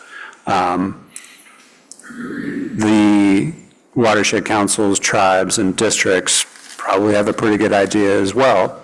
So the idea here is that we're going to keep that core on the small grant team, built of tribes, watershed councils, and districts, and then working with OWEB staff and that core small grant team partnership, look to invite other eligible applicants that are operating in that small grant team area to participate. I don't want to put too fine a point on that, but that's not expanding eligibility. That is keeping the same eligibility, but recommending that the currently eligible people do their outreach to bring additional people in. So if that's in fact what we're doing, then I think that's in fact what we ought to say, that we're not changing eligibility at all, but we are encouraging currently eligible groups to reach out and bring more people in, and which I certainly applaud, but I don't think we should kid ourselves. Can I see if I can help with the clarification? I mean, and maybe you guys can kick me under the table if I misunderstand this, but I think that's not the section that's expanding eligibility, right? That's talking about membership of the teams that work together for but there is, the earlier section 0015 is why we are saying that this expands eligibility, because it does. It says any eligible grant applicant under any of our normal umbrella rules kind of, so. I understand that, but it says that each of the eligible must have at least one actively participating. So are you telling me there's an eligible entity that could receive a grant that does not have an actively participating watershed council representative and one soil and water conservation district? Because if that's true, then I'm totally wrong with it. It looks to me like that's still there. I am looking at that team because I'm afraid I'm just. So let me see if I can make this as clear as possible. Sarah's correct. The other section, 015, is about the actual project grants and making those available to any eligible OWEB grant applicant, which they currently are not eligible now. This section, talking about the teams, is saying that the groups that are already on the teams under the current rules must expand the circle by inviting any eligible applicant that's in their region to be on the team that does the evaluations of applications that come in. So yes, it is expanding eligibility, both in terms of individual projects and in terms of participation on one of the 28 small grant teams. So a project, we can award funding for a project to a team that does not include a watershed council representative and a soil and water conservation district representative. Is that what I'm hearing? No. For a project, you can though, right? But you're talking about the team. You're talking about team membership, or you're talking about project eligibility? I think that's where the confusion is. Is that a distinction without a difference? No, it's really different. There's a big difference. So the team hasn't Both have changed. Both have increased eligibility.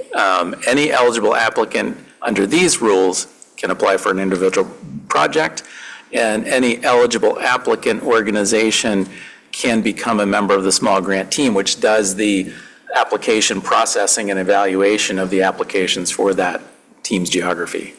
But in each of, just to help clarify, in each of those 28 regions, the team that sits down and does that review process still needs to include the district and the council representative. It does. Correct. That has not changed. And they're being required to reach out to new representatives in order to increase participation. Correct. Yes. I didn't get it until now, Bruce, and that's why I'm speaking up, because I was going down the different route the first few times I read this. All right, Lindsay It's a confusing and one. Russ. Yeah, thank you. And I am not trying to overstep. Staff, you did a great job answering that. But being, we had someone from our shop, Anna, you met yesterday, review some of these rules, and we have been a small grant applicant and implementer. And so I think the crux is we've expanded eligibility for someone to apply for and receive grant funding. That project is reviewed and decided upon by a small grants team. The team decides if a project is eligible or not. So you don't have to sit on the team to be able to get the grant. So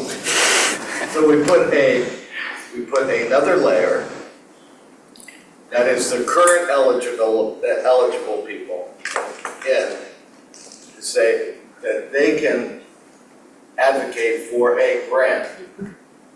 That does, but that, Only one grant.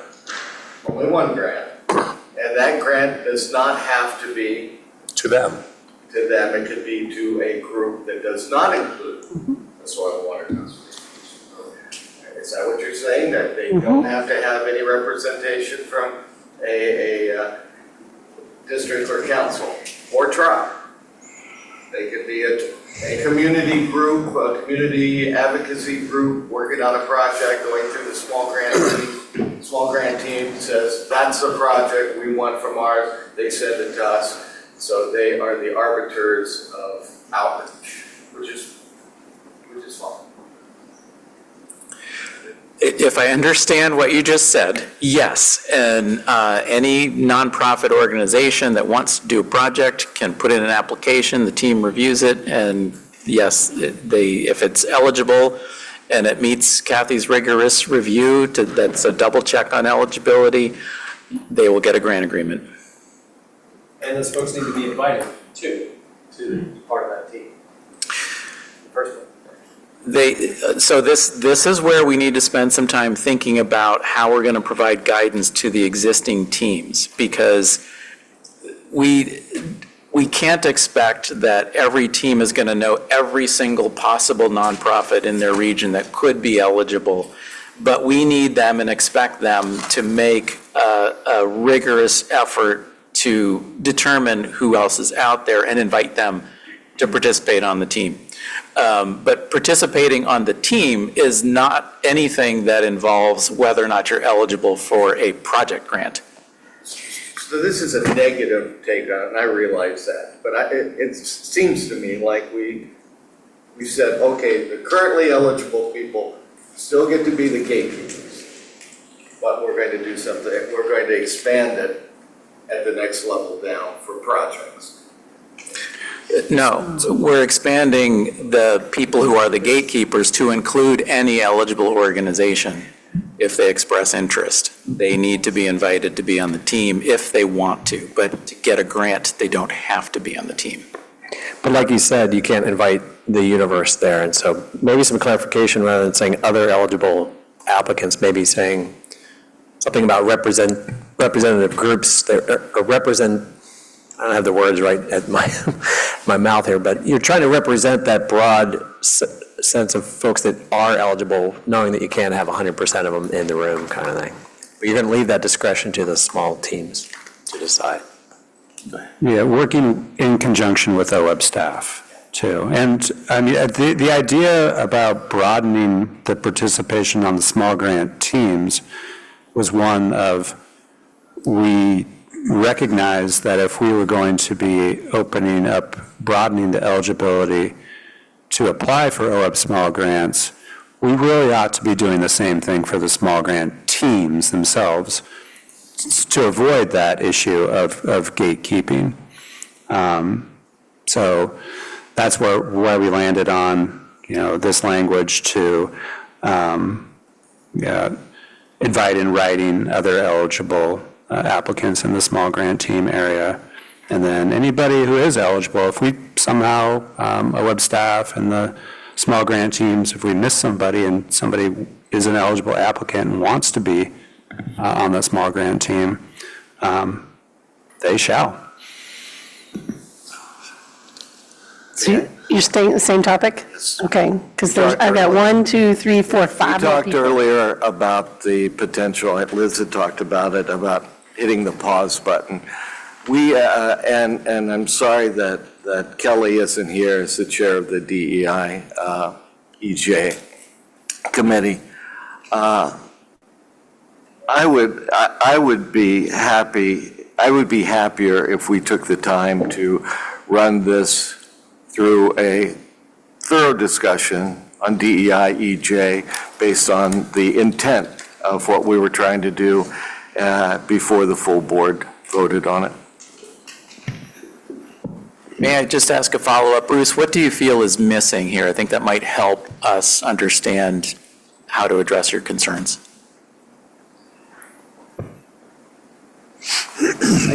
What I thought the intent was on expansion was that the closely held requirements or eligibility requirements of SWCDs, councils, and tribes. We wanted to expand that because this was such a great program choice of small grants that we could get to all kinds of new groups around the state, disadvantaged groups that might not have the relationships with the district's councils or tribes, but were doing good work and could work with small grants, and we could evaluate them. And that as we expanded, and it was my understanding that we were looking to be able to do that. As I read it, we created this mechanism, which still has, we've encouraged anybody who wants to be a part of the team can be there, but there's no question it's got to be the current eligible people on the team, that at least one of each. And the optics of that seems to me we still left the power in the previously existing eligible group.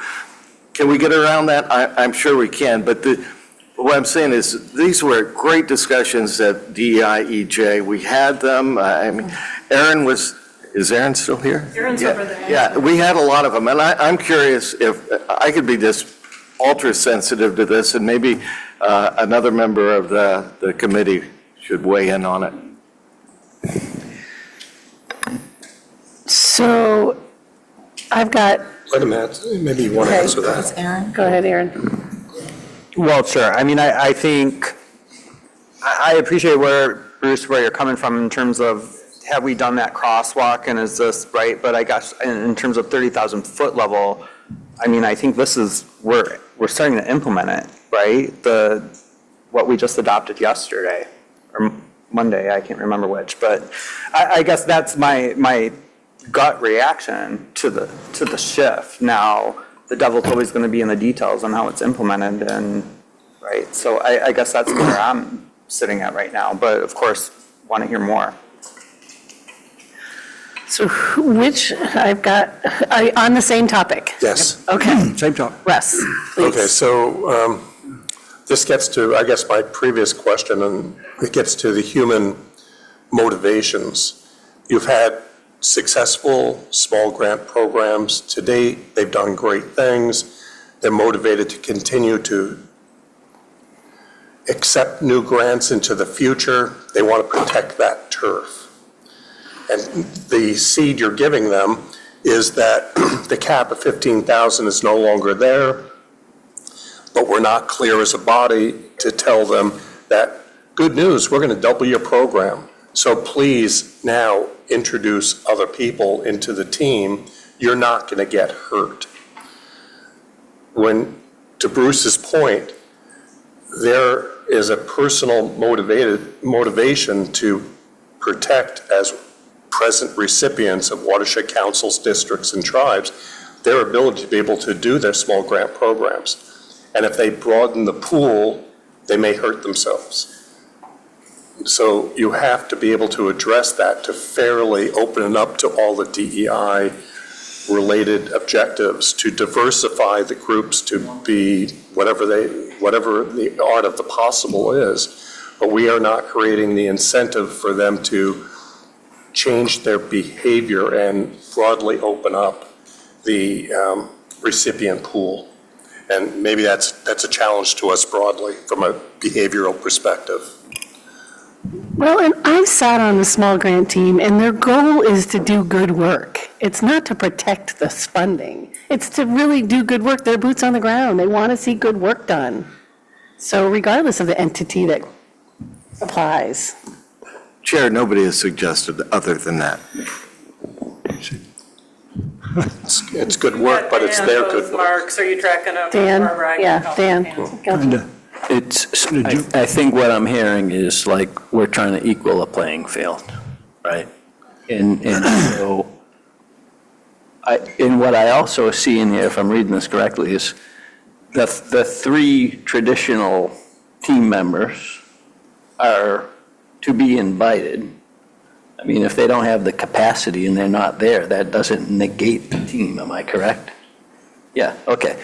And so rather than having like two separate sentences that are inviting all of these people to the table, why don't we just have one sentence that says, invite, the traditional partners and all these other newly eligible partners?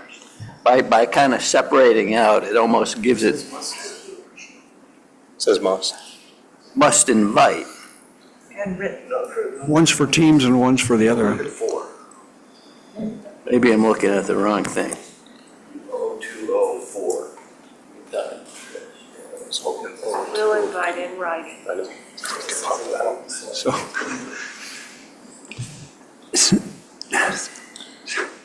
Can I jump in? Yep. So. Come on.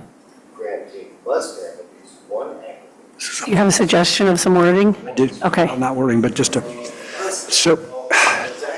Okay, so Mark Labhart has some suggested of some wording. So let me try this. So it's confusing to some people. So you have statute, you have rule, and policy.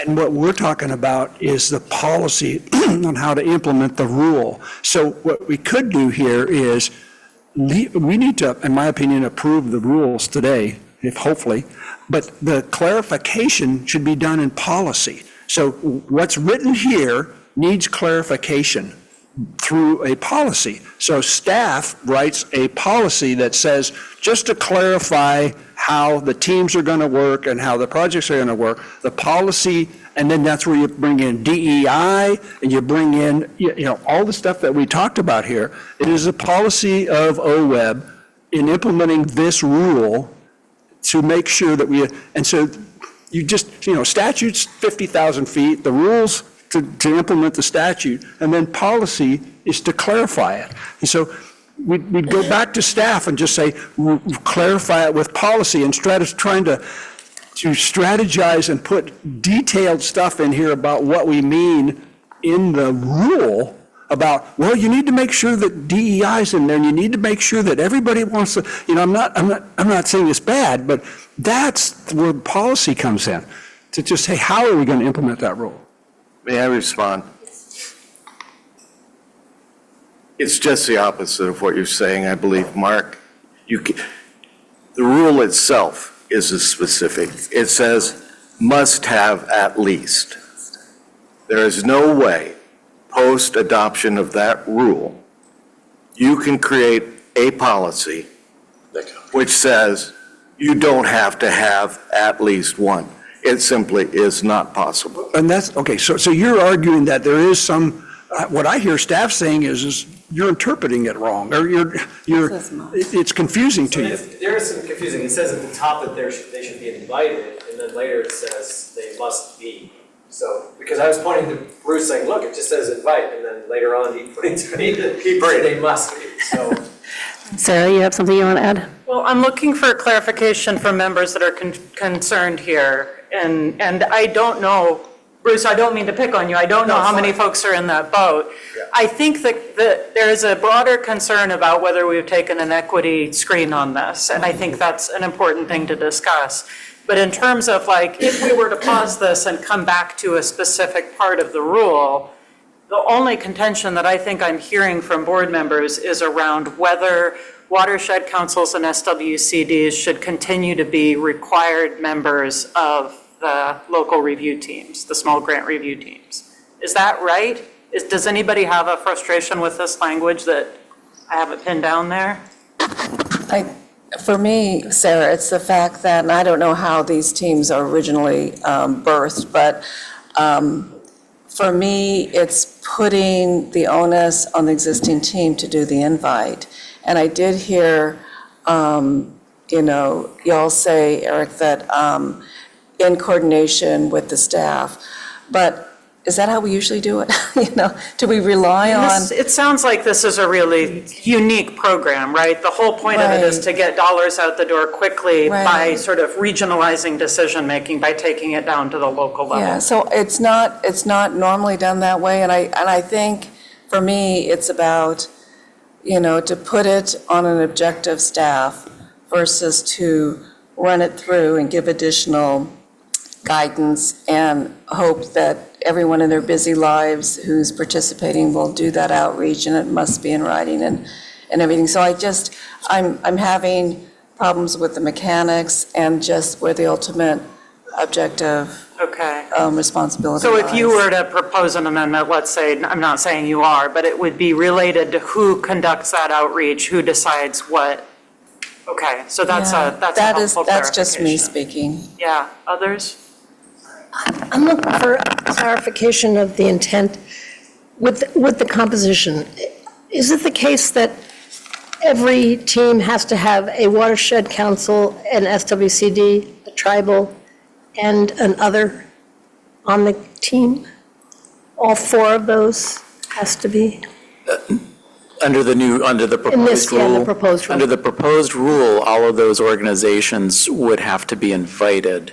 What the proposed rule says is that the resulting team must have at least one council and district representative. And I wanted to test something, Bruce, because I think I understand what you're saying here is that retains the current power structure and perhaps an alternative to this, because, there has to be more than one organization to be a team, right? So this could say something like every small grant team must have representatives of at least 2 eligible applicant organizations on the team, or organization types, so that it's not 2 councils or 2 districts, it's 2 eligible organization types, and the types would be councils, districts, tribes, nonprofits. I'd have to think about that, but I think that's going more in the direction. One of the reasons it's so important to me is we're talking about one application from each region, right? I think there's still a confusion here between the application for the on-the-ground There is. projects versus for the administrator. There's only one administrator for the review team. That Right, doesn't mean they but- can't fund more than one project out of the region. So each region can send in a myriad of projects? No, they do. They each are allocated under the current spending plan $100,000 to each team with a $15,000 cap. So there's at least 6 projects if they spend all their money. Okay, Liza Jane has something she'd like to add? I'm still on the map. I tried to find it for her and then I got distracted. Yeah, because when we talked about this originally, I was thinking of Walla County. We have one person in our soil conservation district. We have no access to tribal people there. And so your solution is really great to be able to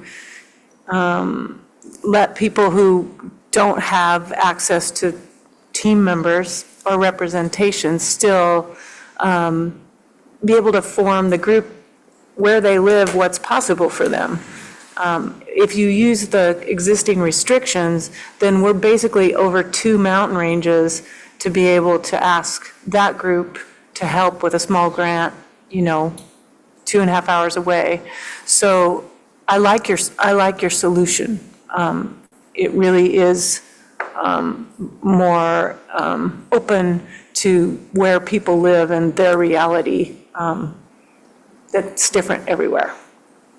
And the map, I don't know. It looked like it was Union, Wallowa, maybe a piece of Baker there. You didn't have any towns or markers, interestingly, on that side of the state. So it was hard to tell. Just saying.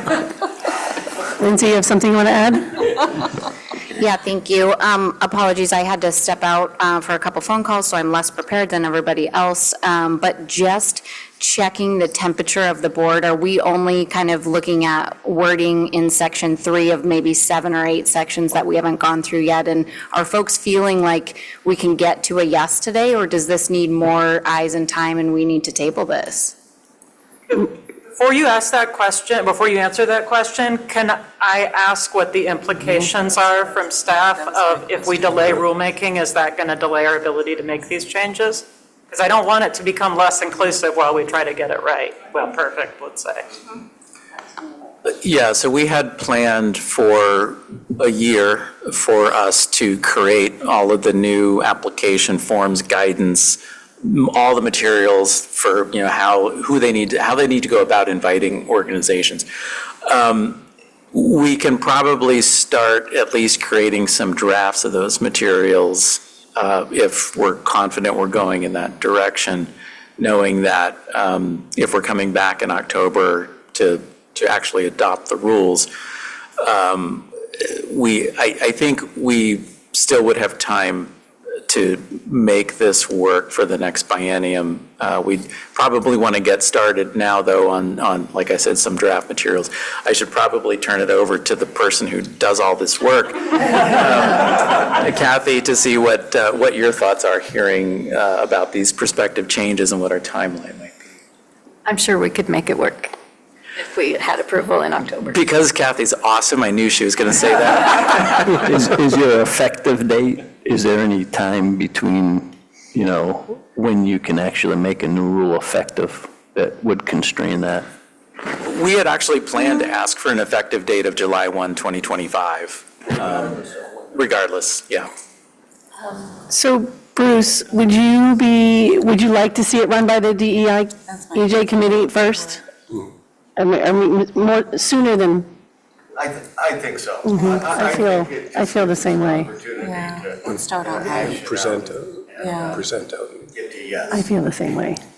It's a good place. I would agree. I think we've got the DEI, and I think let's do a test against it. Let's see. And I think this is a really, manageable place to do it. Jamie, does that sound good to you, the DEI committee? That's a great idea. Okay. And I think it goes to that concern of when we don't have to make a decision. Right. Is there more time to chew on it and think about it? I think it's a good idea.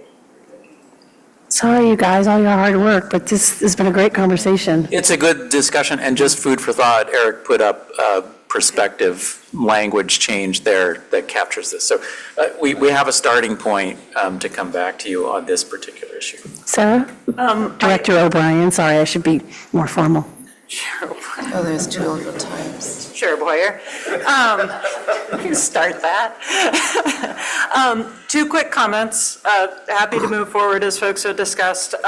One is, I think this will bring us back to our committee structure conversation later, right? So I'm starting to wonder, is there a need for a committee here that can kind of preview some of the consistency with our resolutions before we get to this point? Because we do lay out these timelines, we put it through the rack, there's a lot of steam at this point, right? And the other is just a note to Bruce's initial comment, thinking, and with the support of the DEI committee maybe, how can we be using a strong equity lens without asking our EJ and nonprofit and tribal partners to serve on rules advisory committees? Because I used to run a $4 million a year nonprofit. It was small, but it was not small.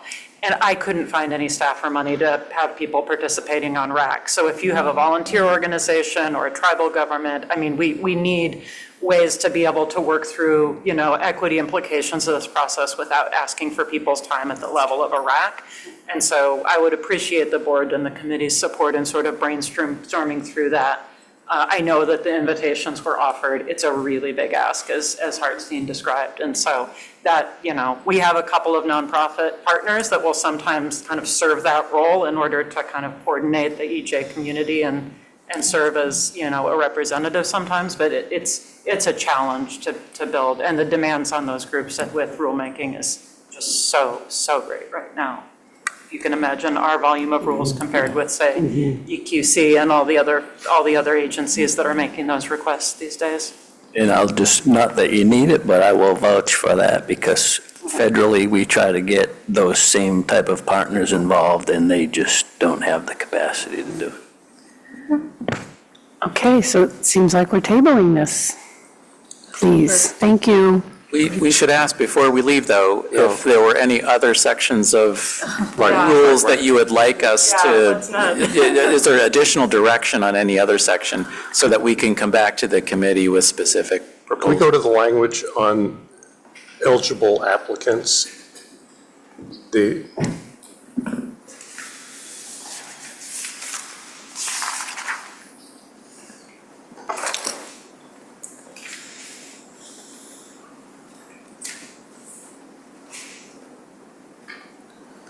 think it's right here, Russ. Okay, it's just, again, from the inclusive lens, are we comfortable with that language? Removing that sub one? Yeah. What page is it on? It's, yeah. Thank you.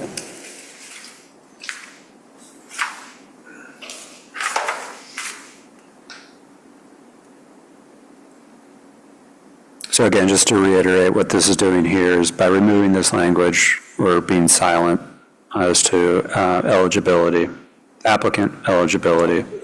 So it reverts to the Division 5 rules. So anybody that's eligible for another OWEB grant would be eligible for a small grant. Okay. Thank you. And we are constrained by that, that is, 5 is set currently, so we can't go beyond that.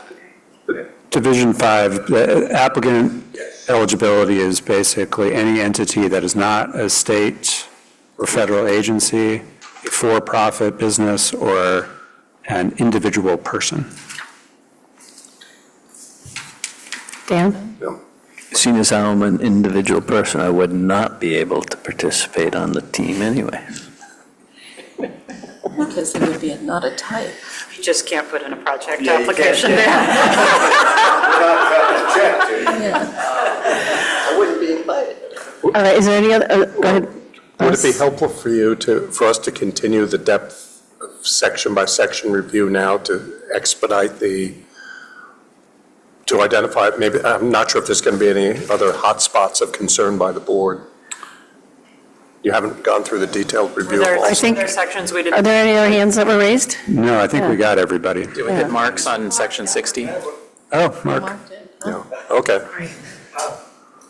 So first of all, let me say that the eligible list of small projects is great. I'm very happy to see that it's greater than the list of projects in 060 that's just pretty small. It's not a concern. I just would like to know, when the RAC was reviewing the ineligible small grant projects, what rationale or criteria did they do or consider to list these projects that are ineligible? Or did they just start going through them? Maybe help me, how did you pick the ineligible projects? So the ineligible project types here are already an existing rule. The only edit we made is, I'm showing here in subsection F, about addressing the same resource concerns at the same location. So it's just repeating what was already there. Yeah, so there was a very minor edit here to this section. Everything else has been in rule for quite some time now. Real quick, I do want to share with members as you go into the committee discussion, in the eligible grant project section, the previous section, the revegetate stormwater runoff treatments, the new one, that's the primary piece of feedback that I've heard from EJ groups that they would like to see better represented in OWEB funding. It opens the door for more urban projects to be more competitive or to be included in this. And so I just want to say, I think that there has been an equity lens on this. I think it makes sense to send it through the committee. That is the primary piece of feedback that I've heard from groups that bring an environmental justice lens. So it's getting in there. It is. Liza Jane? On F, addressing the same resource concern, so if a project didn't get it done and you had to go back in on a small effort and open a side channel or something, you couldn't do that? Because it says in the same area? It says same resource concern. So if you're restoring a river and it didn't quite engineer and work out like you want, so you got to go back and fix it a little bit, and you need some financial help to do that. Are we closing the door on that?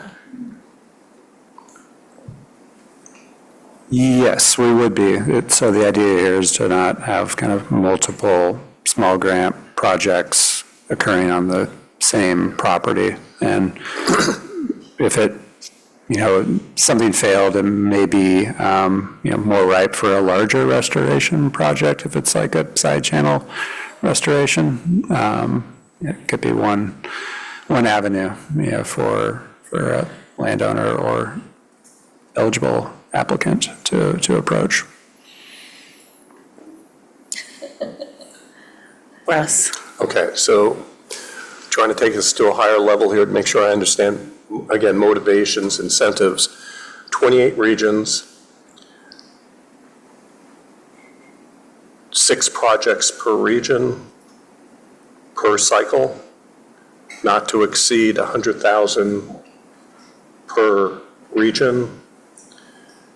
Is that correct? I mean, is there a limitation, or can they move money between regions to bump, since there isn't an upper cap any longer? Yeah, there's one mechanism to do that the board created a couple of biennia ago. And so what the new policy says that the board adopted is that in a biennium, there's usually a certain dollar amount of funds that were not used out of that 2.8 million. In the subsequent biennium, teams that by the midpoint of the biennium allocate 95% of their funds are eligible to access the previous biennium's carryover fund. So rather than those funds getting carried over into our general pot, the small grant policy is up to $500,000. We keep those within the small grant program, and then those teams that are spending money faster have access to it. Thank you, that's great. Jamie?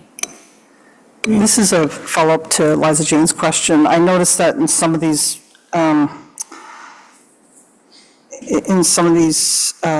the eligible, what's been added is in conjunction with the restoration project. So like employ integrated pest management in conjunction with the restoration project. Isn't that a direct contradiction to the fact that if it's a similar resource, you can't get funding for it? And that's, What page? I don't know, what's the page number on this? That's under section 695-035-0051, eligible small grant projects. And then if you go down to the second page, midway down, it's C, and it says employ integrated pest management in conjunction with the restoration project. There's actually 3 in there with integrated pest management. Yeah, I think respond there, that we talked through with the RAC, because before we just had employ integrated pest management. And we wanted to ensure that if organization is employing integrated pest management, that it's towards restoration, basically. So, releasing a beneficial insect or something, that might be great, but we want to make sure that by doing that it's in conjunction with restoration or conservation efforts. I understand that, but but isn't that also addressing the same resource concern? Or are those different? It would be, if an entity already had a small grant that was looking to do it on a property to try to do it again, then it would be ineligible. But this is, just doing the integrated pest management in conjunction with the restoration project one time, that would be an eligible project. Is if they were to go back and try to do it again, then it would be ineligible.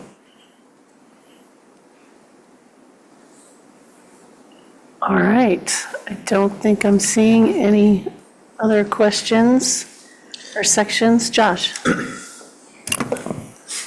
You mentioned integrated pest management in there, and a lot of our restoration efforts also have, invasive weeds as part of that, in addition to pests. What considerations are given to these plantings, and what corrective measures may be needed to see success? So I would put weeds would be in probably B here, manage vegetation. And the way that these small grants are implemented is oftentimes through NRCS, actually, practices. So they need to identify which practice that they are employing through their small grant.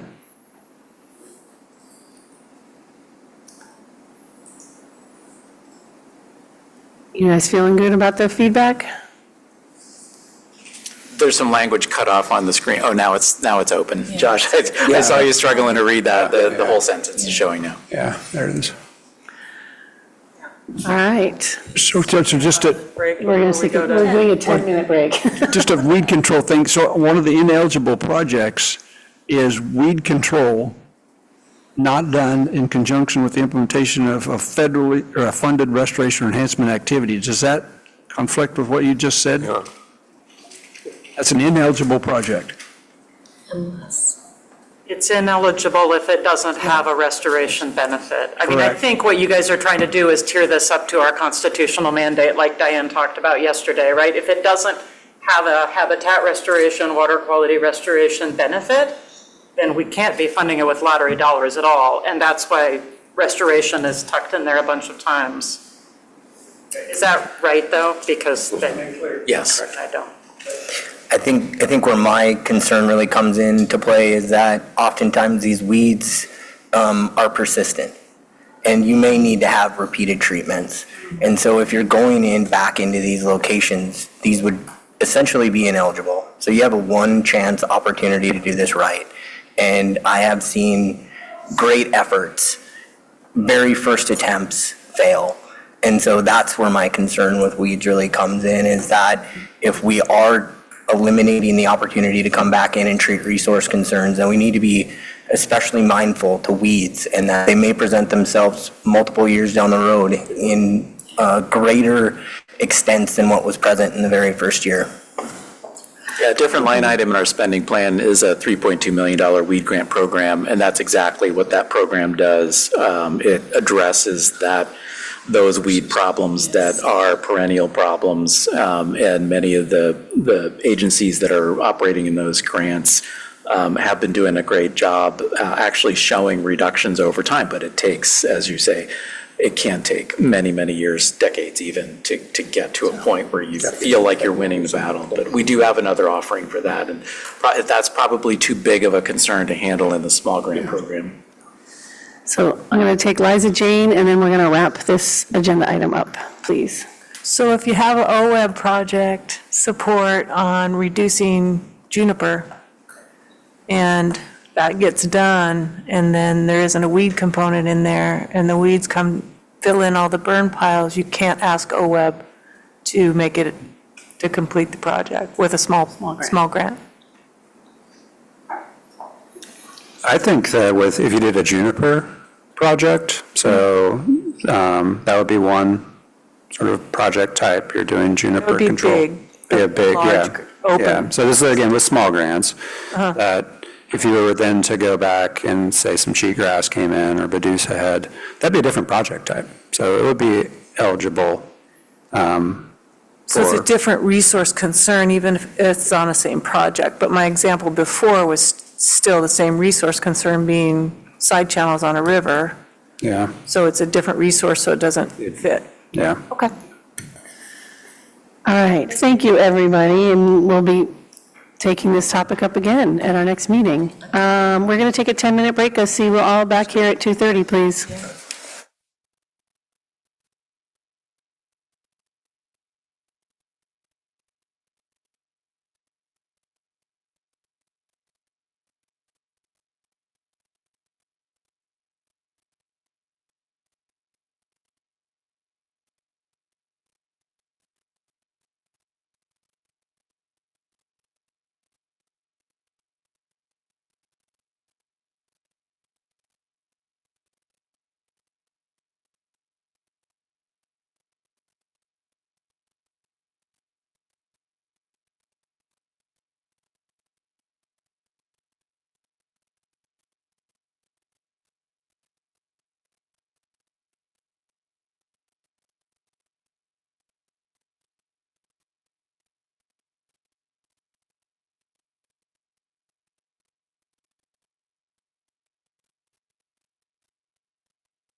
Some companies.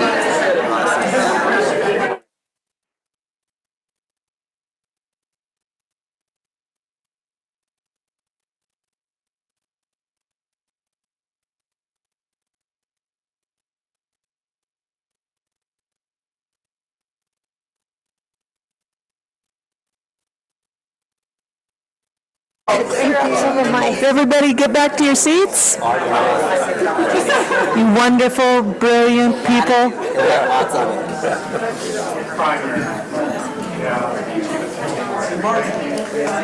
Okay, we are now at item S, drinking water source protection rules. And we have Renee, Audrey, and Eric to present for us, and this is on page 260.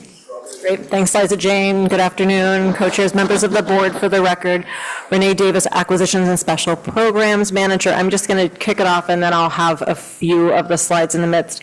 Audrey and Eric will be carrying most of this. I want to do a bit of framing up one. This is yet another acquisitions program. So we'll talk more about the statutory foundation and intent of that as we get into the presentation. Also very different from the rulemaking you just walked through. This is a brand-new program that was given to us with specific intent and different funding sources. So we'll talk about that too, and how that's really, I think, one, affected the stand-up of the program, structure of the RAC process, the iterative nature of it, and then also the timing of it. So we'll get into that more. I do want to take a moment. Dan Brown is going to be leaving I'm certain before we're done with this presentation. And Dan actually served on the Rules Advisory Committee for this because of his very deep expertise on drinking water source protection issues. So Dan, I don't want to put you on the spot, but just if there are any insights, thoughts you want to share from the RAC perspective, that would be fantastic. Couple. One is, first, a comment. I don't think I have deep expertise on. But I will say that, serving on a RAC is a significant commitment. And so it does not surprise me at all that it's challenging to get people to participate in RAC. It's great work, but it's a lot of work. I'm a public servant, so I was paid to do that work.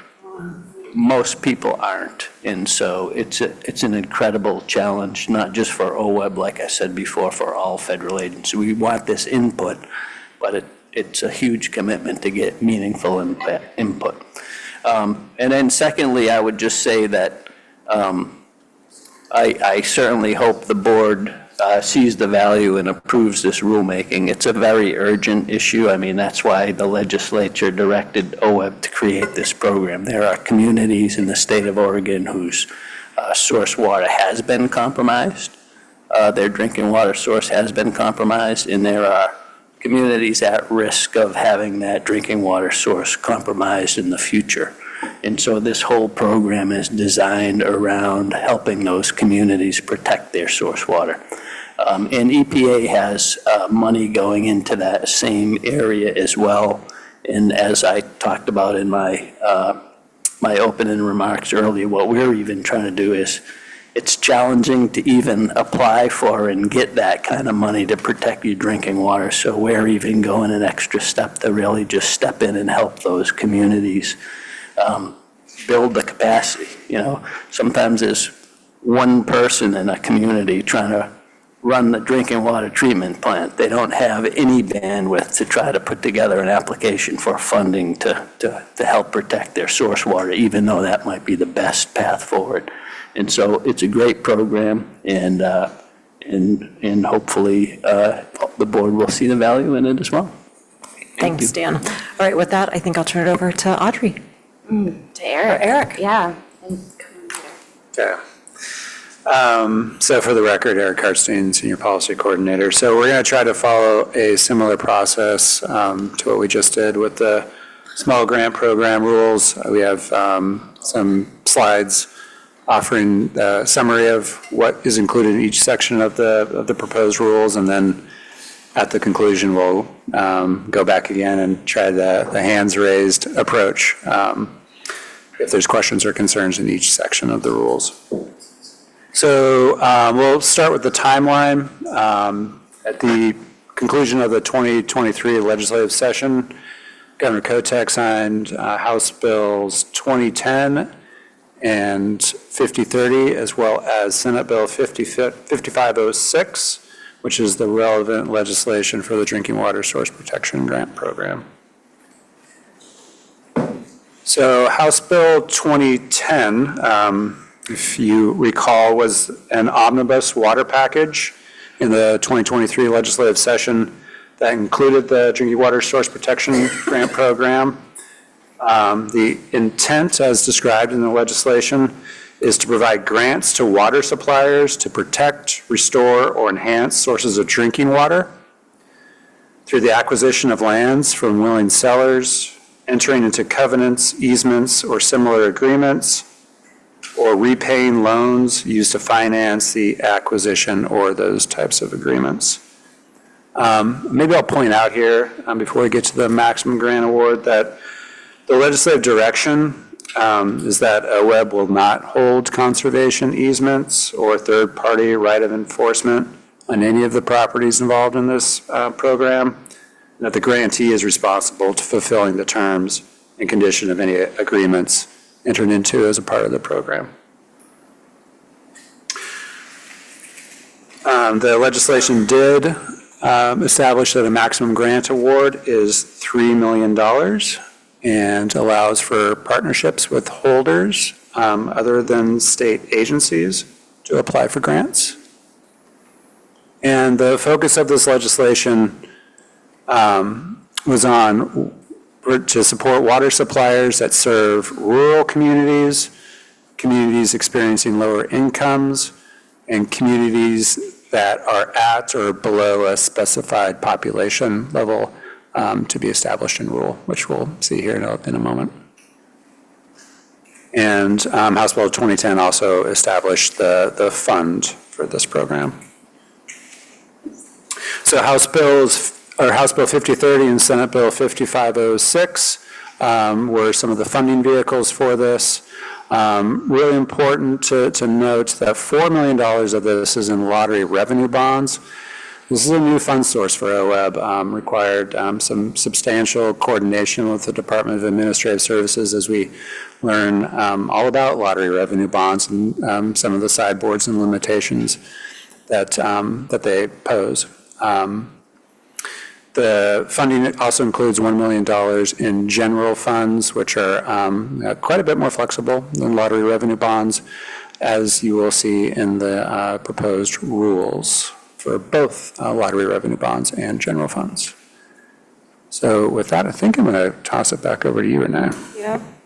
Thanks, Eric. So one piece before I talk a little bit more about the timeline is related to the two different mixes of funding sources. One, 2023 was not the first legislative session when this topic came up. I think it was at least during the 2021 session, if not maybe even prior to that, the legislature started hearing about the urgent needs in some communities for source water protection.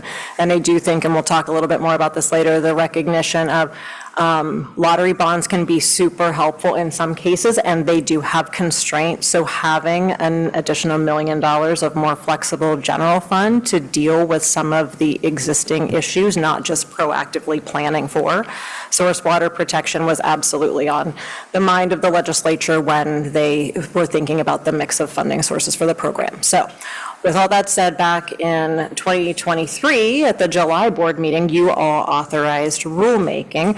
We were still wrapping our heads around the fact that we were getting a new drinking water source protection program with pretty different expectations with that. So I think we'll go to the next one.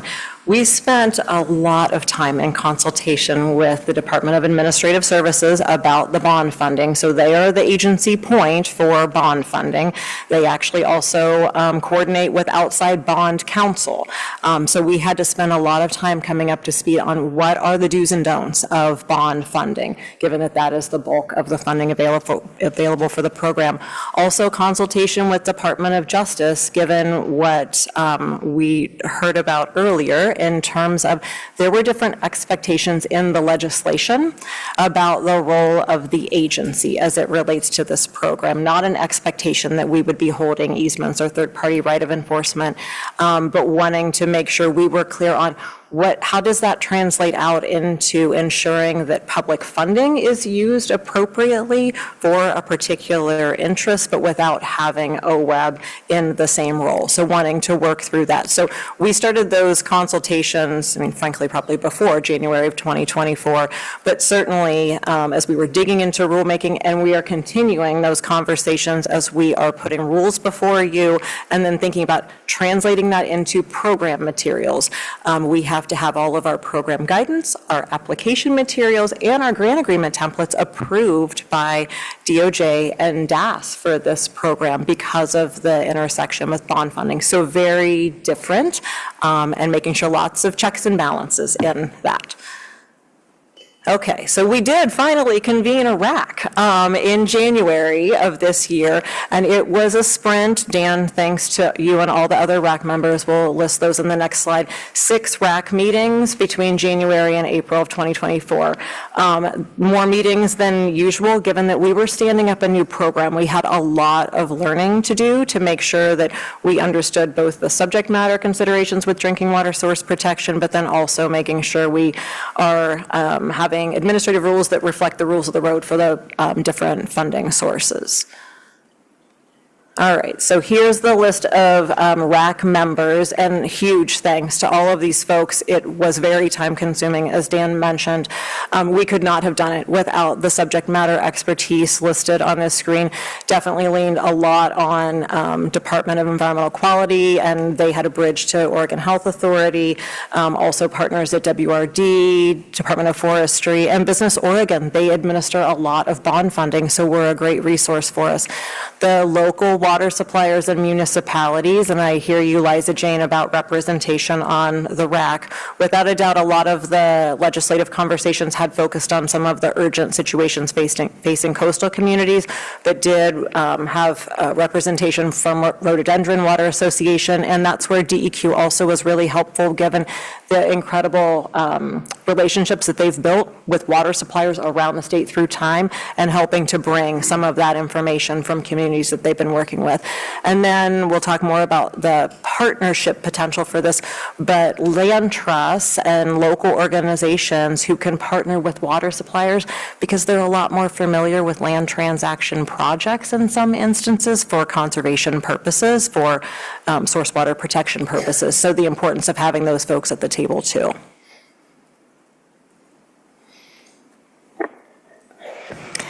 All right, now I get to dive into the weeds. I'm Audrey Squires, Drinking Water Source Protection Specialist, for the record. I could have added myself to that timeline. I was hired in February, so thank you to everybody who got this going before I was on. All right, so glad we practiced rules in the last hour. And as Renee and Eric have mentioned, this one's a little bit different. It's all brand new, and so there's a lot more going on as far as going through all the rules and not just edits. And with that, there's also a lot of words, and so I think Linda deserves a huge shout out for making a wordy presentation very presentable. Okay, and so we're going to do section by section with the rules. There are a couple rule sections that are very consistent with other OWEB programs, and so those are pulled out for the end. So when you see us skip over a couple, those will be at the end. And then make note as we're going through of where you have questions, and we will try again to do the section by section questions. But of course, if you come up with questions and can't remember what section they go to, totally fine. All right, first section is the purpose. And this was pretty easy to craft. We made it mirror the legislation because we want to make sure that we are following the legislative intent. So it is in line with House Bill 2010, and that grants go to water suppliers to protect, restore, or enhance sources of drinking water through forms of land acquisition. And so acquisition of lands from willing sellers, entering into covenants, easements, or similar agreements, and that's really key because of the water supplier participation. And then with willing landowners or repaying a loan to finance one of the above types of projects.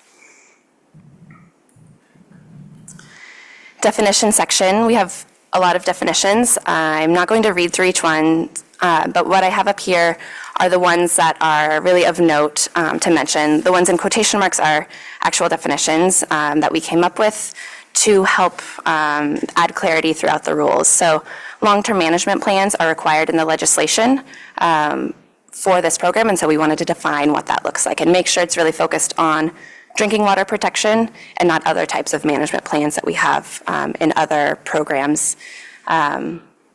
This is not a restoration program, it's not a fish and wildlife enhancement program, it's drinking water. Notice of grant requirements I'll talk about on a subsequent slide, but that is one of the definitions that we worked on. Partnership, and that's that connection to holders where water suppliers are the applicants, but they can form partnerships with holders, such as land trusts, soil and water conservation districts, to carry out the project. So we defined what that partnership is, and then protective instrument, just like the notice of grant requirements, I'll go into that on another slide. And then the two that don't have quotation marks, those are types of definitions that we pulled from Oregon Health Authority and DEQ because they are the experts in drinking water and source protection. And so we really wanted to make sure we had the right public water systems listed as eligible for the program.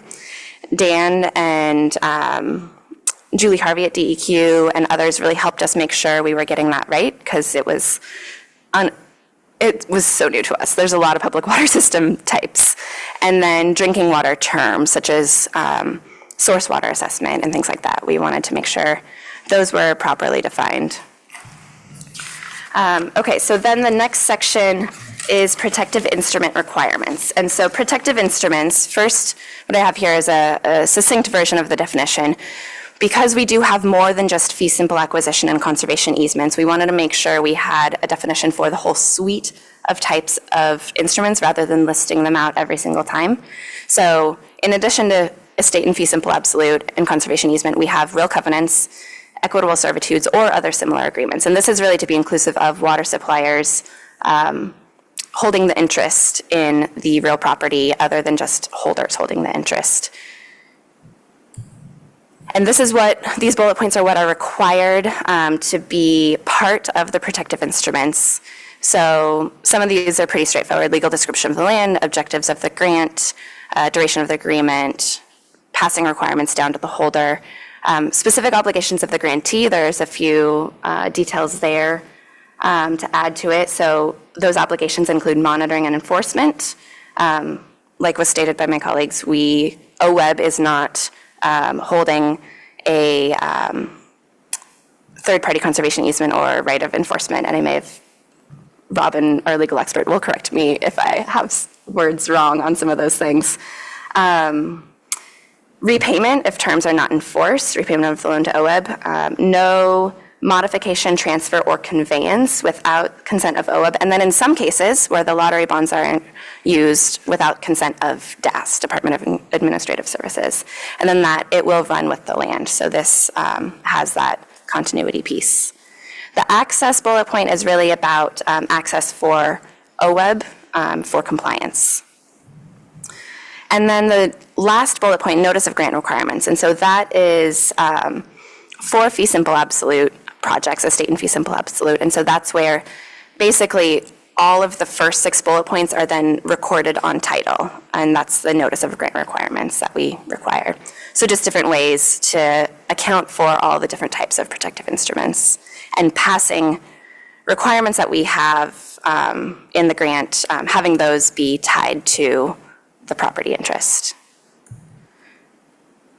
Eligible applicants, this section, again, really ties back to the legislation and the focus on rural communities. And so water suppliers with service populations at or below 25,000 users. As Eric mentioned, the legislation says at or below a specified population level. We did a lot of work with the RAC to come up with what that specified population level should be and selected 25,000 users. And that's users rather than connections. There's a distinction there. And then, as mentioned earlier, eligible water suppliers may form partnerships with holders. And so that is also connecting to the lack of capacity at times in these rural communities. You know, as mentioned, there might be one person running an entire drinking water system, and how are they going to figure out land acquisition on their own while they're running the drinking water system? And so holders coming in to support that. But water suppliers are the applicants. Eligible properties, another section related to eligibility. So again, connecting to the legislation, protection, restoration, or enhancement of the property will benefit a drinking water source used by the water supplier. So these are the active drinking water sources. It's not forward thinking like, oh, we might get a new drinking water source. Let's start acquiring that land. It's to focus on the current drinking water sources. And the property must be partially or fully within the drinking water source area. And we allowed for partially just because parcels don't always mirror watersheds, right? We don't have the same kinds of lines for the two things. But we do want to make sure it is within the drinking water source area as defined by DEQ and OHA. Okay, and then eligible systems. This was, I don't know how many conversations we had about this, but it was a complicated one. And thanks, Dan, and again, Julie Harvey at DEQ and her connections to OHA, and then Dan's colleague at EPA running the tribal drinking water program, making sure that we were inclusive of tribal entities as well. So we're focusing on public water systems owned by a local government or nonprofit. And I want to mention the highlights. You'll see this 3 times in the presentation, and these are edits after public comment because these are dense rules and we missed a little thing. And so local governments are key. That's going to be 95% of our applicants. And we had left that out. So we're making sure local government is included to include these water suppliers that are primary local government entities. And then you'll see the 4 types of water systems, and I'm not going to get into the weeds on those. We can in question and answer time if you have questions on those. But again, lots of back and forth with our expert partners at other agencies to define those. And then tribal public water systems, we wanted to specifically call out their eligibility. And then ineligible federal, state, and for-profit water systems. Our maximum grant award, as defined in legislation, is $3 million.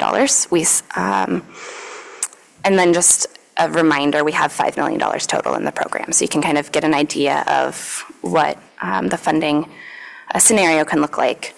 Matching contributions, I think the key thing to call out here is the 5% match. So this was, again, a big discussion between OWEB staff and our RAC. What should that match look like? We want to be really inclusive of these rural communities that don't have a lot of resources. So the legislation specifically calls out economically disadvantaged communities.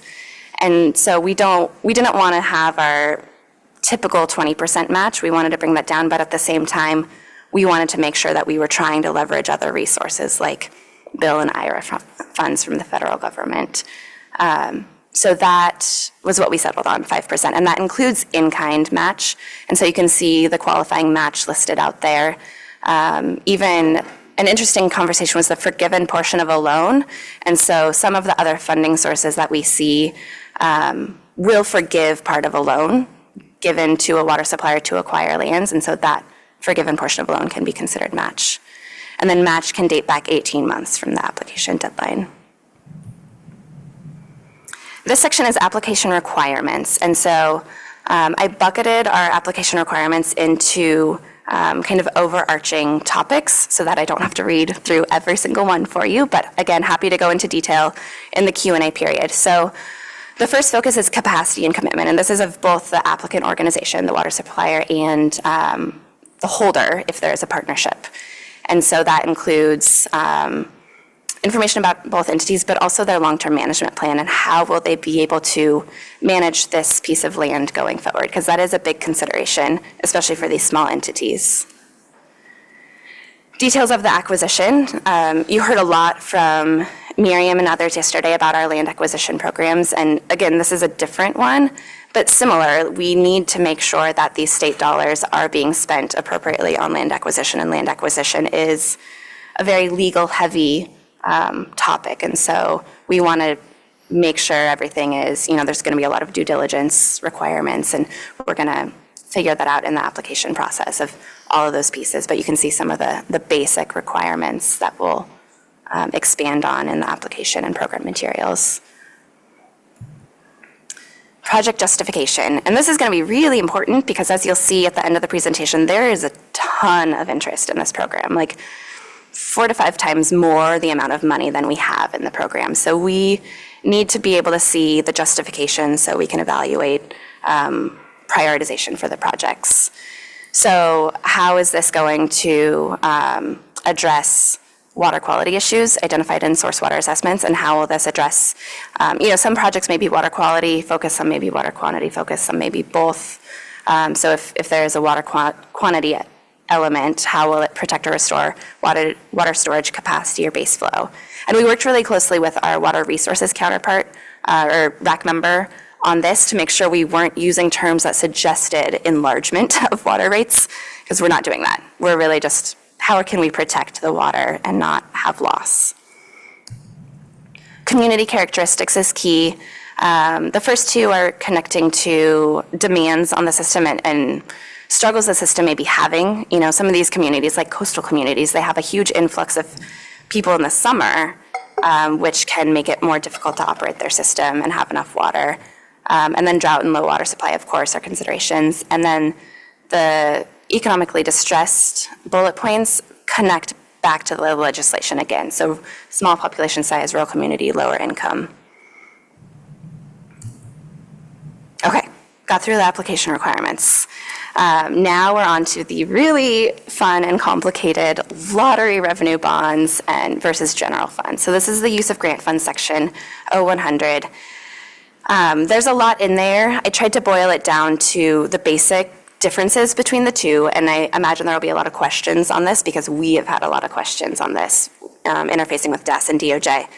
So I'm going to start out with lottery revenue bonds. They are more restrictive than general funds.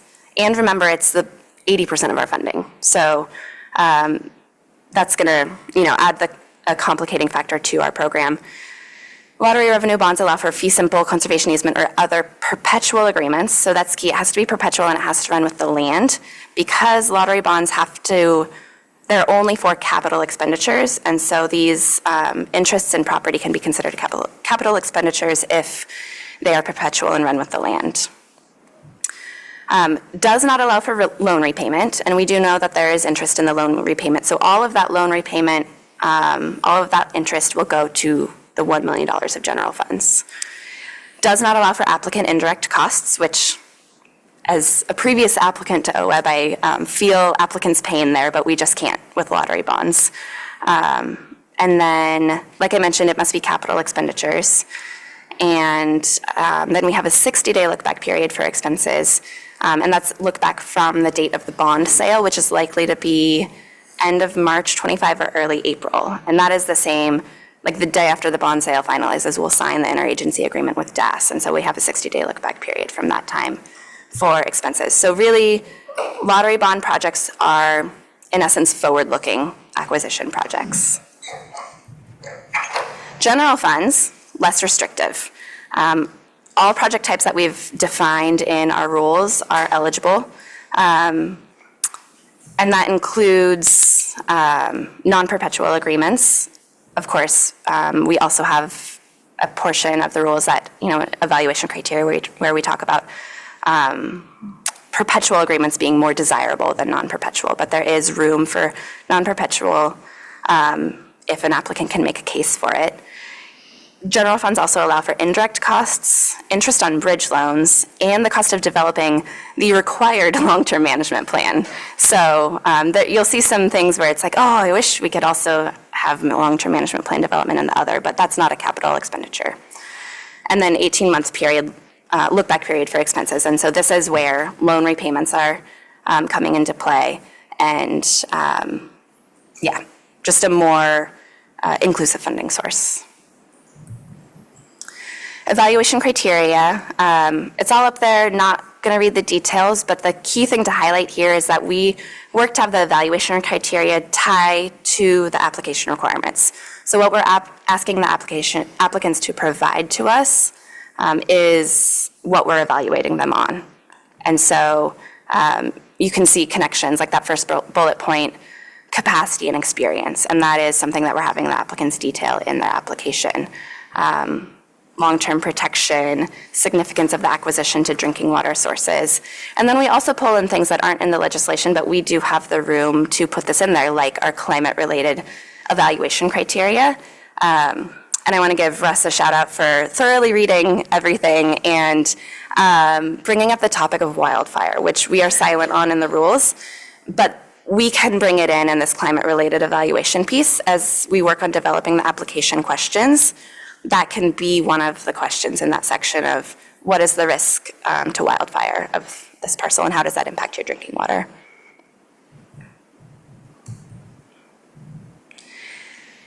As we've mentioned, this program is unique in a lot of ways, and this is one of the ways it's unique. This first grant solicitation cycle section in the rules, I do have it verbatim up here just because we have two post-public comment period edits, so I want to make it clear what those edits are. But the reason for this section is this program is so different. It's unique to us. It's unique in the funding sources, and specifically having that $1 million of general funds to do loan repayments with requires us to think about how will we actually expend that properly, to consider, as Renee mentioned, the entities that were coming forward and making the legislature aware of their drinking water struggles 3 years ago, 5 years ago. There's a backlog of projects that we have been directed to consider. So this first grant solicitation cycle section gets at that inclusivity, but then we move away from that in future cycles once we take care of that backlog of projects. So let me make sure I hit the points on this one. The highlighted pieces just, they add really good clarity. They make it a little more tight in this section. So that second bullet point, we wanted to make sure it's clear that it's only for projects funded by general funds that we're allowing the 60-month look-back period. And then the third bullet point, it's specifically for loan repayments and not all project types, but loan repayments where that exception is allowed. So again, those tighten it up. All right, next section, grant agreement conditions. Long-term management plan, as directed by the legislature, is a part of this program, so it's one of our conditions. And to back up a second, we will also have, much like you've seen in land acquisition and water acquisition, project-specific conditions, but these are kind of the overarching ones that will apply to all grants. So long-term management plan, we will review and approve the partnership agreement with the grantee and the holder. And this is especially important because of the lottery bonds. So we want to make sure that all of the requirements from DAS flow down from us to the water supplier to the holder if there is a partnership there. And then subsequent conveyance requirements. We want to make sure our investment stays even if the land transfers hands. Public comment on grant applications. As we all know, public comment is really important to OWEB, and so some of these are standard. So we will consider written comments prior to the meeting. We'll consider comments made at the board meeting. And then we, in this program, as we've mentioned a couple times already, we don't have that extra enforcement ability of other land acquisition programs. We aren't holding a conservation easement on a fee simple acquisition, and we're not, we don't have third-party right of enforcement on a conservation easement. And so we do not hold public hearings for this program. But many of our applicant entities are required to per ORS 271.735, and thanks to Robin for that reference. So any comments made at their hearings, we will consider in our evaluation of the grant applications. Compliance and enforcement. So we're getting close to the end. So the first bullet point here is consistent with other OWEB land acquisition programs. The second two really are to capture the statutory intent that the level of OWEB enforcement is less than in our other programs, as I've mentioned a couple of times. Subsequent conveyances. If you've read the section in the rules, you'll notice that we use a lot of different verbs there, modification, transfer. And that's just to make sure we're using all the right language for all the different types of property interests or protective instruments. But basically, if the land is conveyed or transferred, it needs to comply with the requirements of our ORS 541.960 title restrictions on lands purchased through grant agreement. And that applies even though it's a different section of ORS. And then these other points are also important. I think the fourth bullet point is one that we talked a fair amount about, to make sure that these lands are only transferred to, for fee simple and conservation easement, transferred to eligible applicants or eligible holders. And so it stays in the intended hands of the program.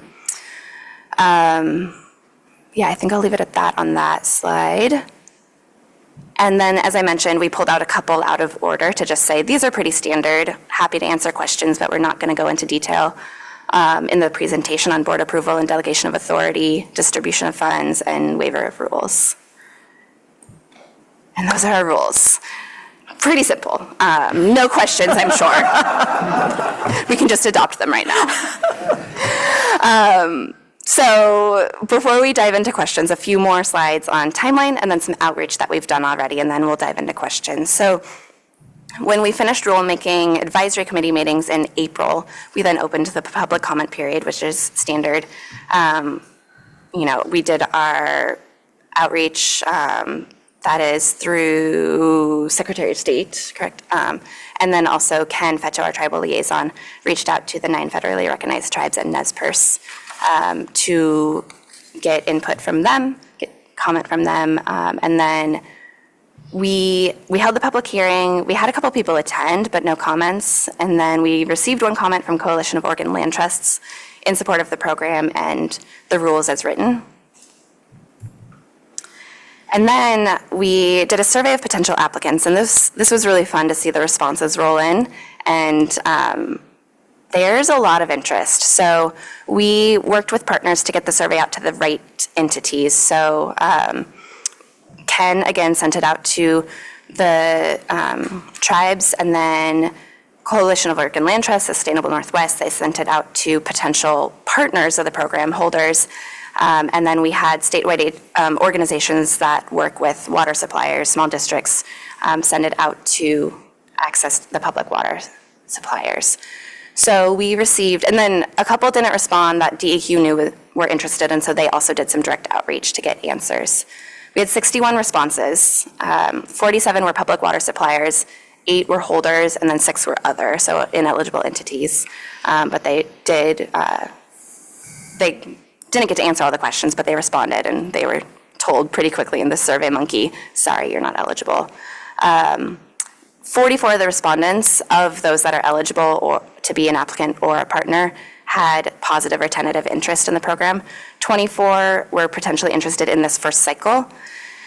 The geography, and Liza Jane, I think this connects a bit to the representation on the RAC as well. The geography did span the state. We had a little bit of interest on the east side, but it is primarily concentrated on the coast. Type of acquisition, primarily fee simple, a little bit of conservation easement and equitable servitudes. And then the really exciting part is the program demand. So $12 million of definite, yeah, we're interested in applying the first cycle, and then up to potentially $26 million of applications in the first cycle for those that were like, maybe we'll be ready. And then subsequent cycles where people were like, yeah, we're not ready yet, but here's additional interest in the program, another $8 million. As a reminder, we have $5 million currently for the program. And then just quickly finishing out the timeline before we dive into questions and answers. So I jumped the gun with how I worded this. I said board adoption of the rules, but I think that's appropriate because to meet our timeline for the legislature, it would be great to adopt the rules today. So we are frantically working on getting program materials together and getting those, as Renee said, reviewed by DOJ and DAS. We're hoping tentatively to have our first solicitation cycle open from October to December of this year. And that means we need our program materials to DOJ in a couple weeks. And then that would set us up to go through the review process and have projects recommended to you at the April board meeting. At the same time, we have a report due to the legislature on April 1st. And so it would be great to say, here's all the applications we received. This is what we're recommending to the board to fund, probably using up the $5 million. And then here's how much more is needed to fulfill the grant requests that we got the first cycle. And with that, we can dive in to Q&A of the rules, which Eric's going to lead us on. And actually, really quickly before we do that, so obviously Eric Hartseed is always involved in rulemaking, so huge thanks. And I want to thank Rachel Thompson, our post-fire recovery specialist who helped with the rulemaking process, Robin Meacher, who's in the back of the room, she's our OAHP easement specialist, and Audrey was offered this job the day of her due date for baby Arlo, who you saw this morning. She has been in an absolute sprint, and this rule set is incredible, given the lift that was involved with the new fund source, new subject matter. So before we dive into the rules, just huge thank you to the RAC, but to the internal team who did this in a 6-month period. So thanks to all of you. And to you. Yeah, thanks.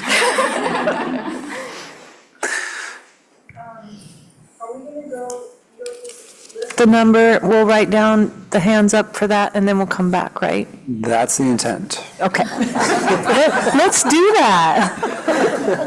Okay, here's first. Oh, you have it written. I have it written down, yeah. Okay, so we'll start up at the top, the 0010, the purpose section. Are there board questions, comments?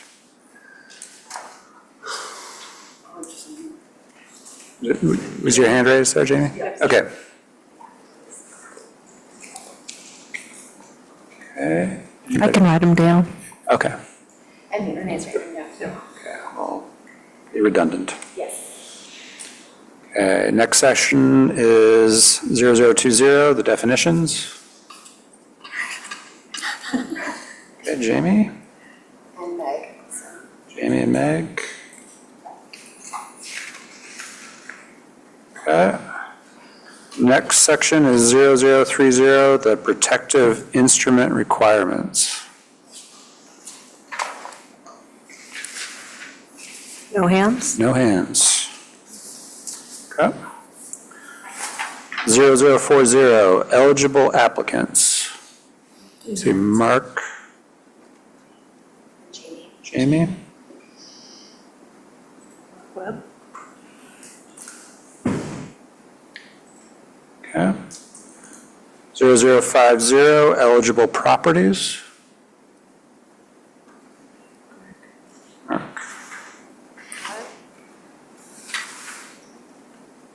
0060, eligible systems.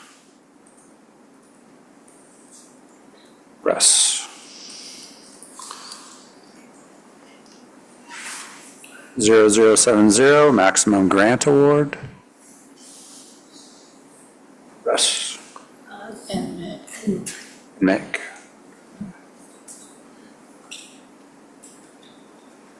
0080, matching contributions.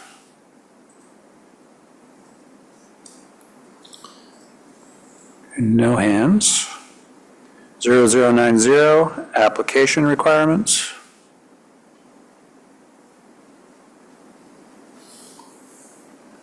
No hands. 0100, use of grant funds.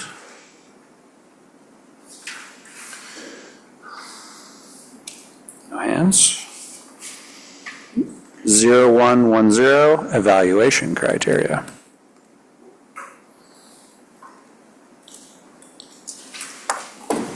No hands. 0120, first grant solicitation cycle. Okay, no hands. 0130, grant agreement conditions. No hands. 0140, board approval and delegation of authority.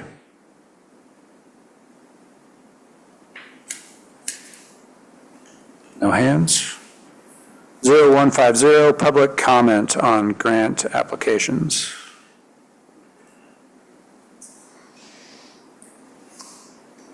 No hands.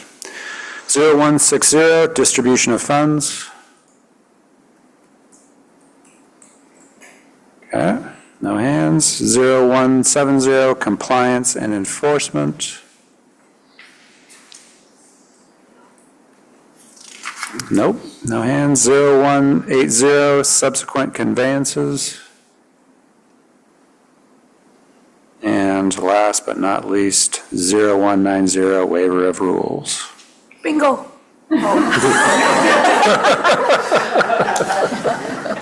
Feels like bingo. Okay.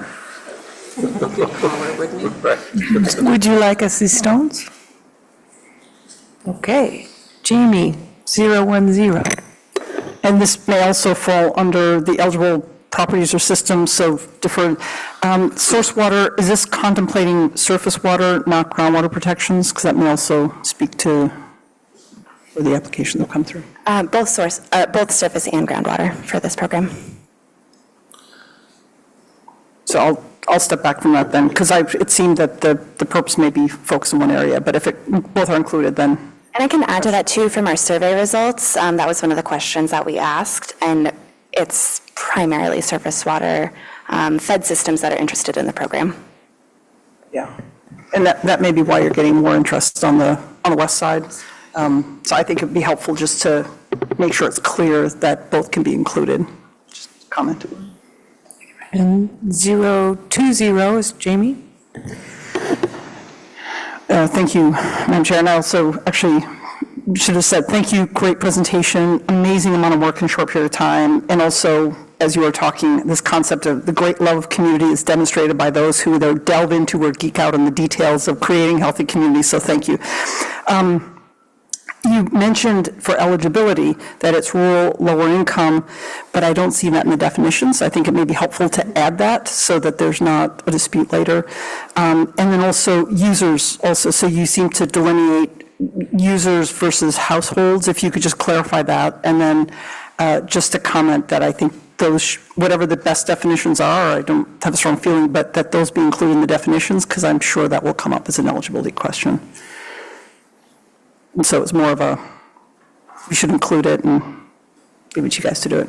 So we do have, just a clarifying question, and so the eligibility sections where we define some of those things, was that sufficient? Like, is this something that we could potentially add clarity to in our program guidance to make sure that when people are looking at the program, they really fully understand, or do you see a need for a rule? Yeah, so like rural, what's defined as, or even the less than 25K, and if I can just transition because it's related to the eligibility piece. So like you mentioned local governments, I think you mentioned tribal, but the sovereign, I don't know if you want to include that, because one of the examples I'm thinking of is there's Warm Springs and their system, but there's also Klamath. So Klamath then not owning property, the city of Chiloquin, if they applied, would they be eligible under that tribal definition? So if they are, and we, in working with Dan Brown's colleague, Diane Sands at EPA, and we can go back to her, and I will go back to her with questions about tribal public water systems. But I think if the tribal public water systems would be connected directly to tribes that have that sovereignty, that are federally recognized tribes, or NESPERS in Oregon. And so then if it's like the city of Chiloquin and not technically a tribal entity, then they would fall into the public water supplier category. And they would have a public water system that fits. And so they would be, I'm sure they're at or below 25,000 users as ineligible applicants.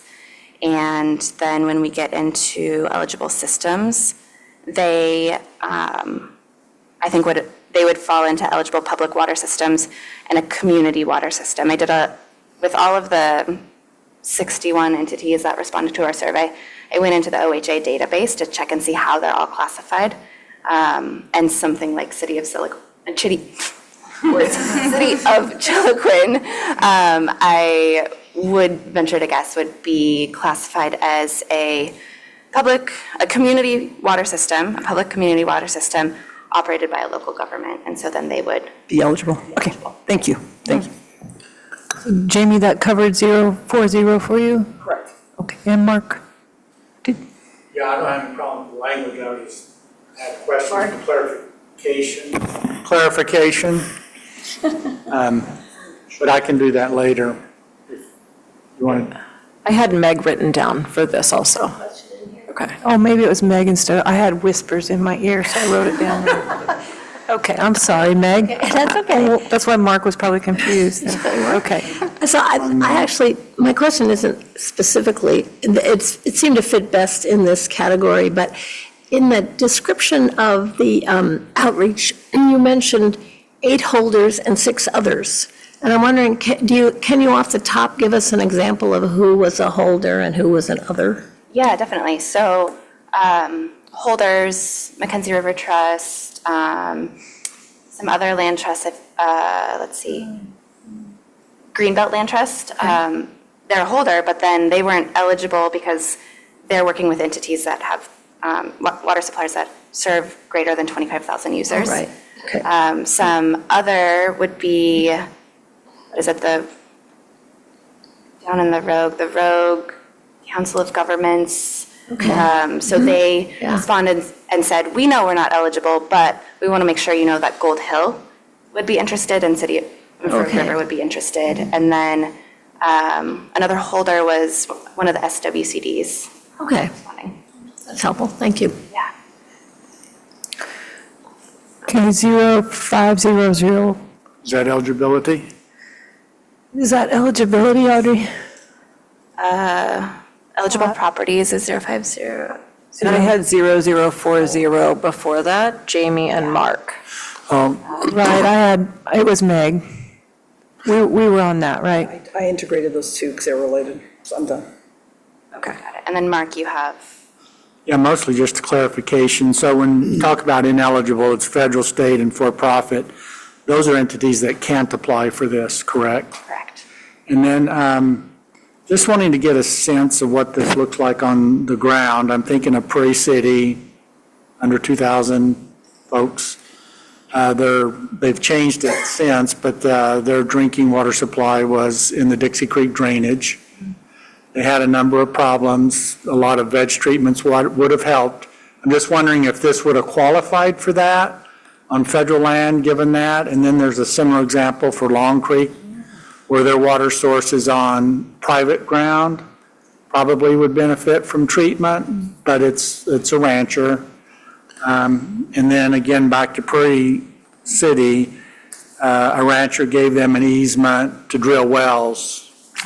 And so I would just, language is all fine, I'm just trying to get a sense of what counts. Yeah, that's a great question. And the same, when I looked at the legislation, I'm like, oh, protection, restoration, or enhancement. And so I initially thought like, oh, this is for also restoration projects. It's not. This is solely land acquisition, whether it's through like fee simple acquisition or interest in the property. And so the federal property would not qualify because you're talking about just doing treatments unless they were going to like acquire the property from the Forest Service, which is unlikely. So that wouldn't apply. The private property, Right. if they're going to acquire the property or acquire some kind of interest in the property, but not just to do treatments. This is really for like property interests, really property. And so, not to change anything here, but just thinking about the future, I'm wondering if, because there was the emphasis early on the coastal communities, that the coastal region, at least from the Cascades east, a lot of the water sources are going to be on federal ground. And they're likely going to need treatment.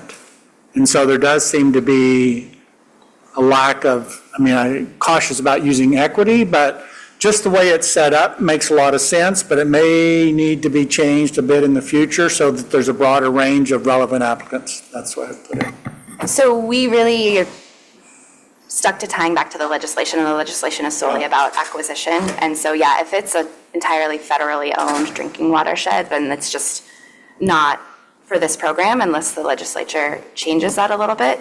There are some cases like rhododendron and Corbett are some great examples in the foothills of the Cascades where their watersheds are almost entirely federal with like a piece of private. And that's an example of where this program fits in really well, where they can try to acquire that piece of private land to fully protect the drinking watershed.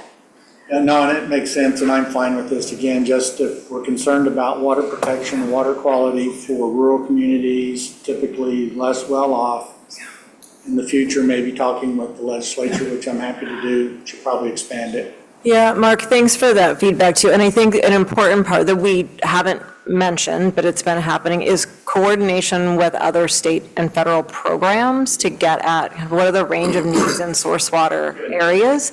And so initially I was thinking, Forest Legacy, but that still doesn't get at it because it's an acquisition program. Like, in my mind, this is a perfect conversation for shared stewardship and the 20-year strategy, cross-boundary discussions with ODF and Forest Service and BLM and NRCS and us and ODFW, because the ownership isn't off. You've got to get some restoration work in those areas. Take care of the ground, but it's just, a lot of times this would help incentivize it or create match or additional momentum. And so my hope is that some of the funding conversations around this also can connect up to other big efforts where folks are looking at, we're thinking about it from more of a fire management, forest resilience, but there absolutely is a drinking water nexus here, and we should be thinking about the diversity of programs it takes to get at those issues. Bruce has a comment. Now Brian has a comment. Yeah, related to the issue around the long-term management plan, I assume that could include some of those forest treatments that might be needed. I think it's also important that we look at the diversity through the source water assessment and then the plan, address the fact that not all risks associated from fire are especially conducive to land treatments, depending on the ecology of this system, right? I mean, dry forest types, very conducive to treatment. They're very in need of those treatments. But, I've been asked questions around, would Portland's water supply benefit from vegetation management? And the answer is not really, given the ecology of that system and the nature of the fire regime there. It can be landscape specific. Yeah, exactly. So but they can benefit from having redundant supplies, which they have, right? And so we need to look at the engineering side of things to the infrastructure side of things if you want resilient water supplies. So I think that if that's part of, and I think that's what Renee was talking about, is making sure that those long-term plans address both the land treatments that might be needed, but also the infrastructure components that might be funded from a different program, but still are kind of connected there. So. Thank you. 070. I think I was ineligible. Oh, you had a comment on 060? There was eligible systems. Yep. Okay, sorry, Russ. Okay. Go ahead. So you had mentioned that it was for existing systems, eligible for existing systems, correct? In the coastal range, you have many existing systems that are failing, and they need to find replacement systems that may be in an adjoining watershed. It may, as you have the freshwater lens moving further and further upstream. I know that you mentioned there's legislative demand for this resource and pre-identified places that are in need of assistance. Many of those are going to have to move to entirely new geographies. And I'm curious why we're creating that limitation. They will have to replace and find new systems.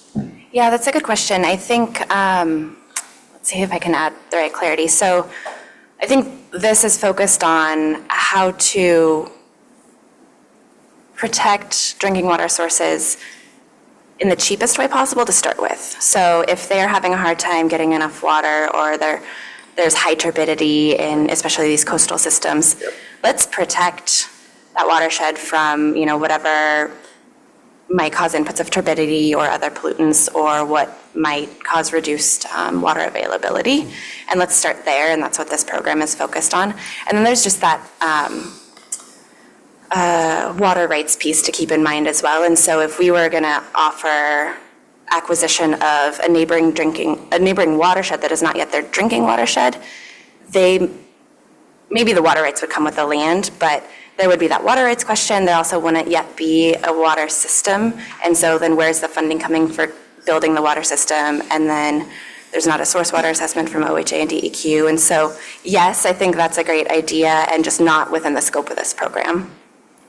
And Russ, I would add, hopefully we can rehave this conversation in 5 years about an update to this rule set, and it's maybe a possibility to be more prospective, but I think kind of dealing with the priority issues, thinking through how do programs like what DEQ and OHA offer for some of the kind of scoping and technical assistance to get to those new systems, and then determining, can we be a little bit more prospective than we were able to when we were in a sprint for rule adoption and $5 million in funding? I think that should always be, when we have the prompt to take a look again at the rules, might there be space to think more long-term? Because the bond funding does also have a time horizon on it too. We have essentially 36 months, less than 36 months to get that spent down. And if you're not well along the way with an acquisition, that is challenging. And Russ, I had you for 070 as well. That's maximum award? Yeah. I only have the number written down. Okay, so under maximum award, I think, Mark, to this question about total available revenues, EPA funds DEQ through their state revolving loan fund. That is helpful for this particular issue in terms of source water and primary source water. Through the bipartisan infrastructure law, significant resources were made available to the state of Oregon through DEQ, and understanding that this money is, this standalone $5 million is not all that is available. There's a deeper pot, and it helps to give broader context to the opportunities. There's going to be extraordinary demand, and it's leveraging one against the other, and being clear on that, and making sure we continue to leverage our federal relationships to continue that flow. Thank you. Thank you, everyone. That's our. We had Meg. We had one, for the maximum amount question. Meg, why? I'm sorry. All right.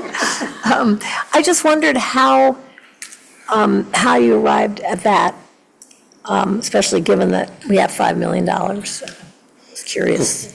Yeah, so the legislation allowed for $3 million as a maximum, but, we could, it is in the statute. We could have gone lower, but we wanted to leave the door open. So yeah, if acquisition is expensive, and so there are projects that will come asking for $3 million, and then that means we can only fund 2 projects. But there are others that are only asking for $175,000, it's a different type of agreement rather than fee simple. So we'll make it clear in our program materials. I'll be doing a webinar in September before we launch this program. Like, yes, you can ask for $3 million, but make sure we only have $5 million available. So, yeah. Thank you, Meg. Is there anyone else I missed? Okay, the chairs would entertain a motion. Thank you, Chair. As an Oregonian who has a great good fortune to live in a community who owns the watershed and has a protected drinking water source of splendid drinking water, and wishes that all Oregonians had the same, I'm happy to move the board approve the Drinking Water Source Protection Grant Program administrative rule found in attachment D of the staff report, effective upon filing with the Secretary of State's office. I would like to second. Okay, motion's been made by Bruce, seconded by Liz. Is there any further discussion? Seeing none, all those in favor say aye or say yes. Yes. Any opposed? Oh, good. Motion passes. Thank you. Okay. All right, thank you. So we are moving on down to our second to last agenda item, and it's agenda item T, and I'm going to call Renee, Taylor, and Robin up to the table, please. OAHP closing date extension, thank you. Taylor and Robin, you guys are troopers hanging on at the very end of this. Just appreciate you. Grand finale. There's no ice going to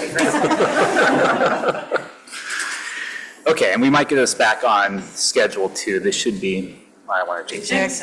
We'll see. We'll see. It's up to the board to decide. So anyway, this is agenda item T on page 281 of the ebook. It's kind of a bit of a Frankenstein agenda item. It's two parts. So we're requesting a deadline extension for meeting all of the GA conditions that are required prior to closing for all of our open OAHP conservation easement grants, and there are 6 of those. And then we're also requesting the appointment of a new commissioner, the Oregon Agricultural Heritage Commission, to represent Oregon State University Extension Service. So, first part of that, the extension request.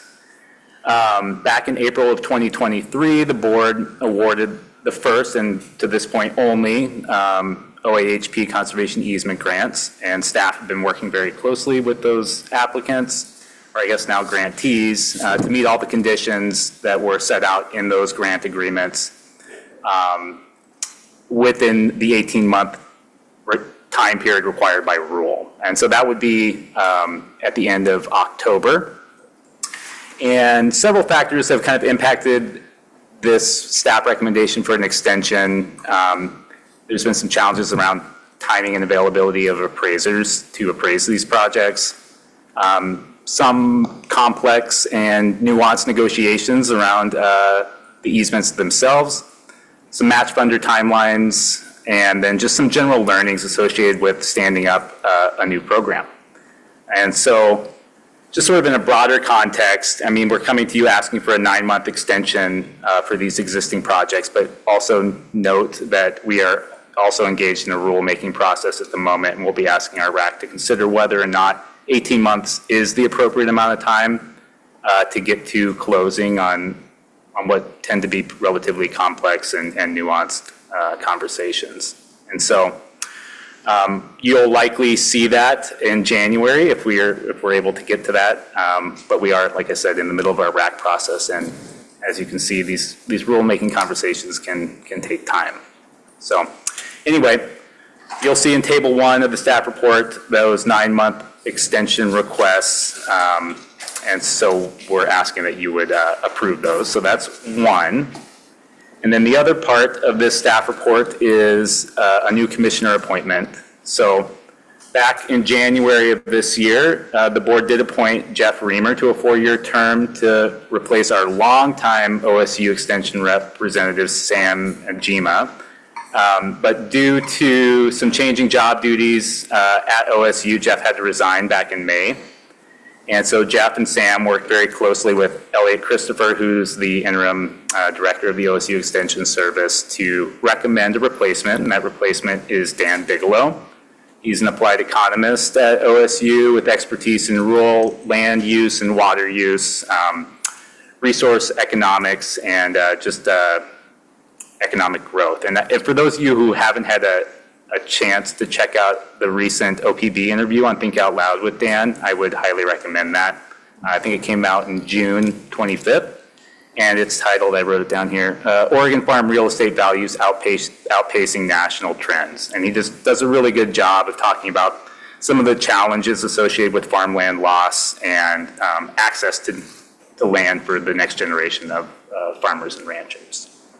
So anyway, staff are requesting that the board appoint Dan Bigelow to the Oregon Agricultural Heritage Commission effective immediately to serve out the remaining 4-year term that Jeff started in January. So those are our 2 requests. I was just going to give you a brief overview of things that are coming your way because we seem to have an OAHP item at every board meeting. So in October, we're going to be doing another commission appointment. Hopefully, we're recruiting for Russ's seat because the board poached him, and we have applications open for that currently. So that's a seat to represent natural resource interests, and those applications are due August 30th. So if you know anybody who you think would be interested in serving on the commission, send them our way. And then in January of 2025, there will be 3 more commission appointments. So we're kind of having a lot of turnover on the commission. We've been around long enough that is starting to happen. And that'll also be the time where the board will be considering up to 10 new OAHP conservation easement applications that we've received and are working through at the moment. And like I mentioned at the top, we'll hopefully be asking you also to consider adopting an updated rule set for the program. So with that, I'll see if there's anything to add or any questions. Liz, you have a question or comment? A question, because you're going to have a number of board openings, are hoping that you're going to look at DEI strategies and see how they can apply and be creative and inventive about them. Yeah, I appreciate that. We'll look at that and incorporate that into our recruitment process.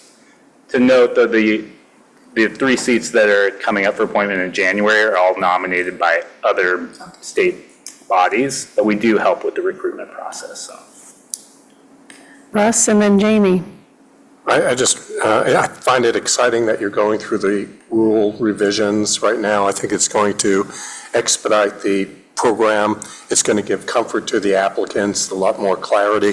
And I think also if we're successful in getting the stewardship staff position in place, the idea of third-party monitoring will all of a sudden become very clear to people that in fact, there's somebody that you could trust. It's not the government is out there to oversee your property, but somebody who's a common friend who wants to make sure that you're meeting your obligations of stewardship of the land. So I'm encouraged. I think you're doing great work, and anything we could do to help you find good board members, let us know what we can do to help. Appreciate that. Jamie, please. Happy to support this. Second Liz's comment, great comment, Liz. The question I have is actually for Sarah. And we just lost Steve, and so we're in the process ourselves of looking for an OSU Extension Service representative on our board. I just want to confirm that we're not contradicting ourselves if we want to poach again. So just wanted to raise that internally and see if you have any thoughts on that. I am going to check in with Renee and Stephanie. I believe Steve has suggested a couple of potential replacements already as part of his notifying us, and I don't think Dan's one of them, right? Okay. So. Thank you. What's that? To my knowledge, no. I thought you said you can't have him. No.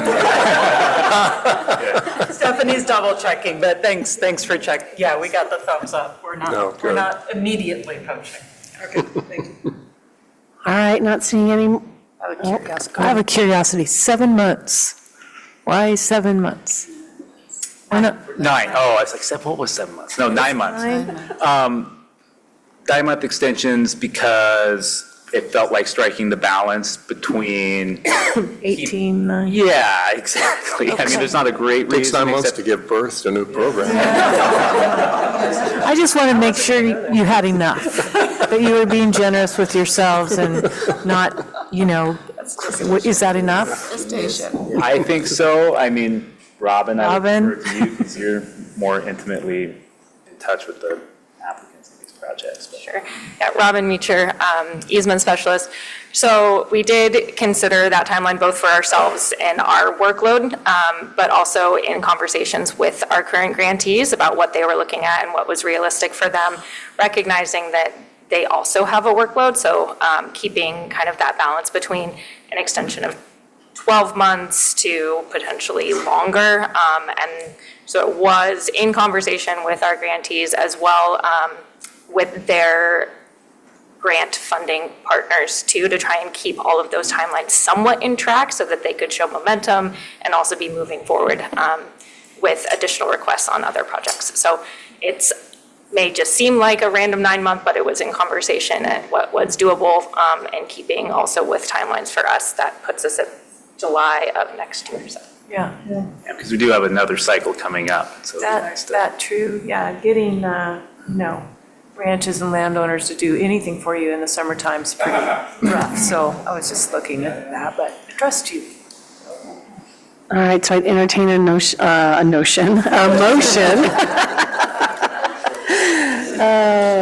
to approve a 9-month extension. Happy to be the chair. I move the board approve extending the timeline for satisfying all conditions included in all open OAHP working land covenant and easement grant agreements, including the closing dates to July 28th, 2025, as detailed in Table 1 of the staff report. It's been moved by Jamie, seconded by Mark Webb. Is there further discussion? Hearing none, all those in favor say aye. Aye. All those opposed, nay. Motion passes. And now our next motion, please, is to appoint a new member to the OAHC. Please. Okay, I got it. Should we go on this side now?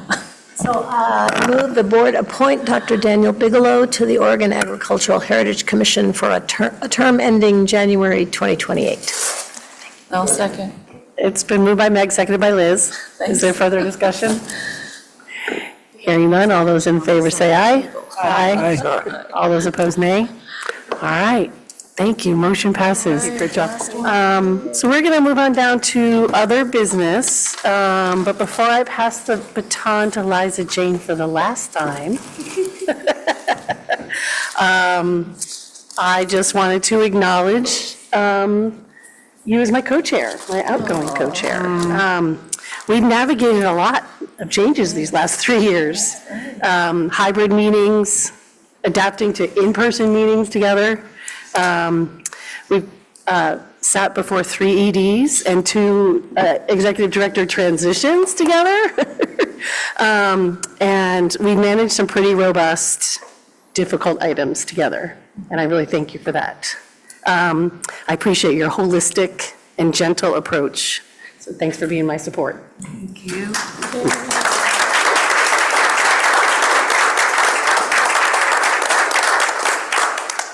Pass the baton to you. Okay, other business. This is our opportunity to consider not clarifying questions, but any comments that you had from what we heard from the public. And then we also want to include some conversation that Sarah will lead about our burning state. Which order do you want to do that? First, does anybody have comments they want to bring forward about what they heard? Liz? I just, a sense of the meeting and the last couple of days, what I saw was happily, identifying some things that we can improve. And then yesterday and today, I saw a modeling of that, immediately. So that was one.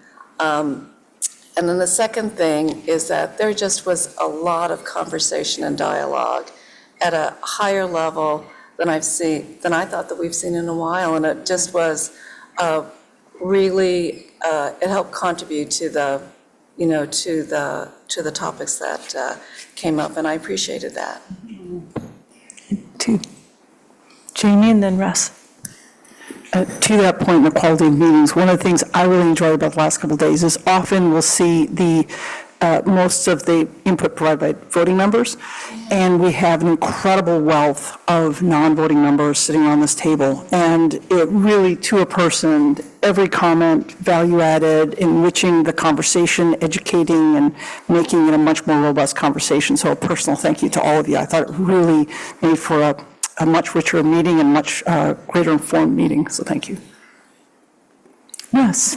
So I find it extraordinary that we have such high caliber staff delivering with incredible dedication, asking the hard questions. I mean, the professionalism is just extraordinary, and it's resulting in amazing tangible work, not only just allocating the available OWEB lottery funds, but leveraging like I never would have imagined in terms of fund sources, to a point where we're asking for a directory of available funds. So we don't all have the, like Lindsay, the mental awareness of everything that is out there. But you have really moved the needle and stand out among all states in the nation in terms of a program that is tapping into resources nationally at a pace and scale that is unprecedented, and you just deserve kudos for your hard work and devotion to the program. I hope you're proud of the legacy that is building under your leadership.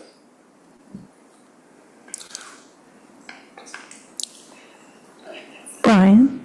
Yeah, I just wanted to offer my thanks to everybody for welcoming me to my first meeting. It's been really a pleasure to meet everybody directly. I've had really meaningful discussions with everybody.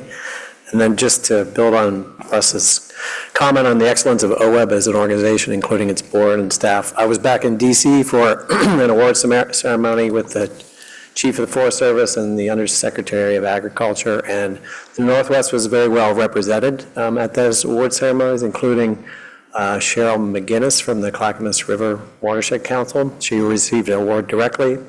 And then Mike Reilly, who's a retired fish biologist on the Deschutes National Forest, and he was recognized for his work, but a lot of that work was strongly built around partnerships with the watershed councils out there and stuff. And that shows up every year. The Northwest shows up very well in the watershed arena at those awards, and a lot of that is due to this organization. So thanks.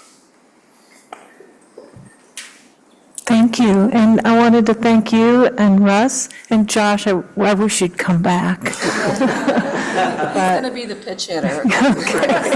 Designated hitter. Yeah. Anybody's going to be absent, Josh will come. Yeah, I'd like to say a few words too, and say, thank you very much for welcoming me on to this board for the one and only. But I'm leaving here today with just a lot more respect for our state and the great leadership that is truly at the table here on the board, as well as employed by OWEB. I will say, you guys are hard workers, and there is not enough field office personnel like myself that attends these to really help provide some assurance that there are people looking out for you in other parts of the state other than where you're at. So thank you very much from the Klamath Basin. Thank you. Okay, I'll turn this over to Sarah. All right, well, I'm awkwardly between the kind thank yous and the doors, so I'll try to be careful with your time here. I see Bruce has packed his bag already, so that'll remind me to be brief. After, Liz, you so thoughtfully invited the officer over to share fire updates with us yesterday, I think a lot of us have had in the back of our minds, it's come up in conversations with a couple of board members, partners, staff, what can OWEB do to contribute to fire recovery? And so a couple of us on staff put our heads together, wanted to share some initial thoughts and get any sort of sideboards and feedback from the board. But we wanted to be prepared and to have you be prepared to know that we're thinking about this. How can we be a flexible, responsive partner And we're especially seeing, I mean, we're seeing areas of past projects and focus, go up in flames. And we know that folks are going to need support in a lot of different areas where we can't provide help, and we need to be there for them in the areas that are consistent with our mission and our mandate. So I'm going to give a quick overview. If there are any significant questions, I'll invite Eric Williams and Stephanie to come up and fill in the gaps, because I've got a really limited understanding. But we came up with 3 ways, I think, that we can immediately start exploring how to maximize our responsiveness and fire recovery over the next couple of months here. One is that we have an open solicitation grant cycle, that the solicitation will go out within the next couple of weeks. And so unless there's a concern from a board member, we'd love, and I don't think we need an action or anything, but we'd love to add some language to that. Just expressing, welcoming, identifying that we expect to see, potentially the very earliest rounds of fire recovery requests, and that we welcome that. We see that as a priority. It has to have a connection to habitat restoration and all that. But just kind of making sure that folks know that that's an available source of funding, and making sure, and we'll ask you all to help us make sure we get word out there. As we see what the timing, can I go through the 3 first, or do you want to? We should interrupt, sorry. No, I don't believe I said that. Let me finish, because otherwise I'll forget. The second thing is, you approved a spending plan Monday, or possibly 10 million years ago, that does have a reserve component to it. And we've kept that reserve for a couple of different reasons, but as we see the timing, I mean, my guess is folks will still be very busy by October. And it may extend far beyond that we have recovery requests coming in. But please be prepared that we may come back to you with a request in October, or depending on what we're hearing from partners, even earlier, to consider dedicating some of those reserve funds to fire recovery activity if that's what we need to be able to support the volume of requests that we're getting. And then the third is one, I think that at least one of the marks had flagged for me, like, we are paying attention to potential for legislative action. We do have a history of helping get fire recovery funds on the ground. We have programs. We have a position that I believe will otherwise end with the biennium. And so we're watching that closely, and we appreciate a heads up from folks if you see stuff moving on the legislative front that, in any case, if you see OWEB in it as session gets closer, please give us a call, because not everybody remembers to do that. But that's another area where we can start now thinking ahead, kind of getting our old materials out and getting prepared for funding that may or may not come our way, but we want to be thinking about that proactively. Sarah, she'll eat anything. We're going to get T-shirts, Mark. We're going to get, Life cereal is pretty good. If it's close to Life cereal, we'll eat it. Eric, Stephanie, how did I do? Do you want to come up, or are we in the ballpark? Mark and whoever else, I'll hand it back to the chairs for any questions or guidance here. Yeah, I was sorry, I thought. Mark, I'll call on you. I will turn red now, you there. She's still co-chair. So I think it's great to get something out quick. A concern about an actual solicitation going out is that the fires aren't even nearly. Yeah. So just a comment. And typically NRCS and/or the Forest Service will start to think about recovery, so maybe coordinating something in a way that complements. And there'll be a lot of variety. Some of these areas are almost totally public lands. Some of them are almost totally private lands. So there'll be a lot of opportunity, but just to be thoughtful about not rushing into it too quick, because there's going to be other partners, and the fires are still going, and it might be hard to identify something that. Yeah, it's really hard for us to predict the timing. So if there's an offline conversation that, folks who have been through this more recently can advise us on those timelines. But we just want to make sure folks know that that is a valid use for these funds, and an October cycle that was going to be there anyway. And then there'll be another one 6 months later, right? And we can continue on. Just a letter going out saying that, so that people might be able to think about it. Yeah, I think it's a really helpful clarification. Thanks, Mark. Mark? So dry lightning storm just went through John Day a couple hours ago, and it's on its way up through Baker right now. So as July 24th, we've probably got 1 million acres on fire or burned already. And so we're going to probably have between 1 and 2 million acres burned before the end of August, I would suspect.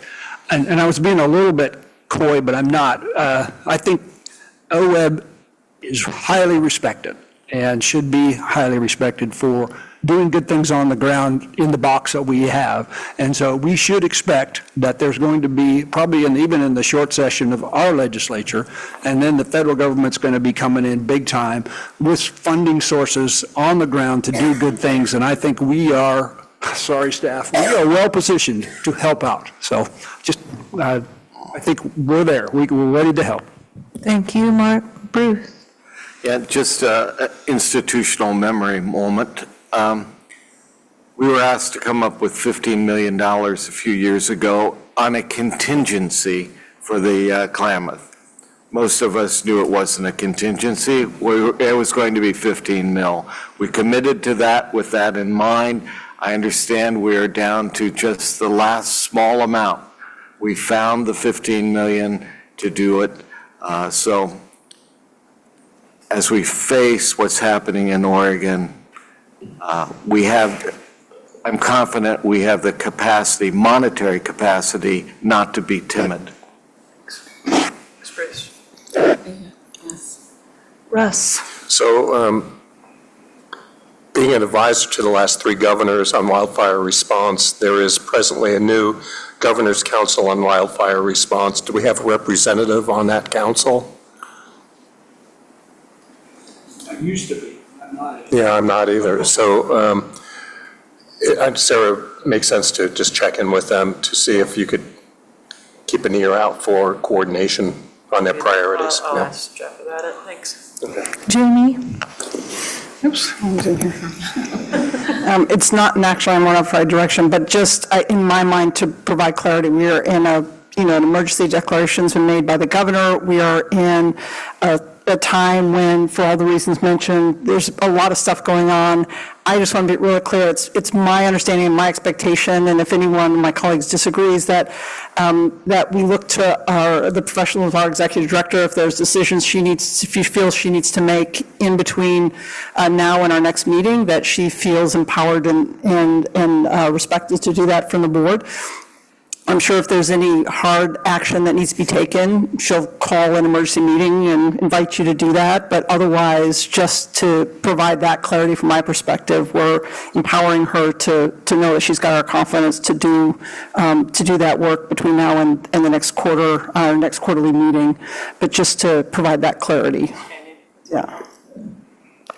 Mark Webb? So very patient. You are doing good. It's like a puppy dog. I got to thinking, the other thing I think it'd be good to keep in mind, Sarah, is that my experience, there's often a lot of money, and I was glad we had the capacity conversation earlier. There will often be a lot of money for actual project or work on the ground, but not for the capacity to either draft the contracts, administer the contracts, or sort of oversee them. So just to keep that open early on so that that flexibility allows us to really marry up where the needs are, where the other funding sources are with the other agencies.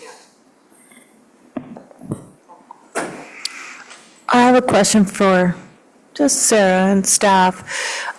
Is it ridiculous to ask in October for some form of update across the state where we have projects? What happened when it finally rains? I know that's huge. I'm sure it's not ridiculous, and I invite the staff to self-select somebody to come up to the table. They know how to do that really well. And no is a. With the caveat that we won't bug people if we know they're still in the immediate response or recovery phase, right? Yeah, no is a fine answer too. I'll answer just from having had the direct interface on the post-fire recovery grants, and then Eric can talk about just the larger open solicitation impact. You bring your mic forward a little bit. What Mark Labhart mentioned is very real. We may be able to do that for some of the areas that are being hit now. This fire season could go well into October. So I think there may be some question marks, and folks can't get in right away. They're, in some cases, yes, in some cases, they've got to deal with hazard trees before you can really go in and understand what the situation is. So I would say a tentative yes, probably for some locations, and we're early in fire season, and it is devastating already. So Renee, I didn't mean like dollars of damage, just like a map, like, you know, it's going to be huge. Did 15 miles survive, you know, just kind of, did it burn over? And, because we'll be dealing with this for a long time.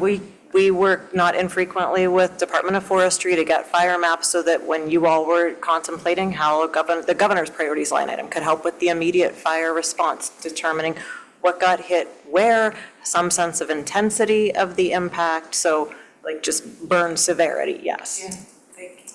Yeah, and if project areas are impacted, our project managers will hear about it from our grantees. We can put the word out internally to begin tracking that. So whatever we hear from folks, we can report back to you in October. Is that okay? I really resist adding work for you guys. Well, I think the extra step is just making sure we track it all and aggregate it, and they will hear about it. I think the grain of salt I'd put on it is it's not going to be 100% accurate. We're not going to hear about everything, but I think the things that our project managers hear about, we can make a note of that, and with our project numbers in our database, I think we can extract enough representative information to help you understand what the impact was. That'd be wonderful. Thank you. Okay. Thanks, guys. It's really, really helpful to have a sense of the board as we head into trying to figure out how we can be nimble and flexible, so that's really helpful. And while I've got the mic, I just want to thank everybody too, and then I'll let you guys close your meeting. You guys all told me this was a uniquely collaborative board and a uniquely brilliant staff, and that is absolutely true, and it's been a pleasure to sit here and watch it in motion. I want to particularly also thank Nicole and Linda and Eric for making sure the meeting progresses seamlessly and that we can focus on the deliberations and content. That is an underappreciated job sometimes, and it is not easy to keep this thing in gear and between the ditches for 2.5 days. So thank you guys so much. Thanks, staff. We're all afraid You of guys are Nicole, great. that's why. We're all afraid of Nicole. That is correct. Okay, I would just like to tell you it's been an honor, and we are done ahead of time.